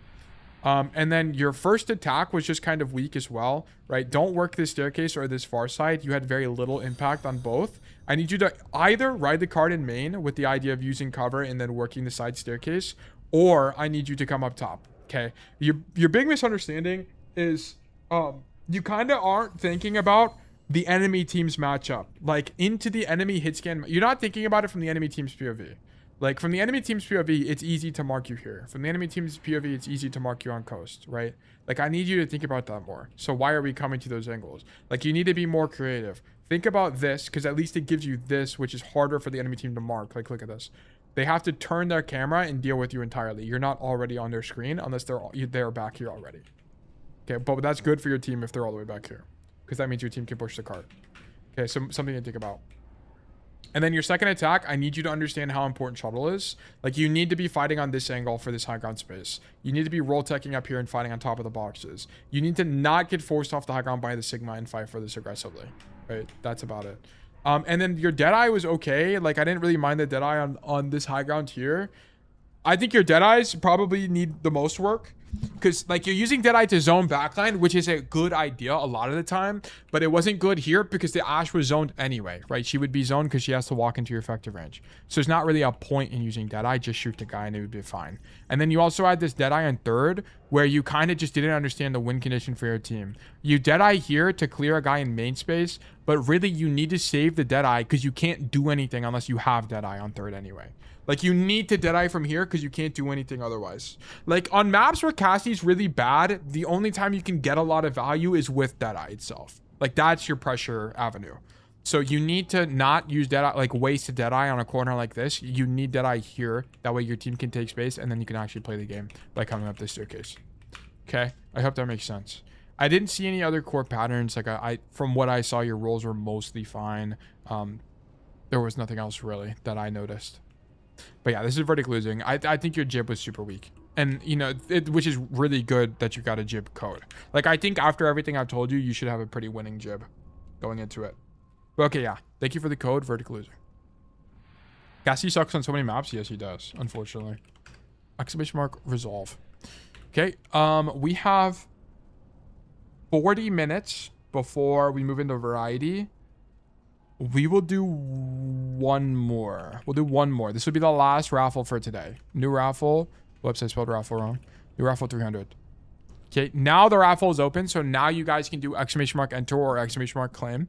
Okay, do exclamation mark enter if you are here and you'd like to get coaching from me. Do exclamation mark claim if you are here, you'd like to claim a ticket to be more likely to win in the future. Okay? So think about it as exclamation mark enter is if you want to get coaching now. Do exclamation mark claim if you want to get coaching in the future. All right.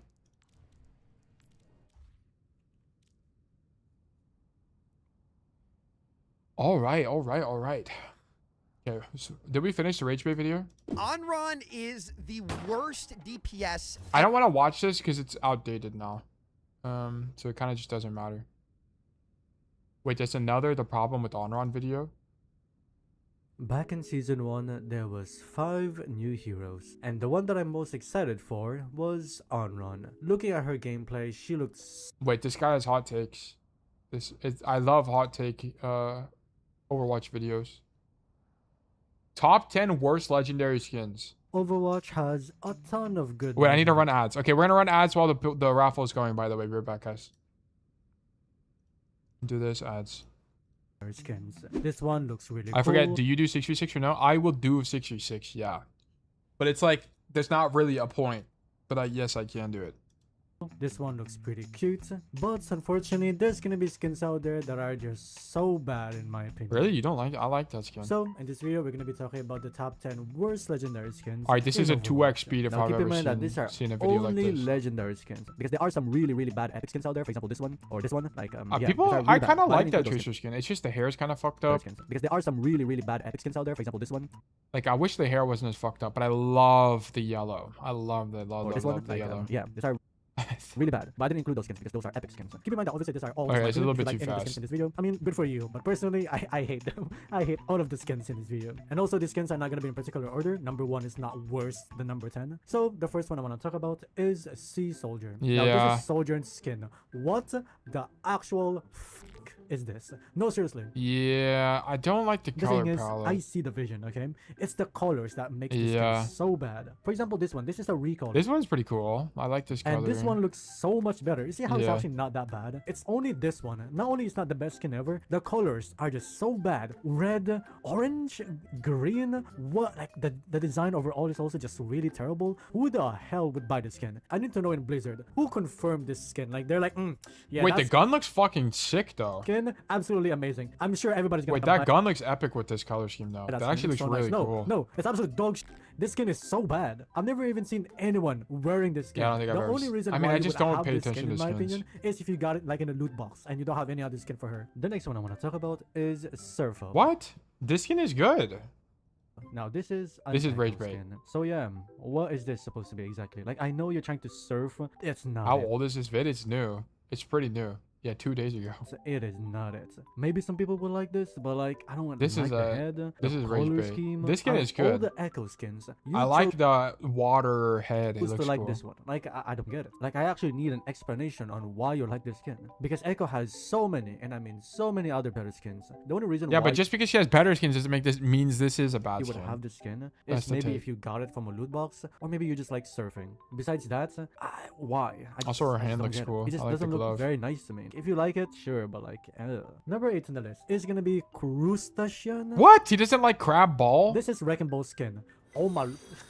Crab ball is I fire. don't even like Also, Morbdos and Takumi, thank you guys for the follows. And this skin, no, seriously, what the hell? They're going for like an ocean themed. Cool, fantastic. Okay. This skin is fire. What is that? What is that supposed to be? No, What no, do no. you mean he's like an what is alien? that supposed to be? It is so. He's like ugly. an Why is it- Atlantean.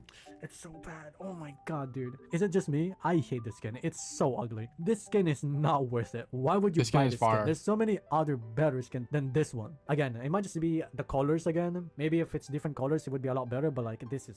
I hate looking at this. If I see you rocking this skin, I might just focus you, by the way. I don't even care if I win or lose. If I see you using this skin, I might just focus you the entire game. I'm literally gonna counterpick you. Number 7 in the list is gonna be Hong Hai area. I'm probably butchering that, but it's Yeah, this this skin skin right is not very good. here. Now, I don't really know what the idea. Maybe Sorry, it's like but, a mythology what- thing, what like is it that supposed to makes be? this The skin. hair is just so weird to me. Why is it sparkling? I think in it's the there? face paint. The haircut, the mask. There's also like just too much shit going on. Like, what am I looking at right now? See, the thing is, I don't even mind the actual outfit and like all this other stuff. It's mostly the head. I just don't understand. Yeah, I think don't it's like just the Junkrat. face Is it just paint. me? Like, if you put this skin to a different character, I feel like it wouldn't be as bad. But I feel like with Junkrat, it's just so weird. It's so weird to look at. I've never seen anyone running this skin, by the way. I feel like if I see you running this skin, I might beat the shit out of you. No, seriously. This looks Alright, bro. hideous. Out of all the Junkrat skins, you chose this one. Hairstyle I've ever seen in my life. Okay, people don't like this Curie skin, really? I kind of like For the Curie Kiriko. skin. Like, what is this? This She's like a cyborg. has to be the worst hairstyle I've ever seen in my life. Yeah, because it's like What is it's that? like a futuristic like Curie skin. You're like trying to So be they're Mickey going for like a futuristic Mouse, hairstyle. but you're trying to be special. That face looks weird. I don't even like the outfit. Now, if I'm not mistaken, this is Kiriko's first ever legendary skin. This is actually garbage. I hate the design of this. Like, who thought It's of the this? face paint, It's but her she's a first legendary cyborg. skin, and you butcher it this hard. And if you're running this skin for Kiriko, Is she I supposed actually to be, need an like, explanation pale? because I don't know. Kiriko has so many I was skins. gotta make Why top do you 10 use this one? skins. Like, this one is actually garbage. It is so bad. Number 5 on the list is gonna be Glam. Now, this is the Moira skin. What's wrong with this skin? It's just Do I like need the to explain why I style. don't like this? No, seriously. Just look with your own eyes. Look with your own eyes. You cannot tell me, that skin is so worth it. I'm gonna using this skin. The next up I want to talk about is Shriek. Okay, I like Mizuki. Damn, do I just have shit taste? Do I just have shit taste in skins? I like this skin. I like the guy who looks Streetwear really cool, Mizuki. default I skin. think he looks Let's cool. Completely ruined it, and let's make this garbage ass looking skin. I'm sorry, what is this? What is this? I feel like the outfit is not even that bad. It's just the face looks weird, like the hair, and especially the hat. Damn, they just why did they want Mizuki to mask fish everybody, they bro. Pac-Man the hats? Why is it? Yeah, this is the only like maybe questionable thing. It's like why didn't they just keep the actual hat being full? But I know the idea is that so his face isn't obscured. Like it's kind of the concept. chopped. Like, why did someone bite on the hat? I feel can like understand that critique. I can understand that. The hat is so fucking ugly. I This see. skin, they kept the mask and they didn't bite the hat. I don't, and maybe a yeah, different that's hairstyle. the biggest critique. But I think other than that, it looks I cool. feel like this skin I like it a wouldn't be lot. as bad. This is his Yeah. first legendary skin. I as get well. it. I His can get default it. skin looks so much better than a legendary skin. Number 3 in the list is gonna be Iron. Oh, yeah, Now, I remember is when this one came Doomfist out. skin. It's very interesting. Like it's very what's the word? Bold. Do I Very even need to bold skin explain here. why the skin is in this list? The hair is out of place. It looks like mayonnaise. It's like a toothpaste, but like mayonnaise. The color scheme is garbage. Green, and then like this metallic. It just doesn't work well. This one also has a lore. Let me read this for you guys really quick. After losing his arm in the aftermath of the crisis, Doofus turned into. Oh, bro. I don't like this bit.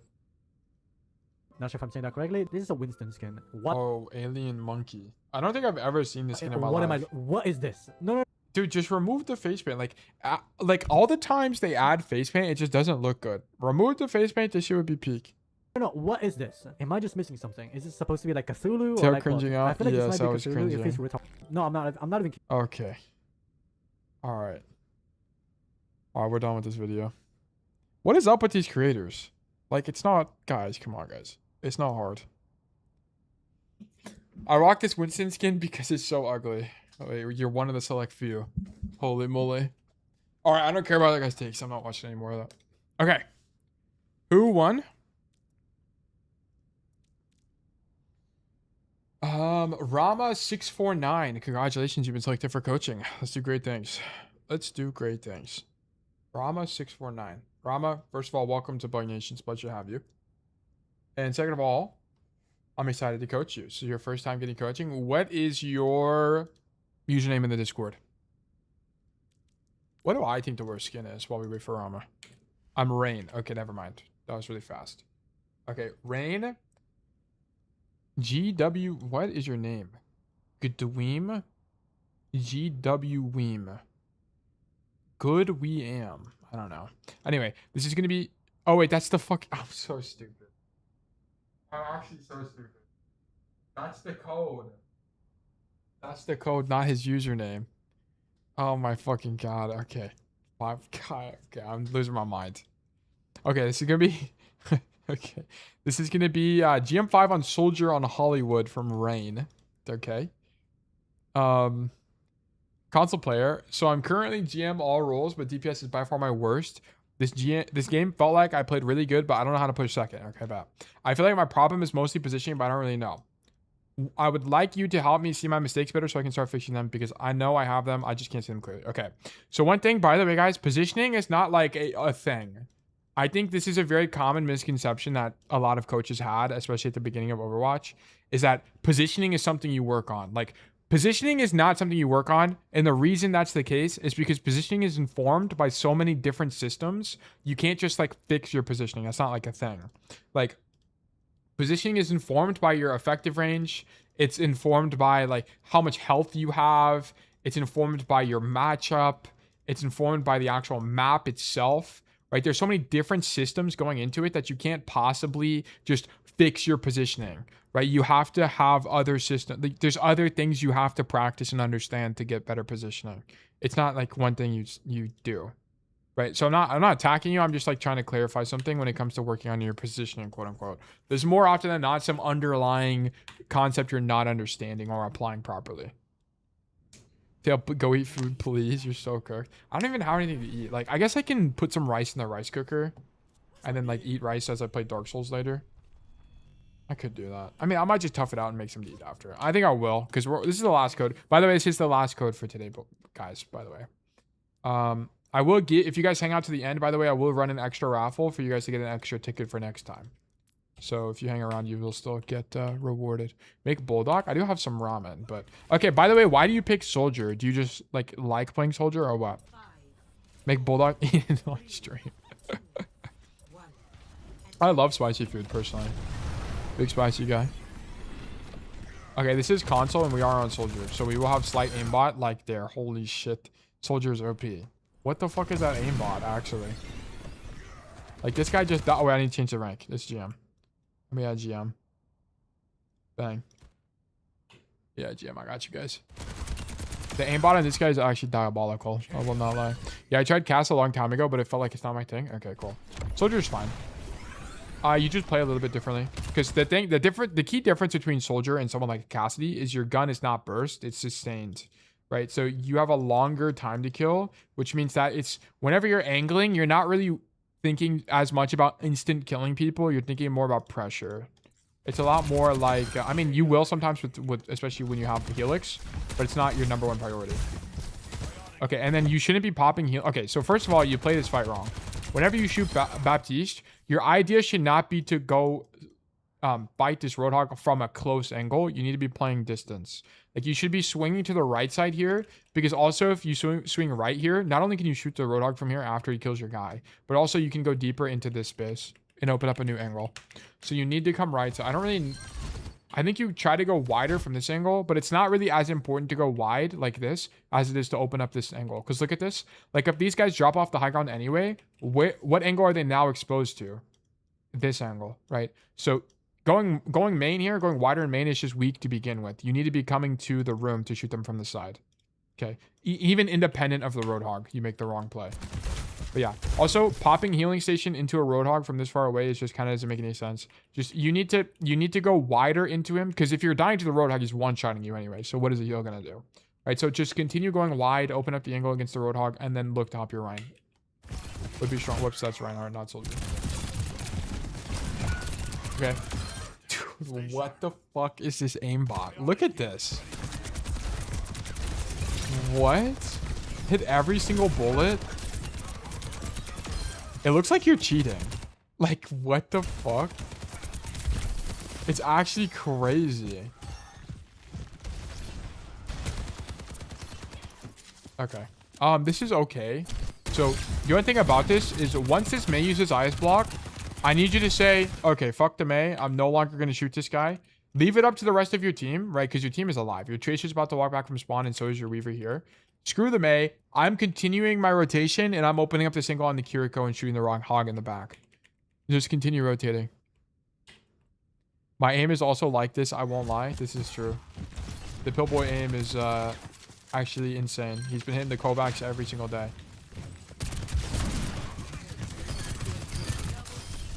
By the way, oh yeah, I already explained it. The reason you can just avoid the Mei is because she's going to be stuck between you and your team anyway, right? She's screwed anyway, even if you don't shoot her. Okay, so a little bit insane. If you're gonna go for this BAP kill, it's really greedy, but this is a heal pack. Because this guy can't move anyway, right? He's not Tracer, he can't blink around a wall. Whoops. He can't blink around walls or anything. Right? So he's gonna be stuck here. So just pop your heal pack on the floor, bang, and then just shoot him in the face. He's losing that fight every single day of the week. But it's potentially losing. Like, if this guy was him, like maybe if you're fighting Landon or Ultraviolet, you just die, right? You needed to be more careful about this fight. It's a good angle from... Okay, this is a bit crazy. This is definitely bad from you. 120 HP, 140 HP, 170 HP, and you're swinging the Soldier with no heal pack cooldown. Okay, bad awareness from you. You need to... Whenever you're taking aggressive angles, just wait for more resources, right? Wait for your full HP or your cooldown. I kind of don't care. Like, what you want to do here is pop heal station on the corner and then swing. Like, that's the idea. This was Ego, not gonna lie. Well, this is bad, right? Unfortunately. Like, I would be okay with Ego if it was like a Soldier 1v1 and you're both on the bridge with no cover. Like, sure. But this guy has an inherent advantage against you. As you unswing the angle, like, I want to point this out. Okay, you kill this guy, whatever. Cool. Okay, as you unswing the angle, he can exist in any possible position as you swing this corner, okay? He could be, like, let me just draw the electron cloud of uncertainty of where Bro could be. He could be here, here, here, here, here, here, here, here, here, here, here, here. He could be in any of these positions, right? Like, he can be anywhere in this area, okay? Guess what? From his POV, you can only be in one spot. Do you see the advantage versus the disadvantage here? Like, he knows you're going to be in the door. There's nowhere else you could possibly be. Okay, so he is just going to pre-aim the door, and then you can't pre-aim really anything because he could be in any position. Like, look at this. Look. This guy just doesn't have Helix. Why does he not have Helix? What happened?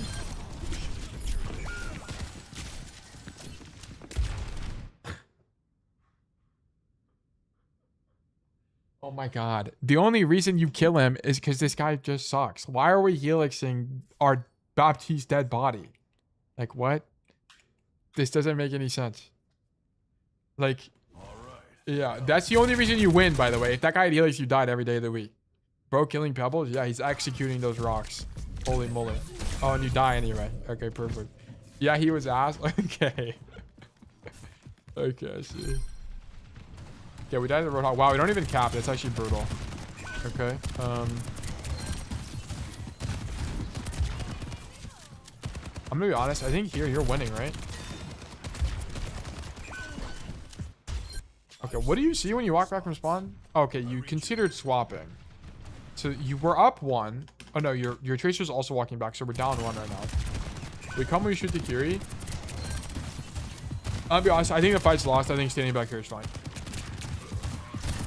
Now that things are okay. Now, okay, here's the thing. Like, you don't need to do anything because this guy's flanking already. So you already have a guy flanking, and the tail school of thought is 1 flank is better than no flank, but 2 flanks are worse than 1. Right? So just stand here and shoot your gun. That's fine. Okay. I just kind of don't like how you played this from a micro perspective, though. Whenever you go to shoot this Roadhog, I don't want to see you walk toward him. I want to see you swing into cover. Oh, actually, there's a Sombra here. I didn't even realize that. Okay. You would have actually cleared the Sombra. I actually don't even know if you win that either, because you would have been surprised. But I think you had Helix, right? Yeah. That's okay. Whatever. It's a whatever to me.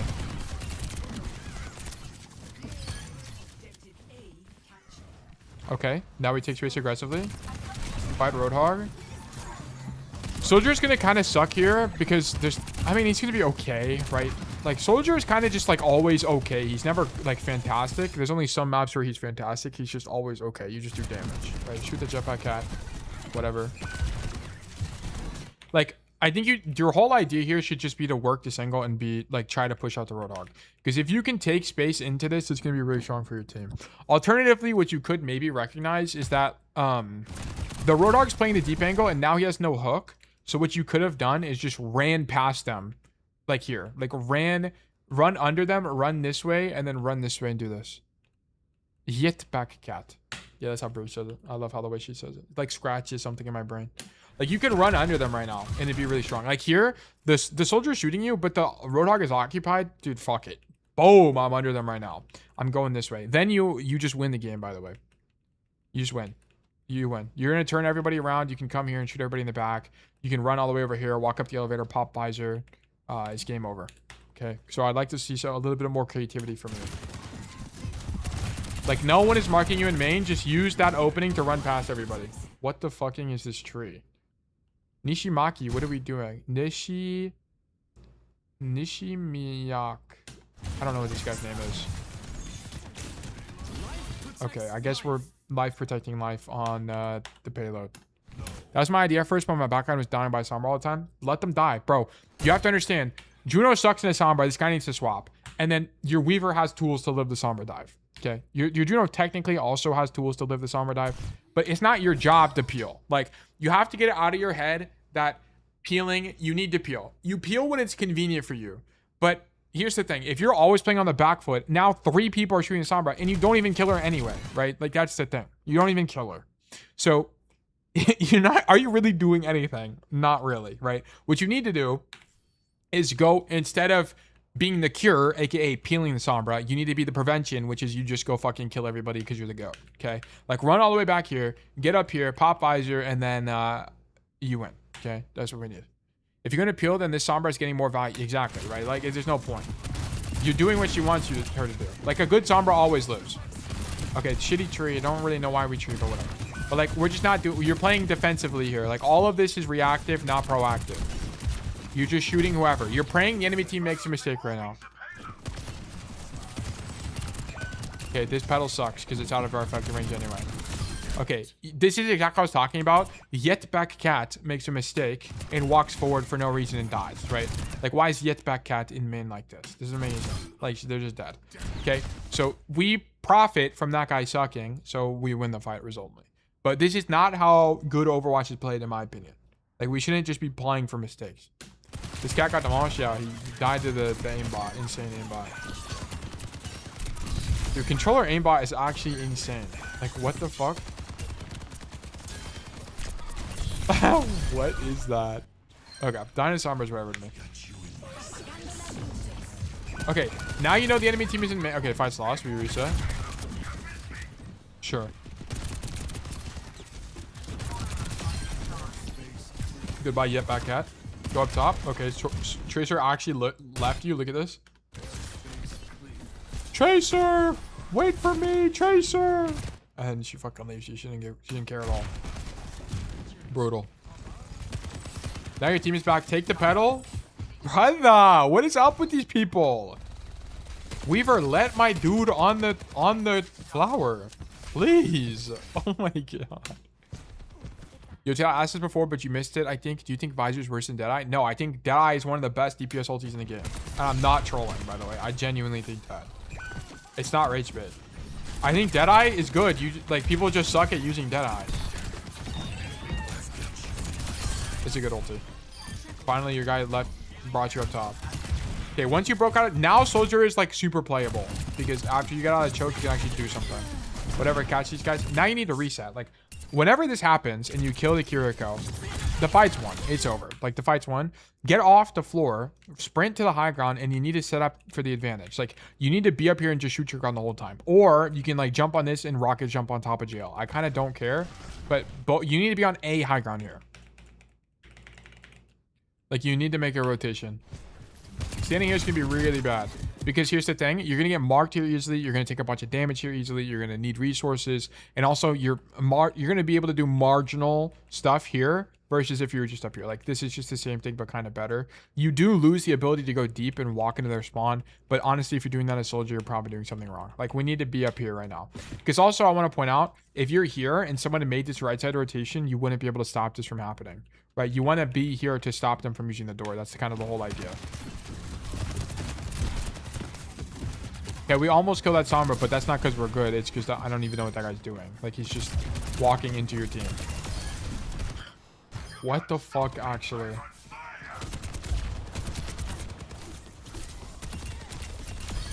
Brother, what? Soldier on console is OP.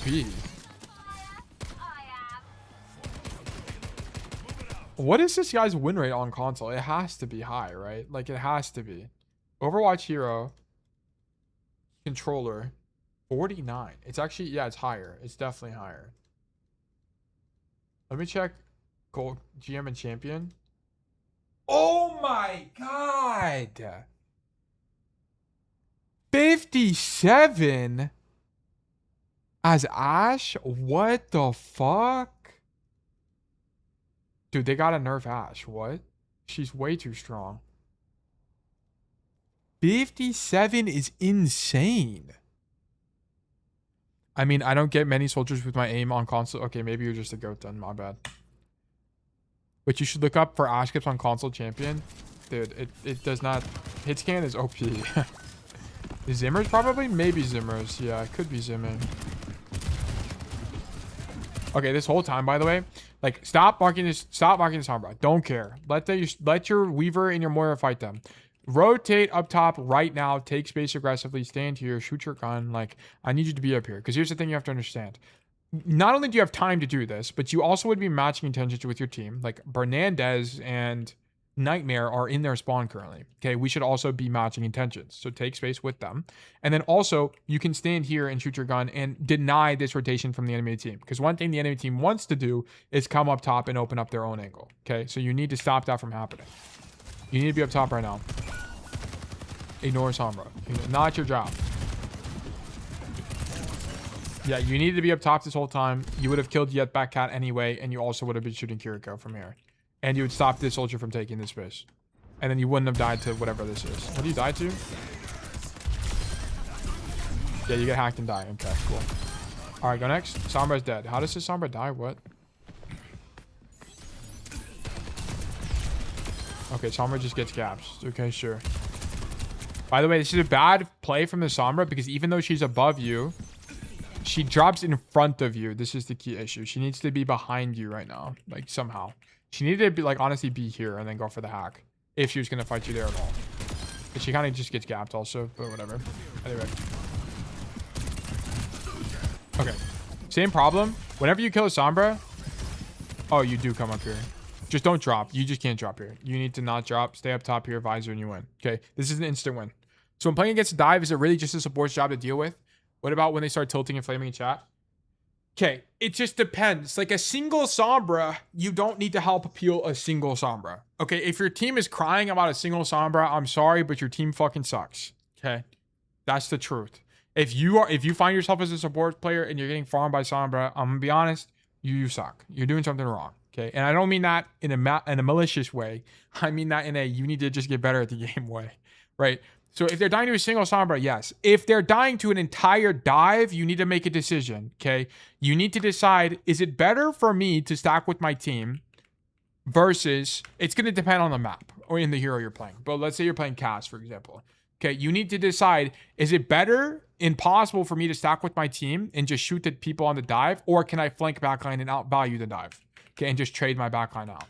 That could, so for example, if the enemy team, let's just pull up, let me just draw. Okay, so if the enemy team consists of Kiri, Lu, Diva, I don't know, like Sojourn, Genji, okay?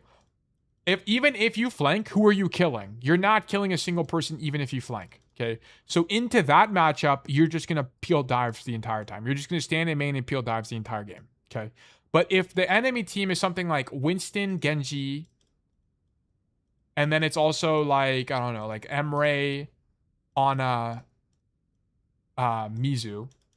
Okay, now you can flank because there's actually people for you to kill. So now you actually have freedom. You can pick which one would be better. Okay, so it just depends on the situation, what you do. Okay, if they're playing a full dive, you have to peel it the whole time basically because offline lane doesn't do anything anyway. But if they're playing one dive hero like Sombra, then it doesn't matter. Your supports they have tools to deal with it, right? Moira can fade, and then Weaver has pedal. Like both of them can dodge Sombra. If they're dying, it's their fault. But yes, you need to be up top this whole fight. Everything here, like, kind of just doesn't matter. You need to be up top the whole time. Okay. Thanks. Yeah, of course, no problem. Okay, let's keep going. So we stand here and poke the walk up. Sure. Shoot that guy. I don't really think you should helix that guy, because like there's no point in helixing this guy, by the way, because he sees you. Like, you might as well just save it. This dude is literally shooting at you, right? Oh no, he's just not shooting at you. Never mind. That helix is probably fine. What I was gonna say is, like, if that whole soldier is shooting at you, like a good soldier that's shooting at you is not gonna get hit by the helix that he obviously sees, right? He's gonna dodge it. So there's no point in helixing a guy this far away. But he wasn't even looking at you, so I can kind of get behind it a little bit.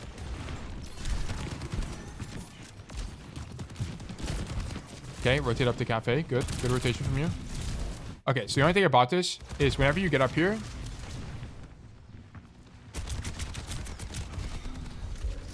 you kind of just assume no one's on the high ground. You need, this is really minor, by the way, but it is kind of important here.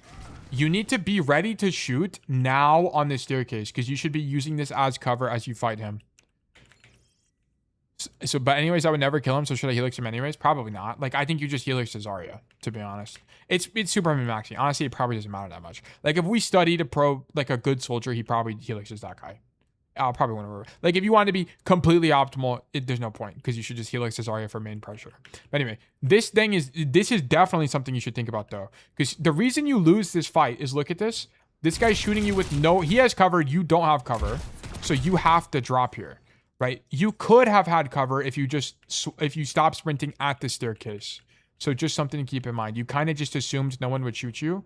Stop sprinting here at the staircase, and then you can use the staircase as cover itself. Right? So let me just, can I boot up the game real quick? Yeah, let me just boot up the game real quick and show you what I mean by this. It's super simple, but apps none.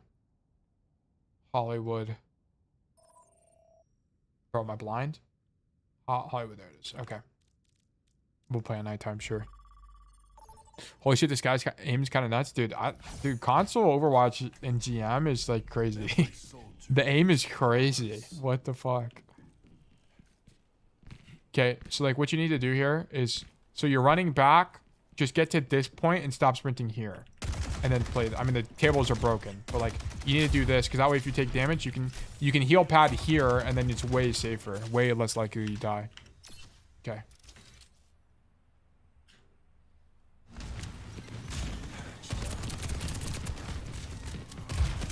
Bro's actually just getting beamed. This rotation is really good from you. I actually like this rotation a lot. What was your Q, though?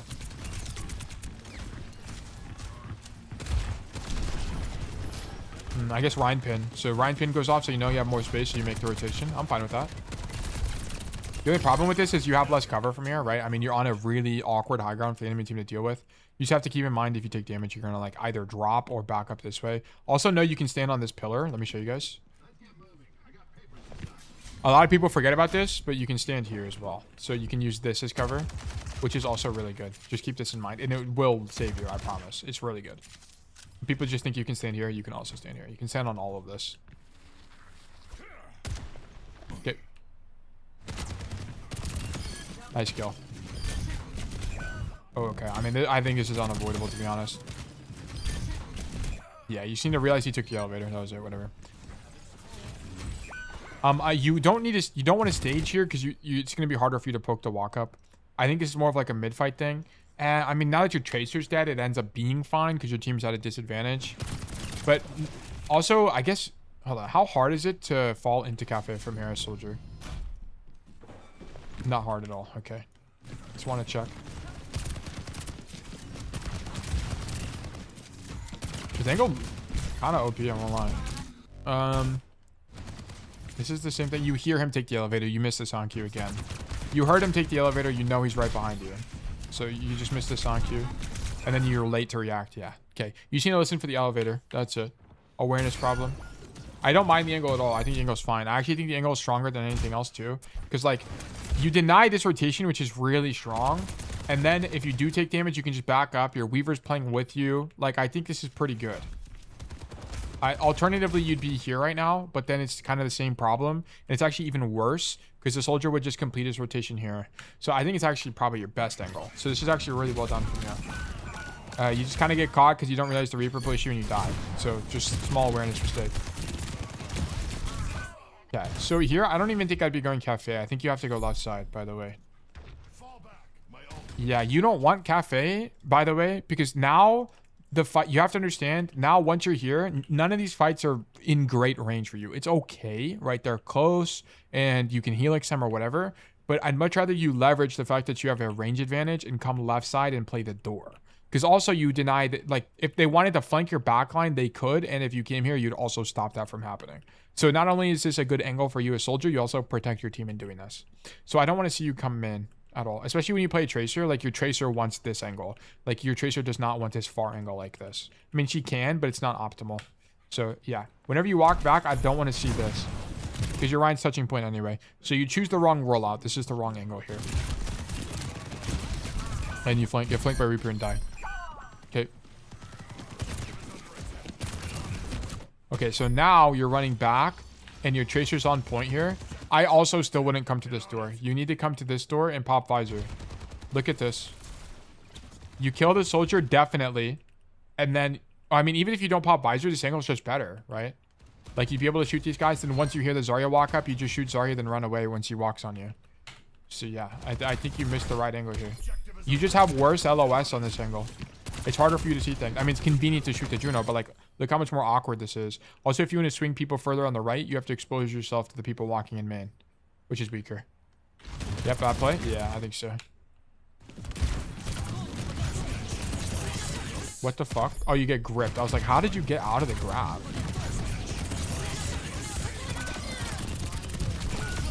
Yeah, I mean, this whole fight would have panned out way better if you're just on the side angle. I think the visor's okay. I feel like the Reaper 1v1 me there, and I would just die. Okay, but the Reaper can fight you here and you still die. Like, I don't really... Yeah, like, I mean, you still just get walked on and die anyway. Like, even with healing, right? Even with your Weaver here. Like, here's the thing, it's like... Yeah, I don't know. And I also think it's even worse because it's like, if if they actually play Reaper Zarya correctly, the Reaper will just TP in front of you and get a bubble, and you're just dead no matter what.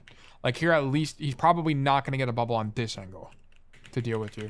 Like, and it also... Because also, if the Reaper... Okay, so you have to think about it from this way as well. Like, this is a different point of the fight. Like, let me actually just go back. What is it? It's this way, right? Yeah. Because here's the thing. Like, if these guys played Reaper Zarya correctly... The Reaper TP's in front. Like, the Reaper TP's here. Okay, and I want to point out that he would be zoning multiple people at the same time if he did that. Like here, he'd be TPing on you now instead of just walking. And then he would have just outright killed you even with the Weaver healing. You would have just died with bubble. Like, you would have just died. Yeah, it's actually worse. Like, you want to be on this angle because at least he can't zone out multiple people. Like, if the Weaver was also here, he'd also be zoning out the Weaver. It just happens to be that your Weaver jumps over the wall. Or at least tries to. Yes, your Weaver just jumps over the wall. Anyway, yeah, I would just take the angle. It's just stronger. Even with the Zarya Reaper combo.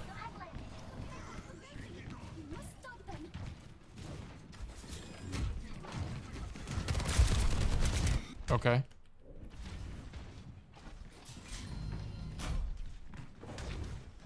So we come up top. You missed the sound cue that you took the elevator as well. So you're slightly late to react here. You get knocked off.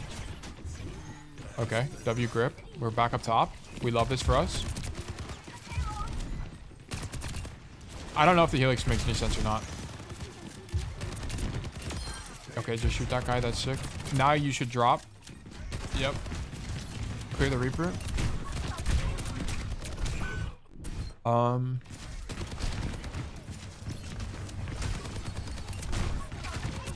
I think you have to keep walking backwards here just in case he walks on you. Like, you need to have as much distance between you and the Reaper as possible. Standing here to shoot the Reaper has to be weak. Especially on console with aim assist, like, there's not really a ton of benefit in stopping to move. Like, keep walking backwards and just shoot the guy. Because you need it to be here now. Like, you need it to be where if you needed to drop for the Reaper, you don't drop in main. You drop for the Mega. Like, notice if you kept backing. Yeah, you definitely had time. If you walked even a little bit further backwards, you could have just grabbed Mega and it'd be stronger for you and you don't die here. So you kind of just had the wrong idea. There's not really a reason to stop moving there to shoot the Reaper. And then here you have the wrong rollout as well. Like, if you're going to come back to this fight, you need to go right side to go up to the high ground. Like, I know you would be doubling up with the Tracer, but would you rather be on a high ground or would you rather be on a low ground, right? I mean, we definitely want to be here if we can prefer it. So I'd prefer you come up the stairs and go that way if you're going to come back to the fight at all. Like, now it's too late because your Ryan is dead. So there's not really a point in going up the elevator because the fight's lost regardless. Yeah. Nice helix. And you need to leave. Yeah. And you're going in too early. Like, your Ryan's not back yet. You're not team... Oh, he is back. What? How did I not see him? What? Oh, yeah, he's right there. I don't know how I didn't see him there. This is fine, right? You're back with your Ryan. Shoot the soldier.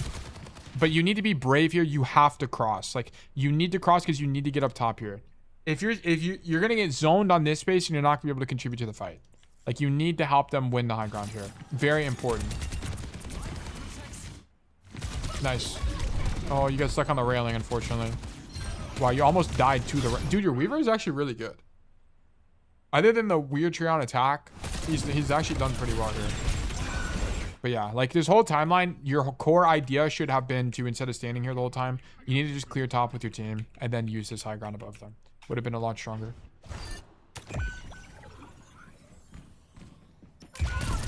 Okay, AFK Juno, we love that for us. Guy's itching his nose and just dies for it. Perfect. Okay, like, what you did here against this Reaper, where you're backing up the whole time, was exactly what I needed the other time. Okay, sure. Nice kill. Am I cursed? 3 Life Weaver OTPs in a row that were AI. Lord rest in peace. I feel like every time I get Life Weaver on my team, it's like having Jesus just join me for a game of Overwatch. It's brilliant. Okay. So how did we fall off originally? We got zoned by the Reaper, right? Oh yeah, we went for the Reaper kill. Okay, after you kill Reaper, you go back up top. You have to go back up top. Gotta. Boom. Because it's just better for soldier, right? Like, you're on a flank, you're on a high ground, it's hard to clear you. You kill all these guys. Like, it's just better. It's just safer, right? The only advantage you have on being on the low ground is you have this angle that's not available to you on the high ground. But, I mean, on the high ground, you have this angle, right? So it's just kind of the same idea. Just leverage the high ground here. No reason to play in mid. Because look at how much risk you have. Like, you also just shouldn't go for this play. Like, Soldier's not a hero you can do this on because Soldier doesn't have a burst movement ability, right? So if you had to leave, you have to sprint out, and that's not fast. Like, it's not fast at all. You're just going to die. Like, if you had slide from Sojourn, then sure, slide out. But you have sprint. You can't go for these close range fights. Like, how you play Soldier is you play on this angle and you just shoot everybody from a bajillion miles away and you win. Like, you're not really sprinting onto people like this. Like, that guy just gets a bubble, and then you require every healing in the book to live. And now also, most importantly, the Reaper gets to be up here for free, right? Like, this is really bad for your team now.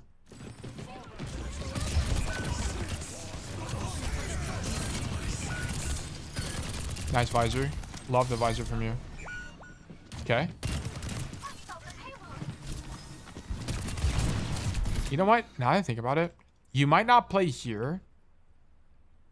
I wonder if when the Reaper TPs on you, I wonder if the best play is just to run and live. Like, I think you do play up here because I'm trying to think, like, if you fight him, you probably actually lose that.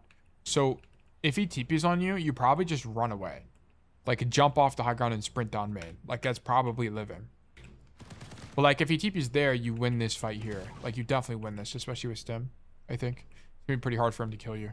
I don't know. I actually don't know. I'd have to play the Reaper matchup more as Soldier to know, like, how aggressive you can be and still be fine.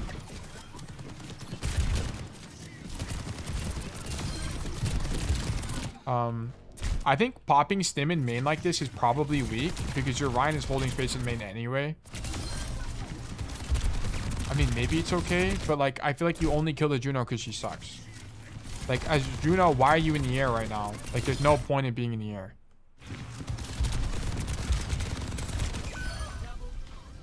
And that's just whatever.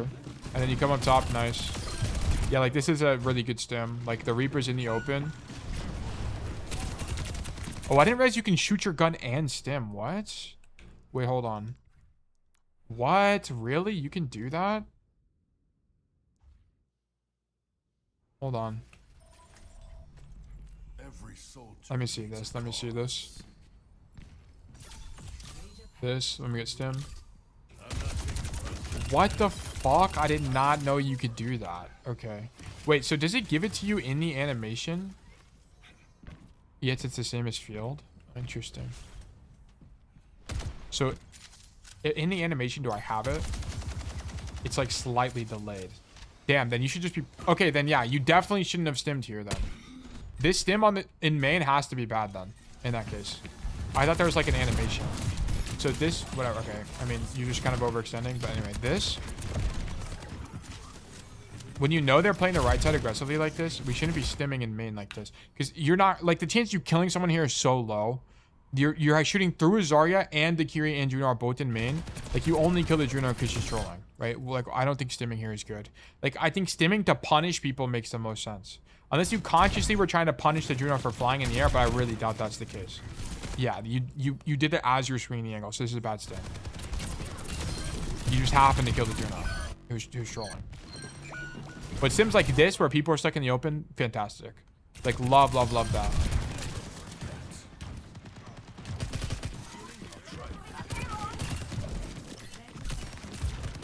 Yeah, like you being up here, like notice how much better this feels. Like you needed to be up here all of the defense. The entire defense just stand up top. And then this is a good idea, but you need to commit to it if you're going to do it.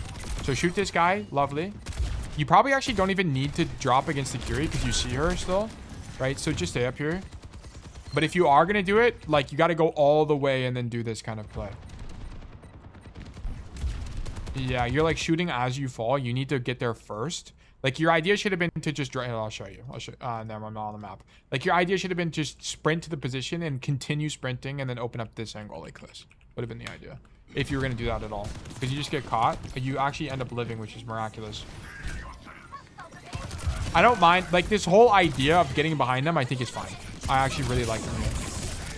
I guess... Oh, wait, hold on. You might not even need to do this, to be honest. It might actually just be unnecessary risk. Because you kill the Curie. No, you force her out. You almost kill the Reaper. They have no cooldowns. Yeah, you don't even need to drop. Your team is at a huge advantage. You just killed the Juno. You know the Kiriko has no cooldowns. And you also know the Reaper has no TP. There's no reason to drop. You're at a huge cooldown advantage. Like, just stand up here and shoot these guys. Like, you could even, if you wanted to, you could drop on this box and then rocket jump back up top. But there's no world where we're over-committing to this flank when we're at such an advantage. Like, I'd be down for this if the entire enemy team is pushing forward and you're at some kind of disadvantage, like your team is totally dead. Like, your Tracer's dead, but you guys have the spawn advantage. It should be fine. Just stand here and zone out the Curie, zone out the Reaper, zone out the Soldier, right, if they swing you. I don't think you need to drop here at all. I don't mind the idea, but this is, like, a situation where you just don't need to do it because you're at... your team is winning. Also, yeah, I was going to say, swing this corner pop visor. Yeah, really good idea. Wow, we actually die here.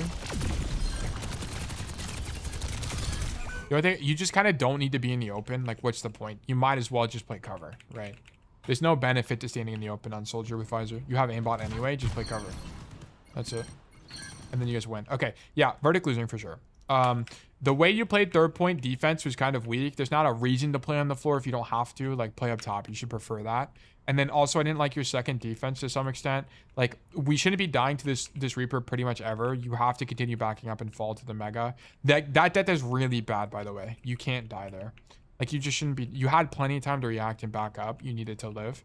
And then your first defense was pretty good. I actually liked it. You had 2 mistakes where you came here twice. Just make sure you remember this angle is good for you. Even if the soldier TPs onto you, you should have plenty of time to react, sprint backwards, and live. Yeah, right. Also with health pack, should be fine. And then your first attack was okay. Second attack was good. I liked your second attack. I remember liking it. Just know that whenever there's not a point in standing on the floor here and marking the door, right? Set up back on the high ground so you can mark that door when they come out. And then we shouldn't be aggressing on Soldier. Like, Soldier is not really a hero where you're popping this and walking on people. Like, it's more of like you use it when people are far away and overextended and stuff like that. Like, this bot is overextended. Okay, I'm going to just shoot the guy. Like, you're more sustained pressure than you are assassination. Let me walk up to people in the mid-fight. Like, it kind of doesn't... It's not really the play. Maybe it's more possible on console because you have basically aimbot with aim assist. But yeah. So basically better angles and holding space better. It's, to me, Rama, your issue is that you're not really thinking about staging that much. Like, you're not always thinking about it. Like, there's sometimes where you win a fight and you're like, I'm on the floor. I'll just stand on the floor the whole time. Like, I need you to think about, okay, we just killed this guy. Let me go reset back to the high ground. Or, okay, like, also specifically out of spawn, you're not thinking about where you want to be on the map out of spawn. So you respawn here. I need you to look through the wall, see where your ally DPS is. If your guy's flanking, don't flank. If your guy isn't flanking, go flank, right? But more importantly, I want you to walk out of spawn and realize not only is the left side of the map better for you in terms of range, but also you'd open up a new angle for your team. Like, I need you to have a plan walking out of spawn. That should be your goal as Soldier. And then also, yeah, like, leverage the high grounds. We're kind of just autopiloting on the floor. But the idea of, like, flanking into their backline, by the way, is sick. I actually love that from you. It's just that in that situation, you didn't need to do that because you're at a resources advantage. Like, here, why are we not resetting top? Like, what's the idea? Like, I don't care about shooting the hog. I don't care about shooting the... You're not killing either of those people. Like, I need you to reset. Like, you need to come up top here. I don't really know why you're doing this. Like, you need to understand as Soldier, you need to play your effective range and leverage the high ground, right? And deny enemy rotation. Like, just stay up here. I would be way stronger. Stay frosty. Trying to think, like, because you can do a lot of stuff right, to be honest. Like, there's not like you're at a point where you're not making there's not like a huge macro misunderstanding. Like, what rank are you on support in tank? Like, you're probably mid to high GM, if I had to guess. Like, you're not, it's just that your application of Soldier isn't that great. Like, some of the ways we're going about playing Soldier is wrong. Like, here we need to be on the high ground, for example, right? Like, instead of standing in main and shooting your gun, you can just do the same thing but from a safe angle. GM 4, okay, yeah. Like, it's pretty obvious to me why you're GM. Like, your understanding of Overwatch, at least on this map, was really good. If you want to get even better at Soldier, you should send me a code on Push or Flashpoint because there's a lot more skill expression on those maps for Soldier. Okay. But yeah, that's definitely verdict losing. It's very close. Like, you're definitely closer to the winning spectrum. But you just give up high ground a few times for no reason. And we missed the flanks on the first retake, which you had to have. You just had to have that to win. But yeah, verdict losing. Thank you for the code. Okay, that was fun. That's going to be it for coaching today, guys. So I'm going to resolve this. Exclamation mark resolve. Then I'm going to do exclamation mark new raffle 300. Okay, thank you so much. I'll work on it. Yeah, of course. I'm going to put up a new raffle, by the way, guys, that you guys can enter. It's a GG raffle. Just thank you for being here at the end of the coaching. I appreciate it for hanging out. Let me add myself 150 tickets, and then I'm going to enter the raffle. That was the last one, so just go ahead and do a claim to get a free ticket for hanging out. I really appreciate you guys for being here. We are going to move into Dark Souls. So what I'm going to do is while that GG thing is running, I'm going to run ads, and I'm going to switch to Dark Souls here. So we're going to play for about probably an hour, maybe an hour and a half today of Dark Souls. So let me go black screen, 3-minute ads, and then let me close my Discord or my Overwatches. Close, close. Close all of this. Minimize this. Let me bring up Steam. And then let me change the game to Dark Souls here. Dark Souls. Remastered. Then let me do first. Whoops. Why is this not working? First playthrough. No spoilers. Exclamation mark. WORMATHON day 22 out of 30. Boom. And then I need to boot up Steam.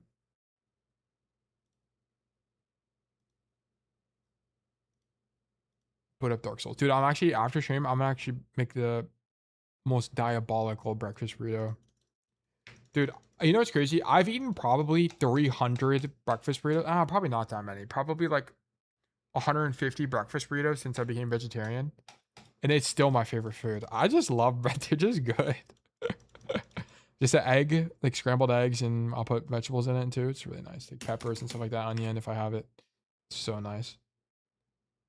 Okay, let me switch to back here. And let me change. We're no longer Grandmaster. We are Dark Souls.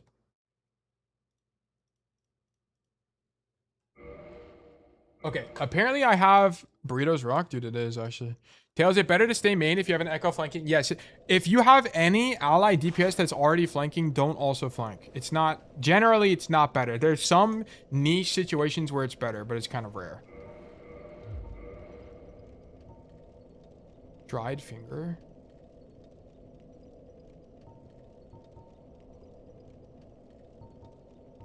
What item would I have that would cleanse the worm on my head? Oh, removes parasitic egg from body. Oh,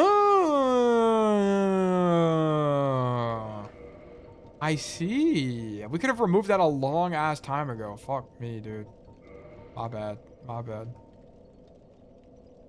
Okay, now we got the full drip now. Yeah, I'm gonna wait for ads before we do anything. Burritos have actually been the only thing keeping me alive in uni at the moment, dude. Breakfast burritos are so cheap.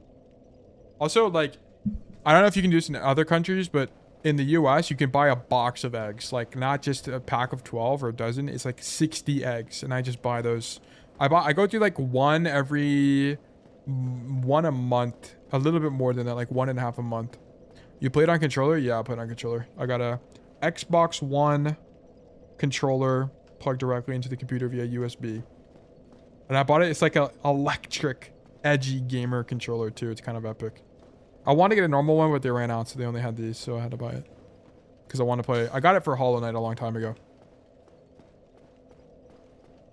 Tail Unk wants sushi roll flavors. Dude, you know what's crazy? I had sushi maybe twice ever when I wasn't vegetarian, and I just like didn't eat sushi. I just never really, my family wasn't really like a fish family.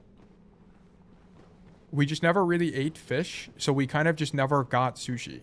It just wasn't really a thing. Not that I wouldn't like sushi. I think the 1 or 2 times I tried it, I actually didn't kind of enjoy it. It was okay. Like, it wasn't anything crazy. But it wasn't something I went out of my way and craved. Like, I'm more of a... Weapon broken? I don't understand. Can this break? Is my hand broken? Like, why? What is it saying weapon broken for?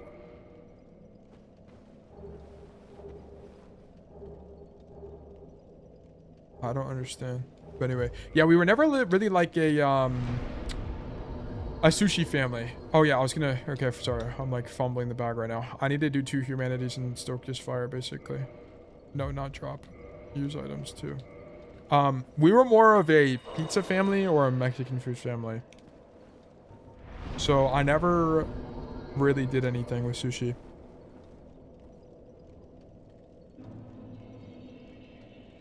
Sushi is so good, bro. This is why I'm going pescatarian and not vegetarian. Well, yeah. I mean, that's dope. And good, nice job. We love that for you.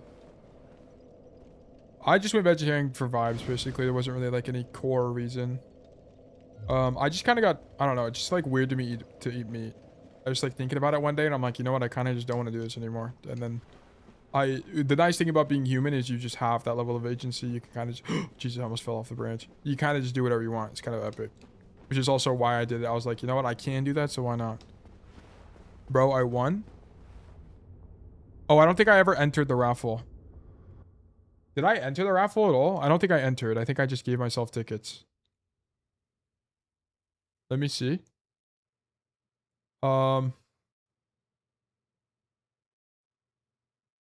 Raffle closing. Until tail. Oh wait, I did enter the raffle. How many tickets did you have? That's actually crazy. It might not have given me the 150. How many did you, can you do, how many tickets do you have, Speed? That's actually crazy. Here, I'm just gonna do this. I'm just gonna reroll till I win. You have 5. Wow, that's crazy. I had 150, so you had like a 1% chance of winning. Oh, it's redraw. Wait, what? Is the bot just broken? Like, what is going on here? Oh yeah, the bot is broken. Total of weights must be greater than 0. Okay, the bot crashed. Unfortunately.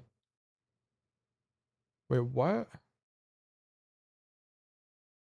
For some reason, you're the only guy in the raffle. Ugh. Okay, here's what I'm gonna have to do. The bot is dead. I'm gonna have to copy paste all of your guys' names into a notepad, and I will just give you a ticket later. Off stream. I don't know why it broke. Okay, I killed the bot. Rip bot. Rest in peace, Rominator. Yeah, I don't even know where the error came from. I don't know what happened. Speed, I'll give you extra tickets for winning. I'll give you like 10 tickets or something. I don't know. That's kind of insane that you beat me, but I think it's more because the bot just broke than anything. What was I talking about? I can't remember. Oh yeah, I was talking about sushi. Yeah, I had sushi. Okay, so the one time I had sushi, it was at a friend of mine's house. He is the... do you guys ever have like friends where they have archetypes? Like you just have a friend and he is the you know, like you have the cook friend. You have the smart friend, you have the driver friend, you have the truck friend, or you have stuff like that. This guy was the cook friend, okay? Like this dude was known for constructing some absolutely diabolical meals. And we went to his house, and I believe it was a party. I don't think it was a Halloween party, but it was a party. And everyone just had the bright idea. They were like, you know what, guys? What if we just made homemade sushi? And it was like a dozen of us. So then the entire night, bro is just cooking. What the fuck? Solaire. Why? Why? After all this searching, I still cannot find it. Solaire, what's going on, bro? Anyway. Oh shit. Why are there so many bonfires here? That sushi was good though? Oh yeah. I did get the ring. Oh yeah, Yumi was there. But yeah, like they just made sushi the entire night. Like I swear it was like 3 hours of cooking sushi. Like it was actually crazy. No humanity. Oh yeah, I do have no humanity. And that was the first time I actually had sushi, and it was okay. It was alright. Have you guys heard? Fuck, I want sushi. Have you guys heard the take where it's like men are pizza and women are sushi? I feel like that has been, even though I feel like that's just an actual true phenomenon. Like I feel like that actually does happen. Like dudes just be up to some pizza activity. You know what I'm saying? And then like anytime my mom, like anytime sushi came into the question, it's been a discussion led by my mother. I don't think that's accurate. You guys haven't heard this take? What the fuck? That women like sushi and men like pizza? Okay, maybe I'm just out of my mind. I mean, I like both, but it's like, okay, here's the concept. It's like if you ask a woman what she wants to eat, she's gonna say pizza or sushi, and then a dude is gonna say like pizza on average. You know, like there's another meme that you guys, have you guys ever heard the meme where it's like if you ask a dude to name a woman, they're very likely to say Hillary Clinton? Like it's a similar concept.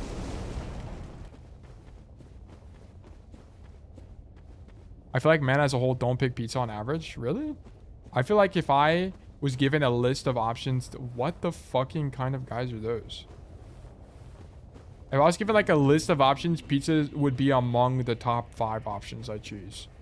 Like I think breakfast burritos are gotta be an up there thing now, like as an archetype of food. I'm definitely more of like a breakfast burrito kind of guy nowadays. I mean, this didn't used to be the case, right? This was before even One Stole Tail. But I feel like as of recent, it's you know, it's made the top of my tier list. Also the fucking fire noise is so loud and it's pissing me off. But anyway. But I feel like pizza's got to be up there for me. I mean, you know, it's not in discussion, sushi, even when I wasn't vegetarian.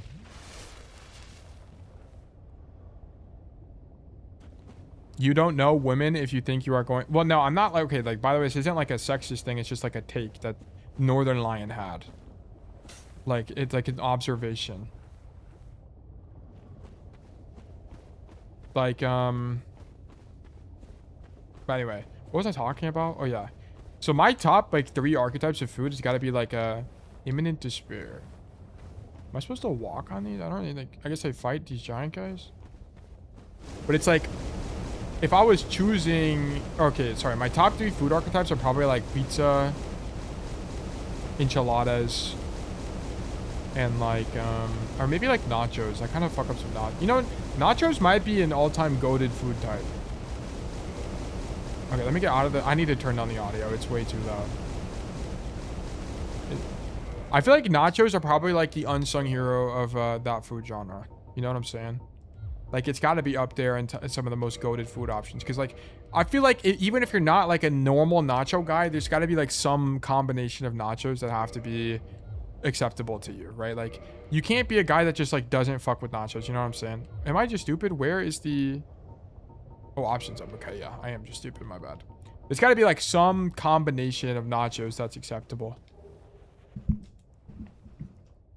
Homemade nachos are fire. Nachos like a gas station are trash. Well, I feel like... You know, that's what I'm saying. Like, there's a nacho for everybody. There might not be yos, but they're somebody's. You know what I'm saying? So, Tay, what was your favorite dish before you went vegetarian? I mean, I don't know. I feel like... I mean, pizza? I kind of fuck with pizza heavy. I'm very much a pizza guy. I mean, maybe like chicken... Like the McDonald's chicken sandwich. Like a McChicken. I could fuck up a McChicken every day of the week. So, maybe a McChicken. Well, probably my favorite food, like unironically. Nachos just get too soggy too fast. That sounds like a skill issue. You gotta eat them mugs faster. Whoa, you guys ever had like... I feel like one of the like most...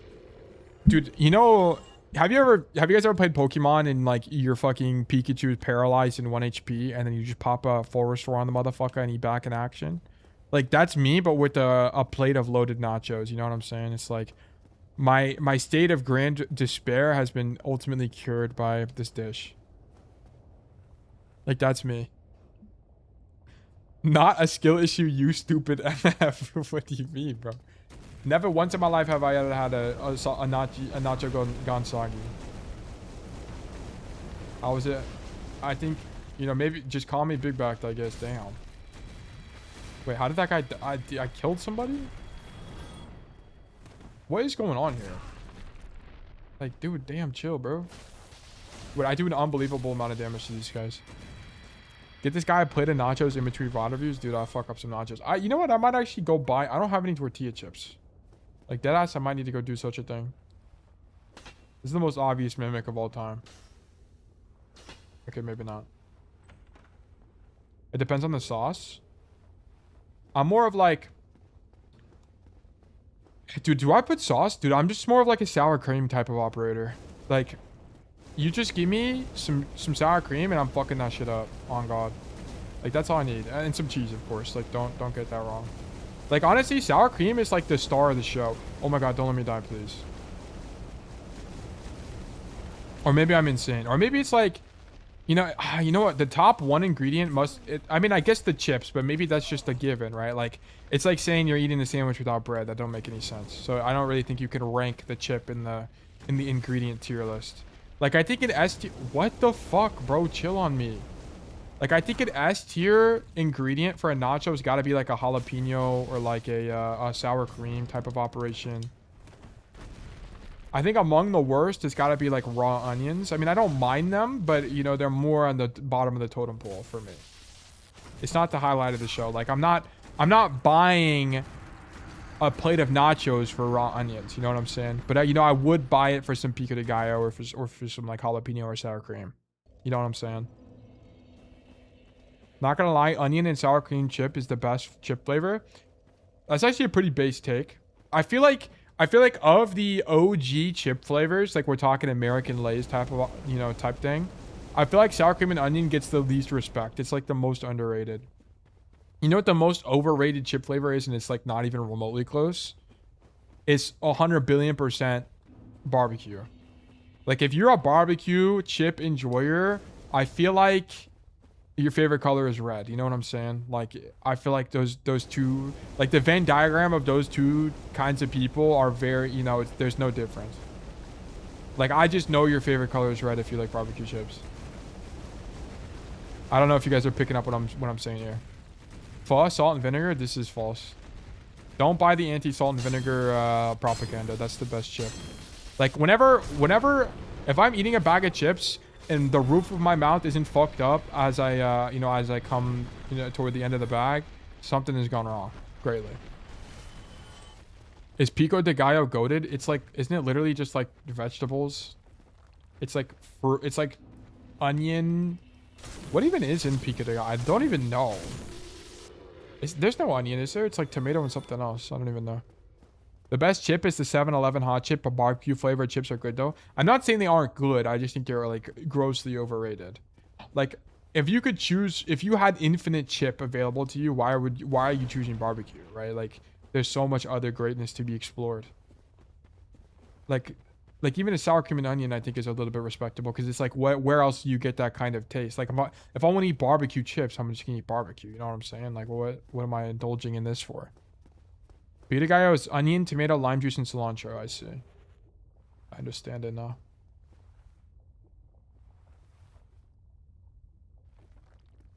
What even are these guys? I don't even know what I'm looking at. I like it low key, but only ate it at the cinema. What? Nachos? Nachos from the movie theater are not the answer because they use like Rico's cheese sauce, and then they use some stale ass tortilla chips that they found at the bottom of their cabinet, right? Like it's not no primo nacho operation, which is what we're looking for. We're looking for bespoke tortilla chips, shredded cheese, put that shit in the microwave, call it a day kind of operation. Guacamole better? Yumi, are you the type of person that you go to a restaurant and you order guacamole? Or okay, if you're at a Mexican restaurant and you have to order something for the table, are you ordering guacamole or are you ordering queso? Not just for you, it's the group of individuals. I feel like if you're ordering guacamole for the table, it speaks volumes for your character. Like guacamole for the table is diabolical. I think it's gotta be queso every day, right? Both? You only get to pick one. You only get to pick one. Yeah, it's not like you got a $10 budget and the queso and guacamole are both $10. Food talk is my favorite, bro. I'm the cook friend, but I gotta drive home. Dude, no problem at all, Sketchy. Thanks for tuning in, man. Hope you have a great rest of your day. And drive safe. Also, no, guac is good. Yeah, preferably both. It has to be broke, dog. Go broke. Dude, we're going into debt for guacamole and queso, so it has to be done. There's no a sacrifice has to be made. Finance that shit. Klarna the guac. Klarna the queso here. What do I do here? I kind of don't understand where I'm supposed to be going.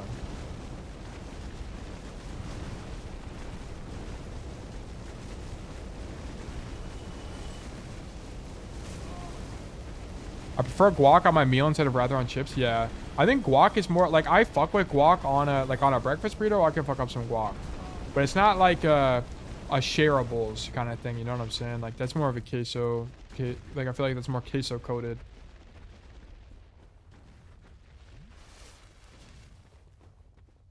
I prefer sliced avocados instead of guac. Like on a dish item, like on top of a burrito. Or just like on chips. I think you mean for the table myself it's queso, but that doesn't mean I don't fuck with guac. Well, I mean I agree. Like I think yeah, but that's what I'm saying. Like I think the versatility of guacamole It's just, you know, compared to the queso, it just cannot be. It's just not. It doesn't reach the same heights. Oh, this guy's literally a statue. Never said it was the best shareable. What is the best shareable? Is it queso?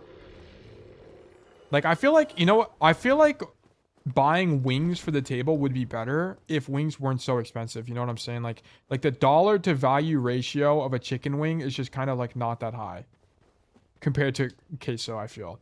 Like they kind of skimp out on you.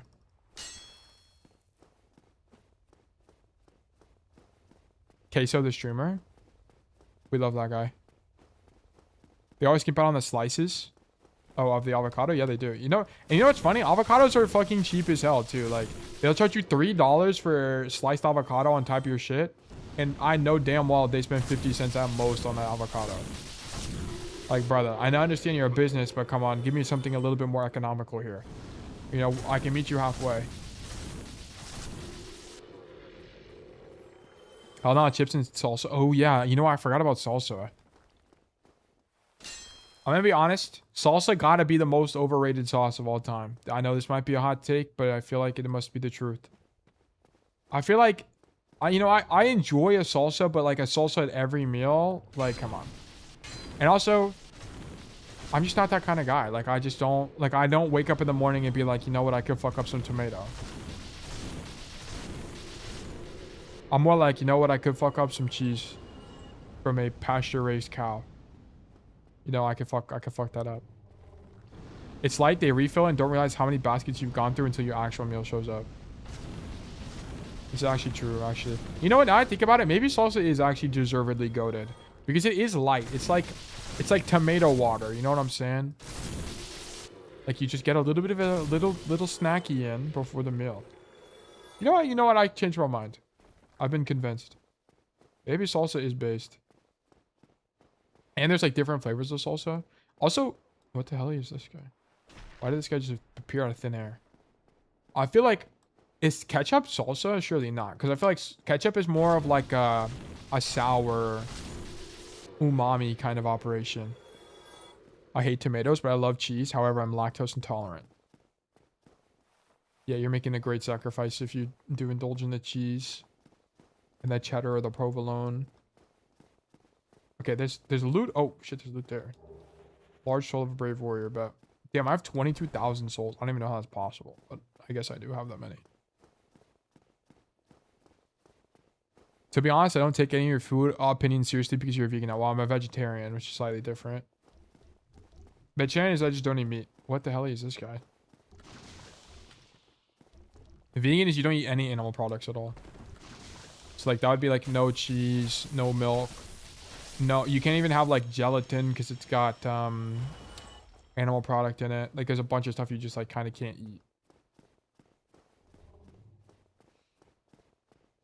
Is this an elevator? Oh no. Tomato. They're definitely different. They're definitely different. Because I eat way more stuff. Like I eat cheese all the time. I eat eggs. Like if you're a vegetarian, you don't eat, or sorry, if you're a vegan, you don't eat eggs because it's an animal product. I eat hella eggs. Like, I eat probably the most eggs of anybody in my city. Outside of, like restaurants that actually use eggs all the time. Like, individually, I'm probably a top 10er in this town. And I take that with great pride. Are you fucking shitting me right now? I don't grab that item? I don't grab that loot? Same shit, different toilet type shit. Yeah, same shit, type shit. On God for real. You might be onto something. Mild, medium, or spicy when it comes to what? Like salsa? I always get the hottest thing possible. Like, I go to a Mexican restaurant or an Asian restaurant, and I'd be like, yeah, let me get a spicy 10 to the max. Like, let me get the, like, I kind of cash in my minority card. I'm like, let me get the, like, I'm a man who can take it, alright? Like, I can withstand the heat. It's alright. Rare ring of sacrifice. For real, on God, no cap, bro. This is true. This cannot be more true. What does the ring do? I actually forgot. Orange Trud ring? Where I have 2 of them. Die, lose nothing, nullify, curse, rings breaks, bet. It's a consumable ring, basically. Honestly, I feel like I don't really know what's going on in this area. Like, it's the same lava texture we saw earlier. How far underground am I? Those look like roots, but maybe they're not roots. They kind of look like rocks. The texture's kind of fucked up. I don't really know what's going on. I don't know what those big dudes were earlier, and I was too busy yapping to really figure it out as well. Now we can go this way. We got like 10 million stats, you guys. Like, these guys are weak as hell. Are these supposed to be formidable opponents or what? The 50% Indian coming in clutch with your spice level is just true. They've given me a newfound appreciation for cumin and coriander and you know, everything else. Turmeric. I can appreciate a good spice when I taste one. It's actually goated. My grandma's cooking is actually so fire. I haven't had my grandma's cooking actually forever now I think about it. Last time I ate for her was roti, which is just like basically naan. You guys know what it is, basically. Like, similar concept. It's delicious. Ouch. My grandma, like, every time my grandma makes food, it's all she just eats fish a lot, and I'm just like not a fish guy, at least especially anymore. Like, she eats so much salmon. She eats this okay. She eats like this native fish to where she grew up. It's like, I just don't have interest in this, grandma. I hope you enjoy it though. Naan. That's me with white rice. You know, one of my latest favorite foods, I don't know why, has just been white rice with nothing on it. Just like straight up. Just like straight up rice. It actually fire. Where the fuck am I? Ooh, it's actually really good that I did not fall down that giant hole. Okay. But like straight up white rice is just straight up, it's just really nice. Like I had, yesterday when I was editing, I just made a bowl of white rice and I just like entered Zen, like a Zen state. I don't know why. It's just like, it's just kind of nice. Maybe it's because it's like kind of plain, right? There's not really a lot of taste or texture to it. So it's just like, maybe it's just mind-numbingly just munching on something that's nice. I don't know. I'll make this jump. I don't think so, right? Nah, it does not look possible. I remember when I lived with my grandparents, I gained so much weight. My grandma's cooking is too good. Yeah, when I don't gotta cook, everything tastes good is all I'm saying. Do I have to drop? Is there no other place to go here? No, I can go this way. I bet.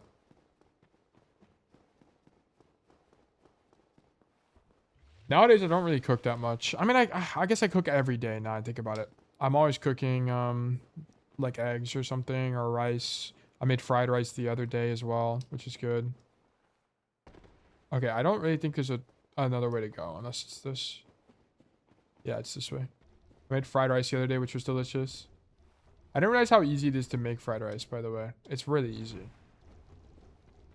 Like you cook rice and then you put it in a pan and then fry it. And then I think that's it. Like, I thought it was going to be a lot more complicated than that. I think I figured out that whenever you're cooking, it's actually not that difficult. It's just a matter of like, do you want to put in the labor, you know? And a lot of the time the answer is just no, which is why cooking doesn't happen.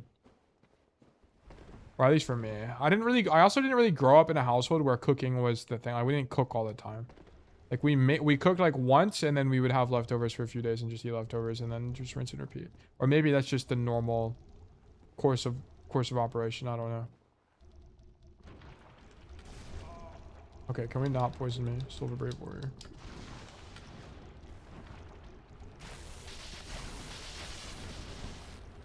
I wonder if these guys give curse. Am I dead? Oh, I got eaten.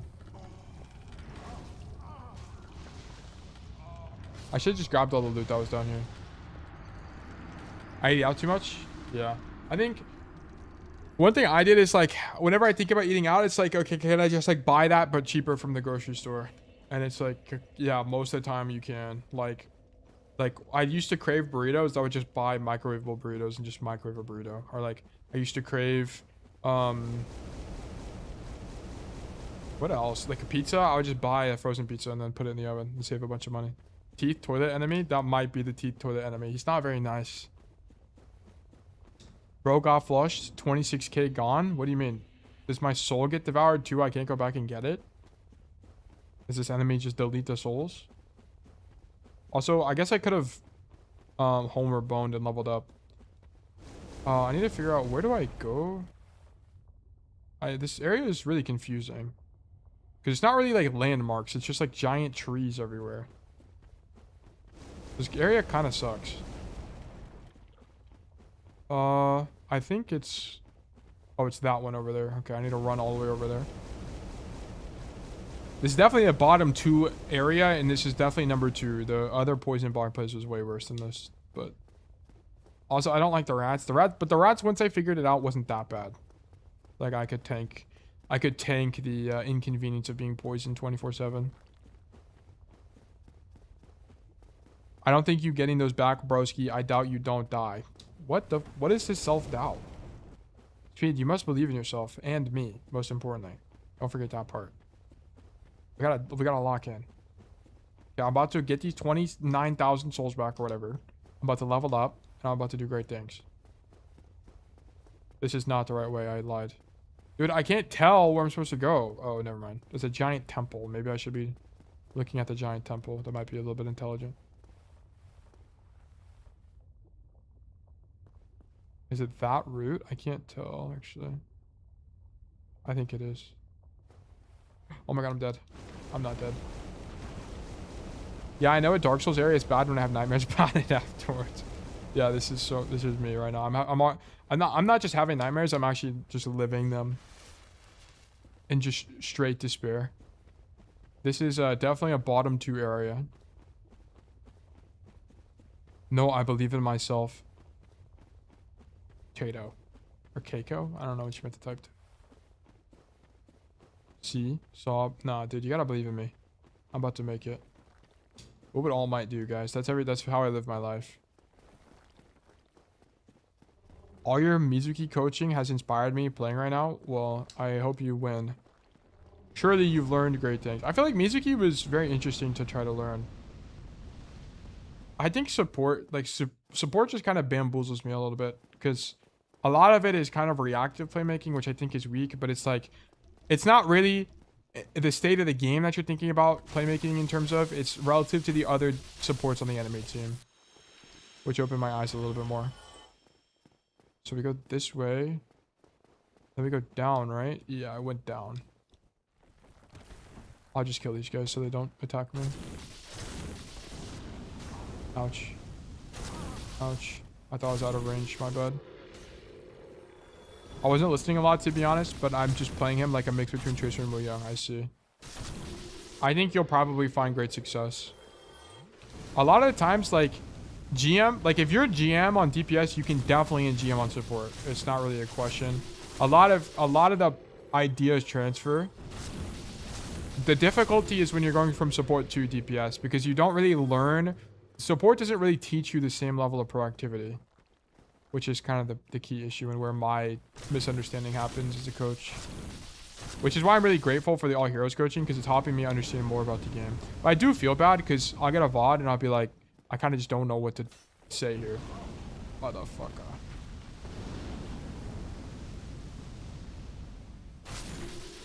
Like, especially the Sierra VOD today. Like, I watched the Sierra VOD and I'm just like, I don't even know how to play Sierra.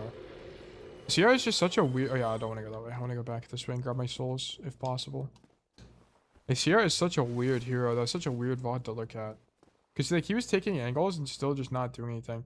And it's partly because he's just missing the alt fires. Which you just like have to hit. Oh yeah, my souls are down there. What is it? What is this doubt? Come on, bro. What? I was not in that at all. Wait, let me live. Let me live. Let me live. Let me live. No way. Okay, I actually got robbed by the game, by the way. That's actually some bullshit. What the fuck, bro? Whatever, not a big deal. Souls are souls, bro. Souls will come back. No big deal. Yeah, this area is hell. Holy moly. I'm a clip off. Yeah, you'll see me. You'll see the hitbox rob me and like slide me into the guy. Actually, baloney. This is so sad. Anyway, I must return. I want to get that loot, but it's just, I don't know if it's going to be anything actually worth grabbing. It's probably just going to be a bunch of baloney, like soul of a hero, which actually could be worth it because I might get the souls I lost back.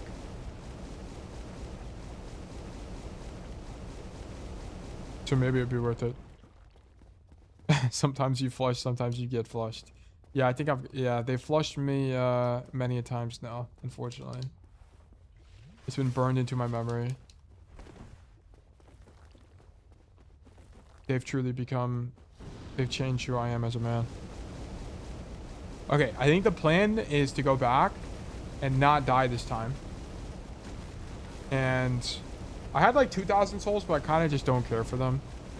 I need to find the next bonfire. There has to be, there's so many bonfires in this area. Like, this whole zone has had multiple bonfires. There's 2 towers. Yeah, there's another, like, there's 2 different ways I haven't gone yet over here. So I need to just continue exploring this area as a whole. Whatever, that was the cost of doing business. Did you check out the second one? There was one that just had a chest, and I looted it, and it was something I forgot. I don't remember what it was, to be honest with you. But this is the... I haven't gone in the other areas yet over here. Excuse me, gentlemen. Alright, let's go up the staircase. Hold you, Brotato. That's what you titled the clip and everything. Just relish in my despair, huh? SMH. Why have enemies when you have friends like this? This is so sad. I wonder what could be there. Enemy. Giant enemy spider. Likely. Yeah, let's go up top here. Oh. Ew. Okay, I was not expecting, molten core. That's my bad. Tato, don't worry, so you learn from this mistake. So spirits love to see pain. Yes, they love to see me get absolutely obliterated by a random pyromancer who casted molten core and then eradicated me from resistance. This is so brutal. I hate to see a brother win. L? Alright, bro. We gotta turn that L upside down and duplicate it to make a W. Or something, I think. You know, L's, you know, it's not L's for losing, it's L's for lessons, guys. I might have lost the battle, but I'm about to win the war, you know what I'm saying? What? School. Guys, sometimes you don't gotta make sense to make dollars, you know what I'm saying?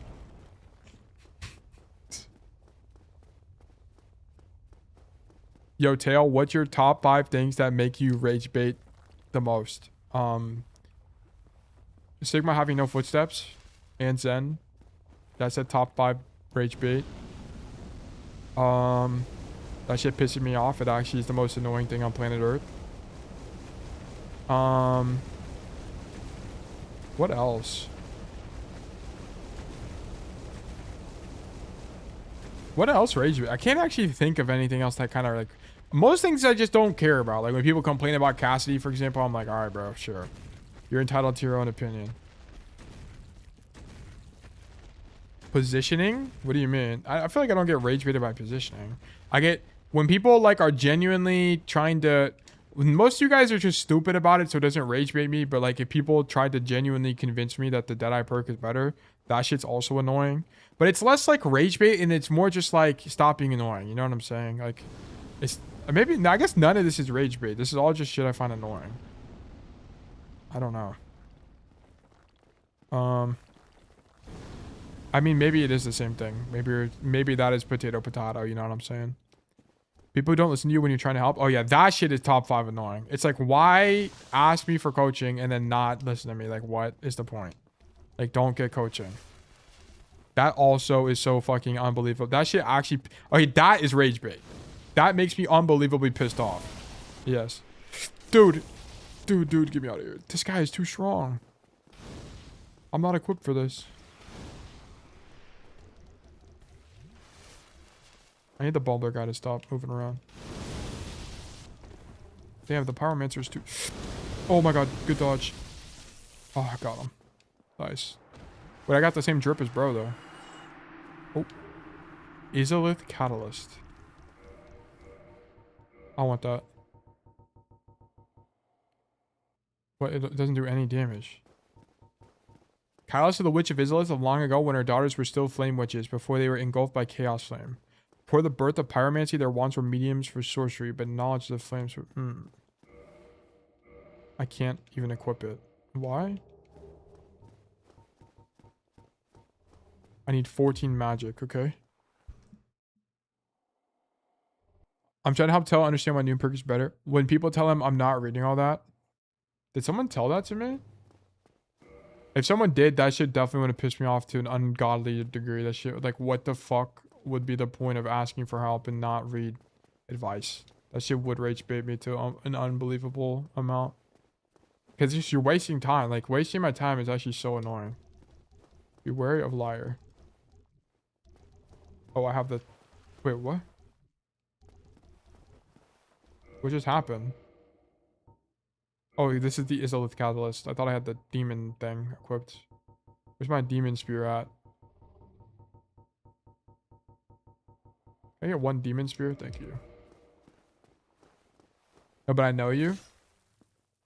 And that's happened to you beforehand. I feel like it's definitely happened to me, yeah. That shit is really rage bait. Insane rage bait. It's just wasting time is really rage bait to me. That's top 5. It's actually probably top 1. But a lot of things I just kind of don't care about because I'm just like, okay, bro, like, just keep being dumb. This is a mimic.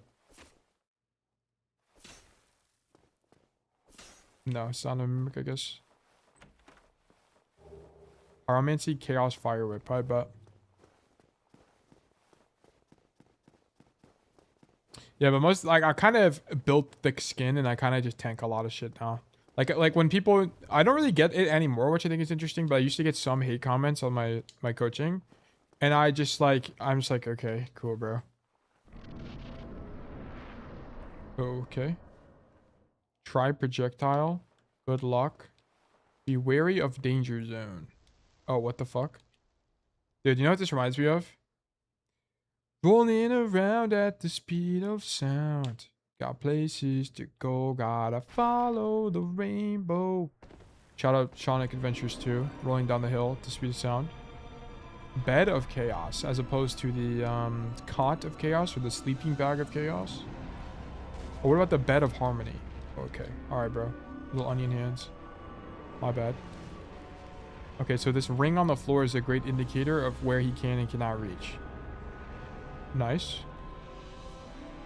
Slam attack? Am I just like perma out of bro's range? Ow.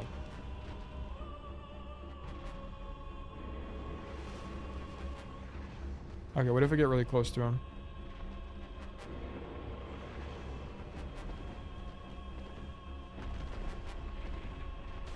Oh, I thought that was him, but that's just a fucking root.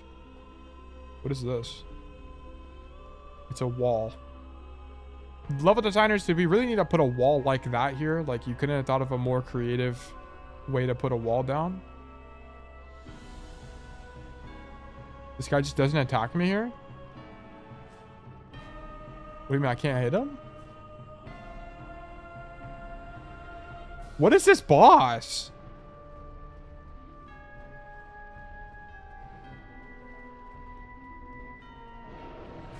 I wonder what that orange thing is. Oh yeah, what are these orbs?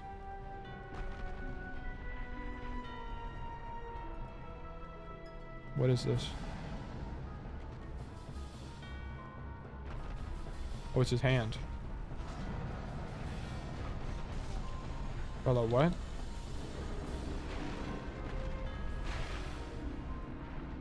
Oh, it's a tree. I see. Okay.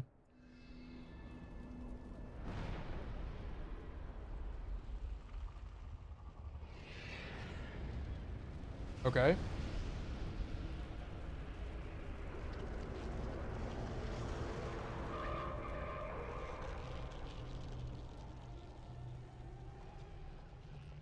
What is going on? The fuck, he got like a fire scythe. Fire wolf. Let me get one heal in real quick. Okay, my bad. What the hell is going on here? Ooh. Okay, the map falls beneath me.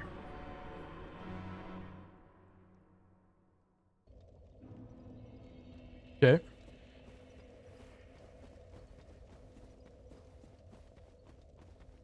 Hey, watch out for that pit, by the way. W comms. W comms. Thank you, guys.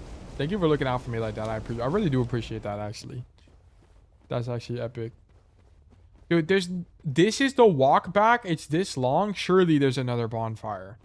I gotta walk so fucking far. There's gotta be a bonfire somewhere over here. This is the longer than planet Earth walk back. Like, I'm walking from Texas to Maine right now. Like, what are we talking about? Where's my intercontinental fucking train? Surely, perchance explore? Yes, bro, that's what I'm gonna do. I'm about to explore. But I didn't know if that door was gonna be a boss or if it's gonna be a loading zone. Because sometimes the Dark Souls devs don't know what to do. And they say, fuck it, we'll make it a white wall as a loading zone. I'm like, oh, very interesting. Where do I go again? Oh, yeah, it's this way. I don't really understand these dinosaur guys. Like, what? Like, who are these guys? Do they have names or families or something? Like, why are we here? Surely there's, like, something more economic we could do with our time besides stand around in a lava pit. Armor at risk.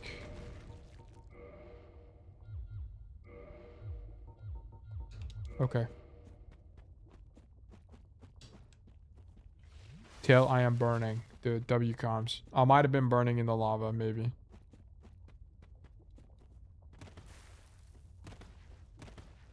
Alright, it's time to go naked.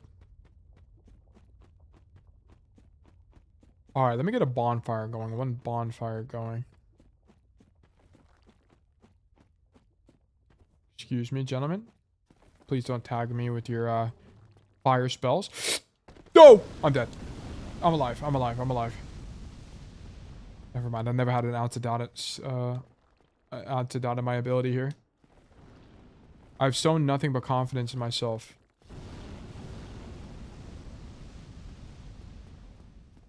You looking mad goofy? What do you mean? This is the new Prada 2026 spring line. You know, if you broke, just say that. If you broke, just say that. Maybe I need to go this way. Excuse me, excuse me.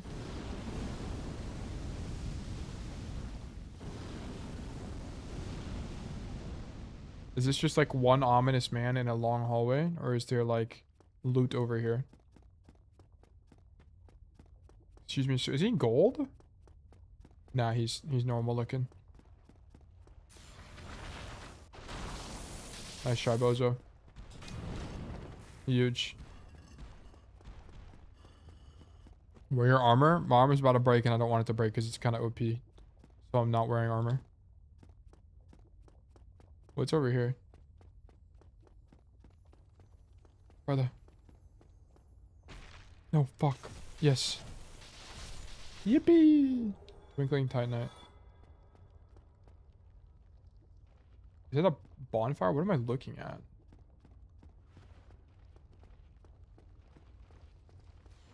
Oh, what the fuck? Is that Solaire? Why is he attacking me? Oh, what? Oh, he's got a guy on his head. Does he have a guy on his head? Is that what's... How do I help him? Well, I don't want to kill him.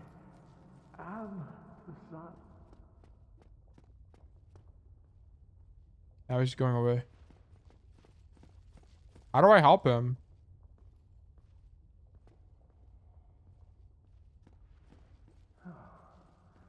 Or is it too late? Is he fucked now? Finally, I have found it. I have. Okay, I'll just run past him. I don't know what's over here. I got head crabs in this game. Why is this guy red?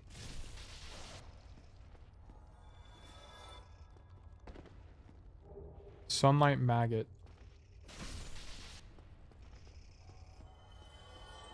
By putting him out of his misery. Oh, I just have to kill his ass? Okay.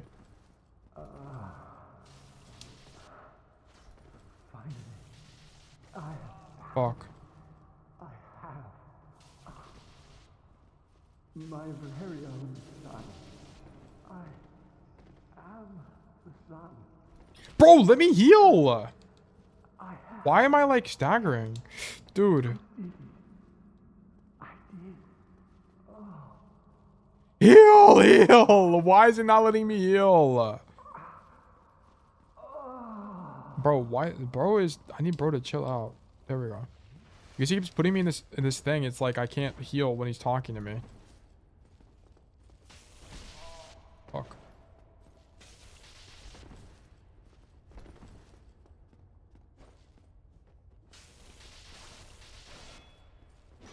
Nice try, bozo. Hold on. Chill, I'm stuck. Chill, chill, chill, chill, chill, chill, chill, chill.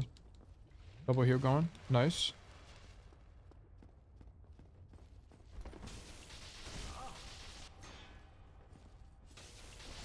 Bro. Just die.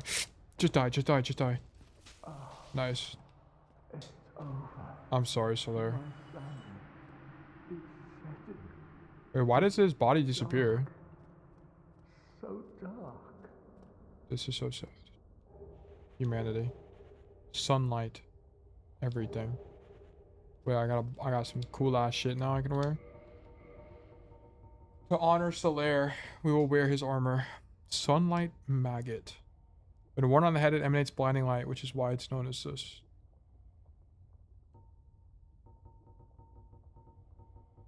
Iron Helm. It kind of sucks, low genuinely. I might not use that. I use this though. Oh, it's like brighter. Where is Armor of the Sun? Wait, it's low can you? It's kind of good, I won't lie. And I'm still light. That's nice.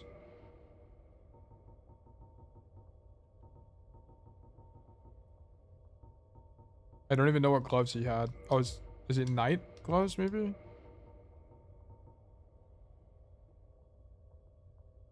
I'll just use shadow stuff. I don't even know. Honestly, I'm just gonna run around naked basically, bro. Sure. Do I have? Am I too heavy? I'm 0.1 too heavy. Are you shitting me right now? You've got to be joking me, bro. Okay, fuck the gauntlets. Anyway. Dude, I actually dripped out of my mind. Holy moly. Is there anything else over here or no? Like, does this head do anything now or am I just glowy?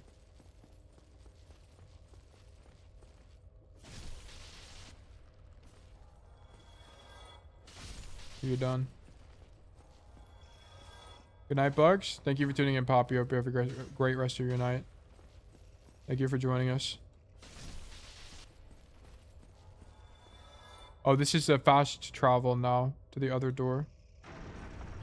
The other side of this thing. I know where this is. There's a bonfire over here, isn't there? Need Covenant. Wait, could I have saved him at all, or is he just like always dead, by the way?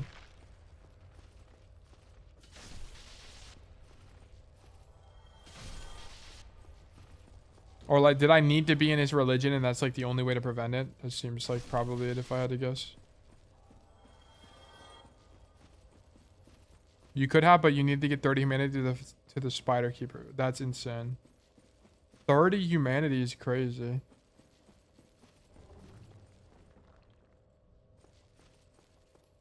I forgot where the bonfire is here. Is the bonfire really back there? That's insane. Was there a bonfire this way? Don't kill me. I'm dead. Oh, no, I'm not dead. My guy's the goat. Is it this way? I guess there isn't one, whatever. Nah. Oh, wait, there's loot there. Is it closer bonfire? I bet.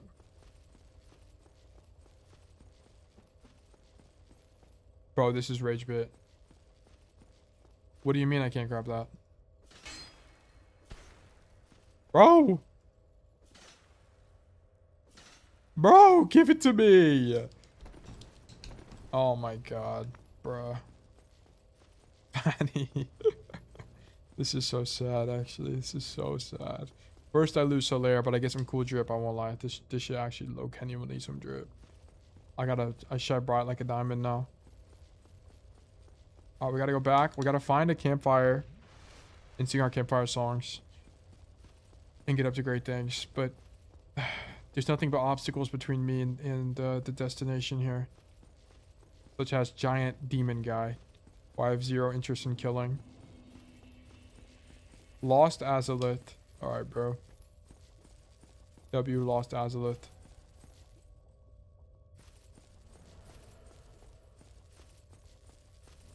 Wait. Little bro don't even know I'm here. Alright, I've greatly underestimated bro. Ugh, I don't care about killing this guy. No! Everyone chill. Everyone calm down. Everyone calm down. Oh, we must continue exploring. But am I heavy? I don't think so, right? No, I'm not. Okay. Nice lightning, bozo. Nice try, guy. Surely we got a campfire around here. Alright, hello, gentlemen. There's not one here, okay? So this is not the place to be going.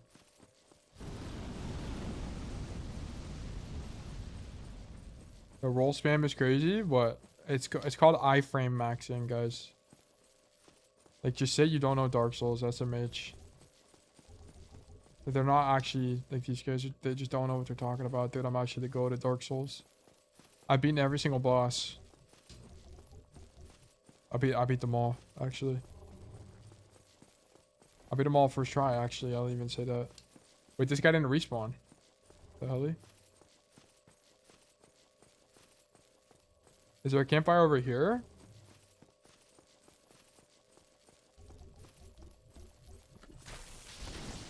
I don't think so, right? This was just the chest.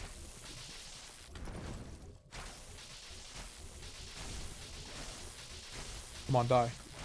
Thank you. Yeah, this is just the chest.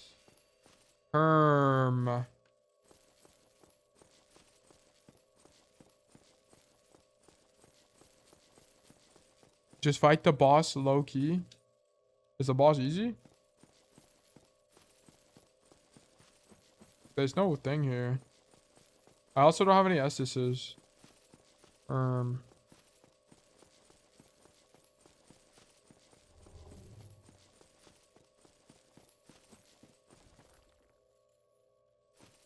well, I'll just fight the boss, die, and then come back and explore again. I think it's probably going to be the answer. Alright, let's go.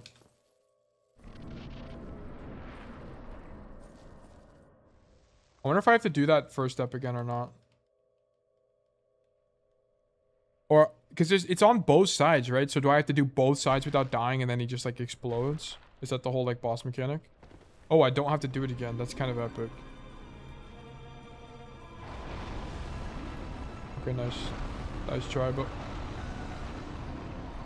Wow, this really is some, like, Minecraft spleef shit. I didn't realize there's always holes in the floor. My bad. My bad. I made a grave error.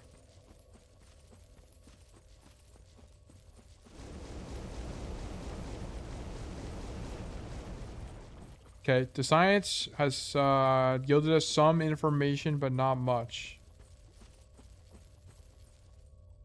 If I'm a dev, I'm putting loot over here. There's definitely loot over here. It's gonna be a large soul of the hero or something, though. It's gonna piss me off.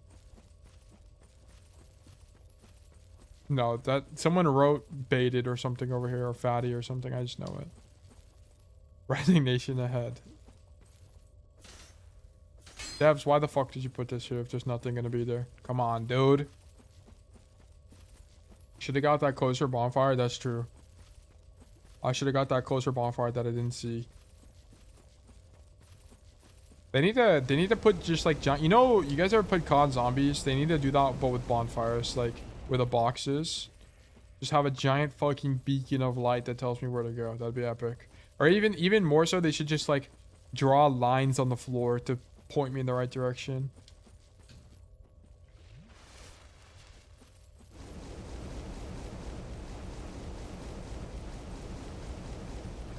I already looked in these towers and none of them, they didn't have like this isn't a bonfire. This is just there was a chest in here. I can't even remember how I opened it. And then I went up there already and I don't think it was a bonfire, right? This was just a chest, I thought. Just tell the game to hold your hand while you're at it, big baby. This is, dude, sometimes we just need a little bit of help. A little bit of guidance. Yeah, there's nothing up here.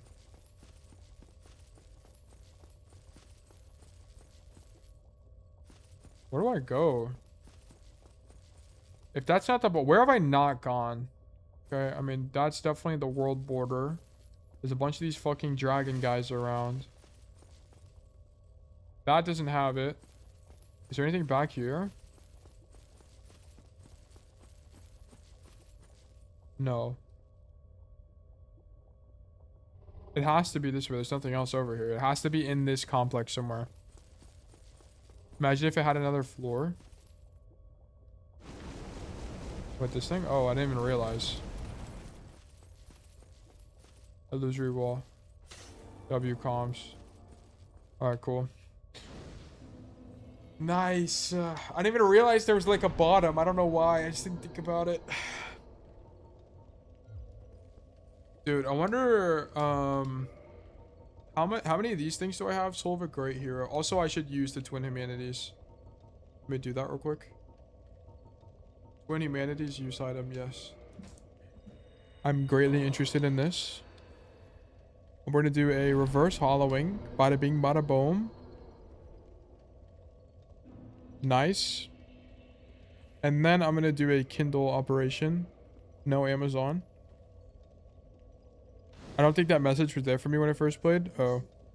Fortunately, I read the messages of my people, and they give me great advice, such as illusory wall ahead, of which I can then derive a bonfire is behind a hidden wall. Let me use one soul of a hidden or a great warrior or whatever this was. 20,000 schmoles. This is brilliant. Deserved. Let me get an intelligence, perhaps. Wait, this isn't right. This isn't lore accurate. This should be 200. Okay. They gave me the wrong character. We'll get it. We'll get some additional life force here. And then I'll use these as well. Not gonna lie, online messages are so worth it. Playing offline ain't that fun. The online messages are good. I appreciate them. They give me great guidance. Level up. Let me get one more vitality. Can't go wrong with extra life. Boom. We're living around here. We living in shit. All my living shit. Okay, this is a great place to leave off. We made great progress. Actually, I feel like we didn't really do anything. We kind of just like walked around and explored this area. I guess we got a new bonfire, right? That's kind of the biggest thing. We got 2 new bonfires, so that's good. But yeah, this is a good place to leave off. Okay, we have a big boss guy we got to fight tomorrow. We will be streaming tomorrow. Oh wait, is there did they announce a new hero at all or no? Was that just not today? I don't think anybody mentioned it. If so, wait, hold on. I don't think they announced anything. You didn't do anything? Wow. They just hate me. Just say you hate me, bro.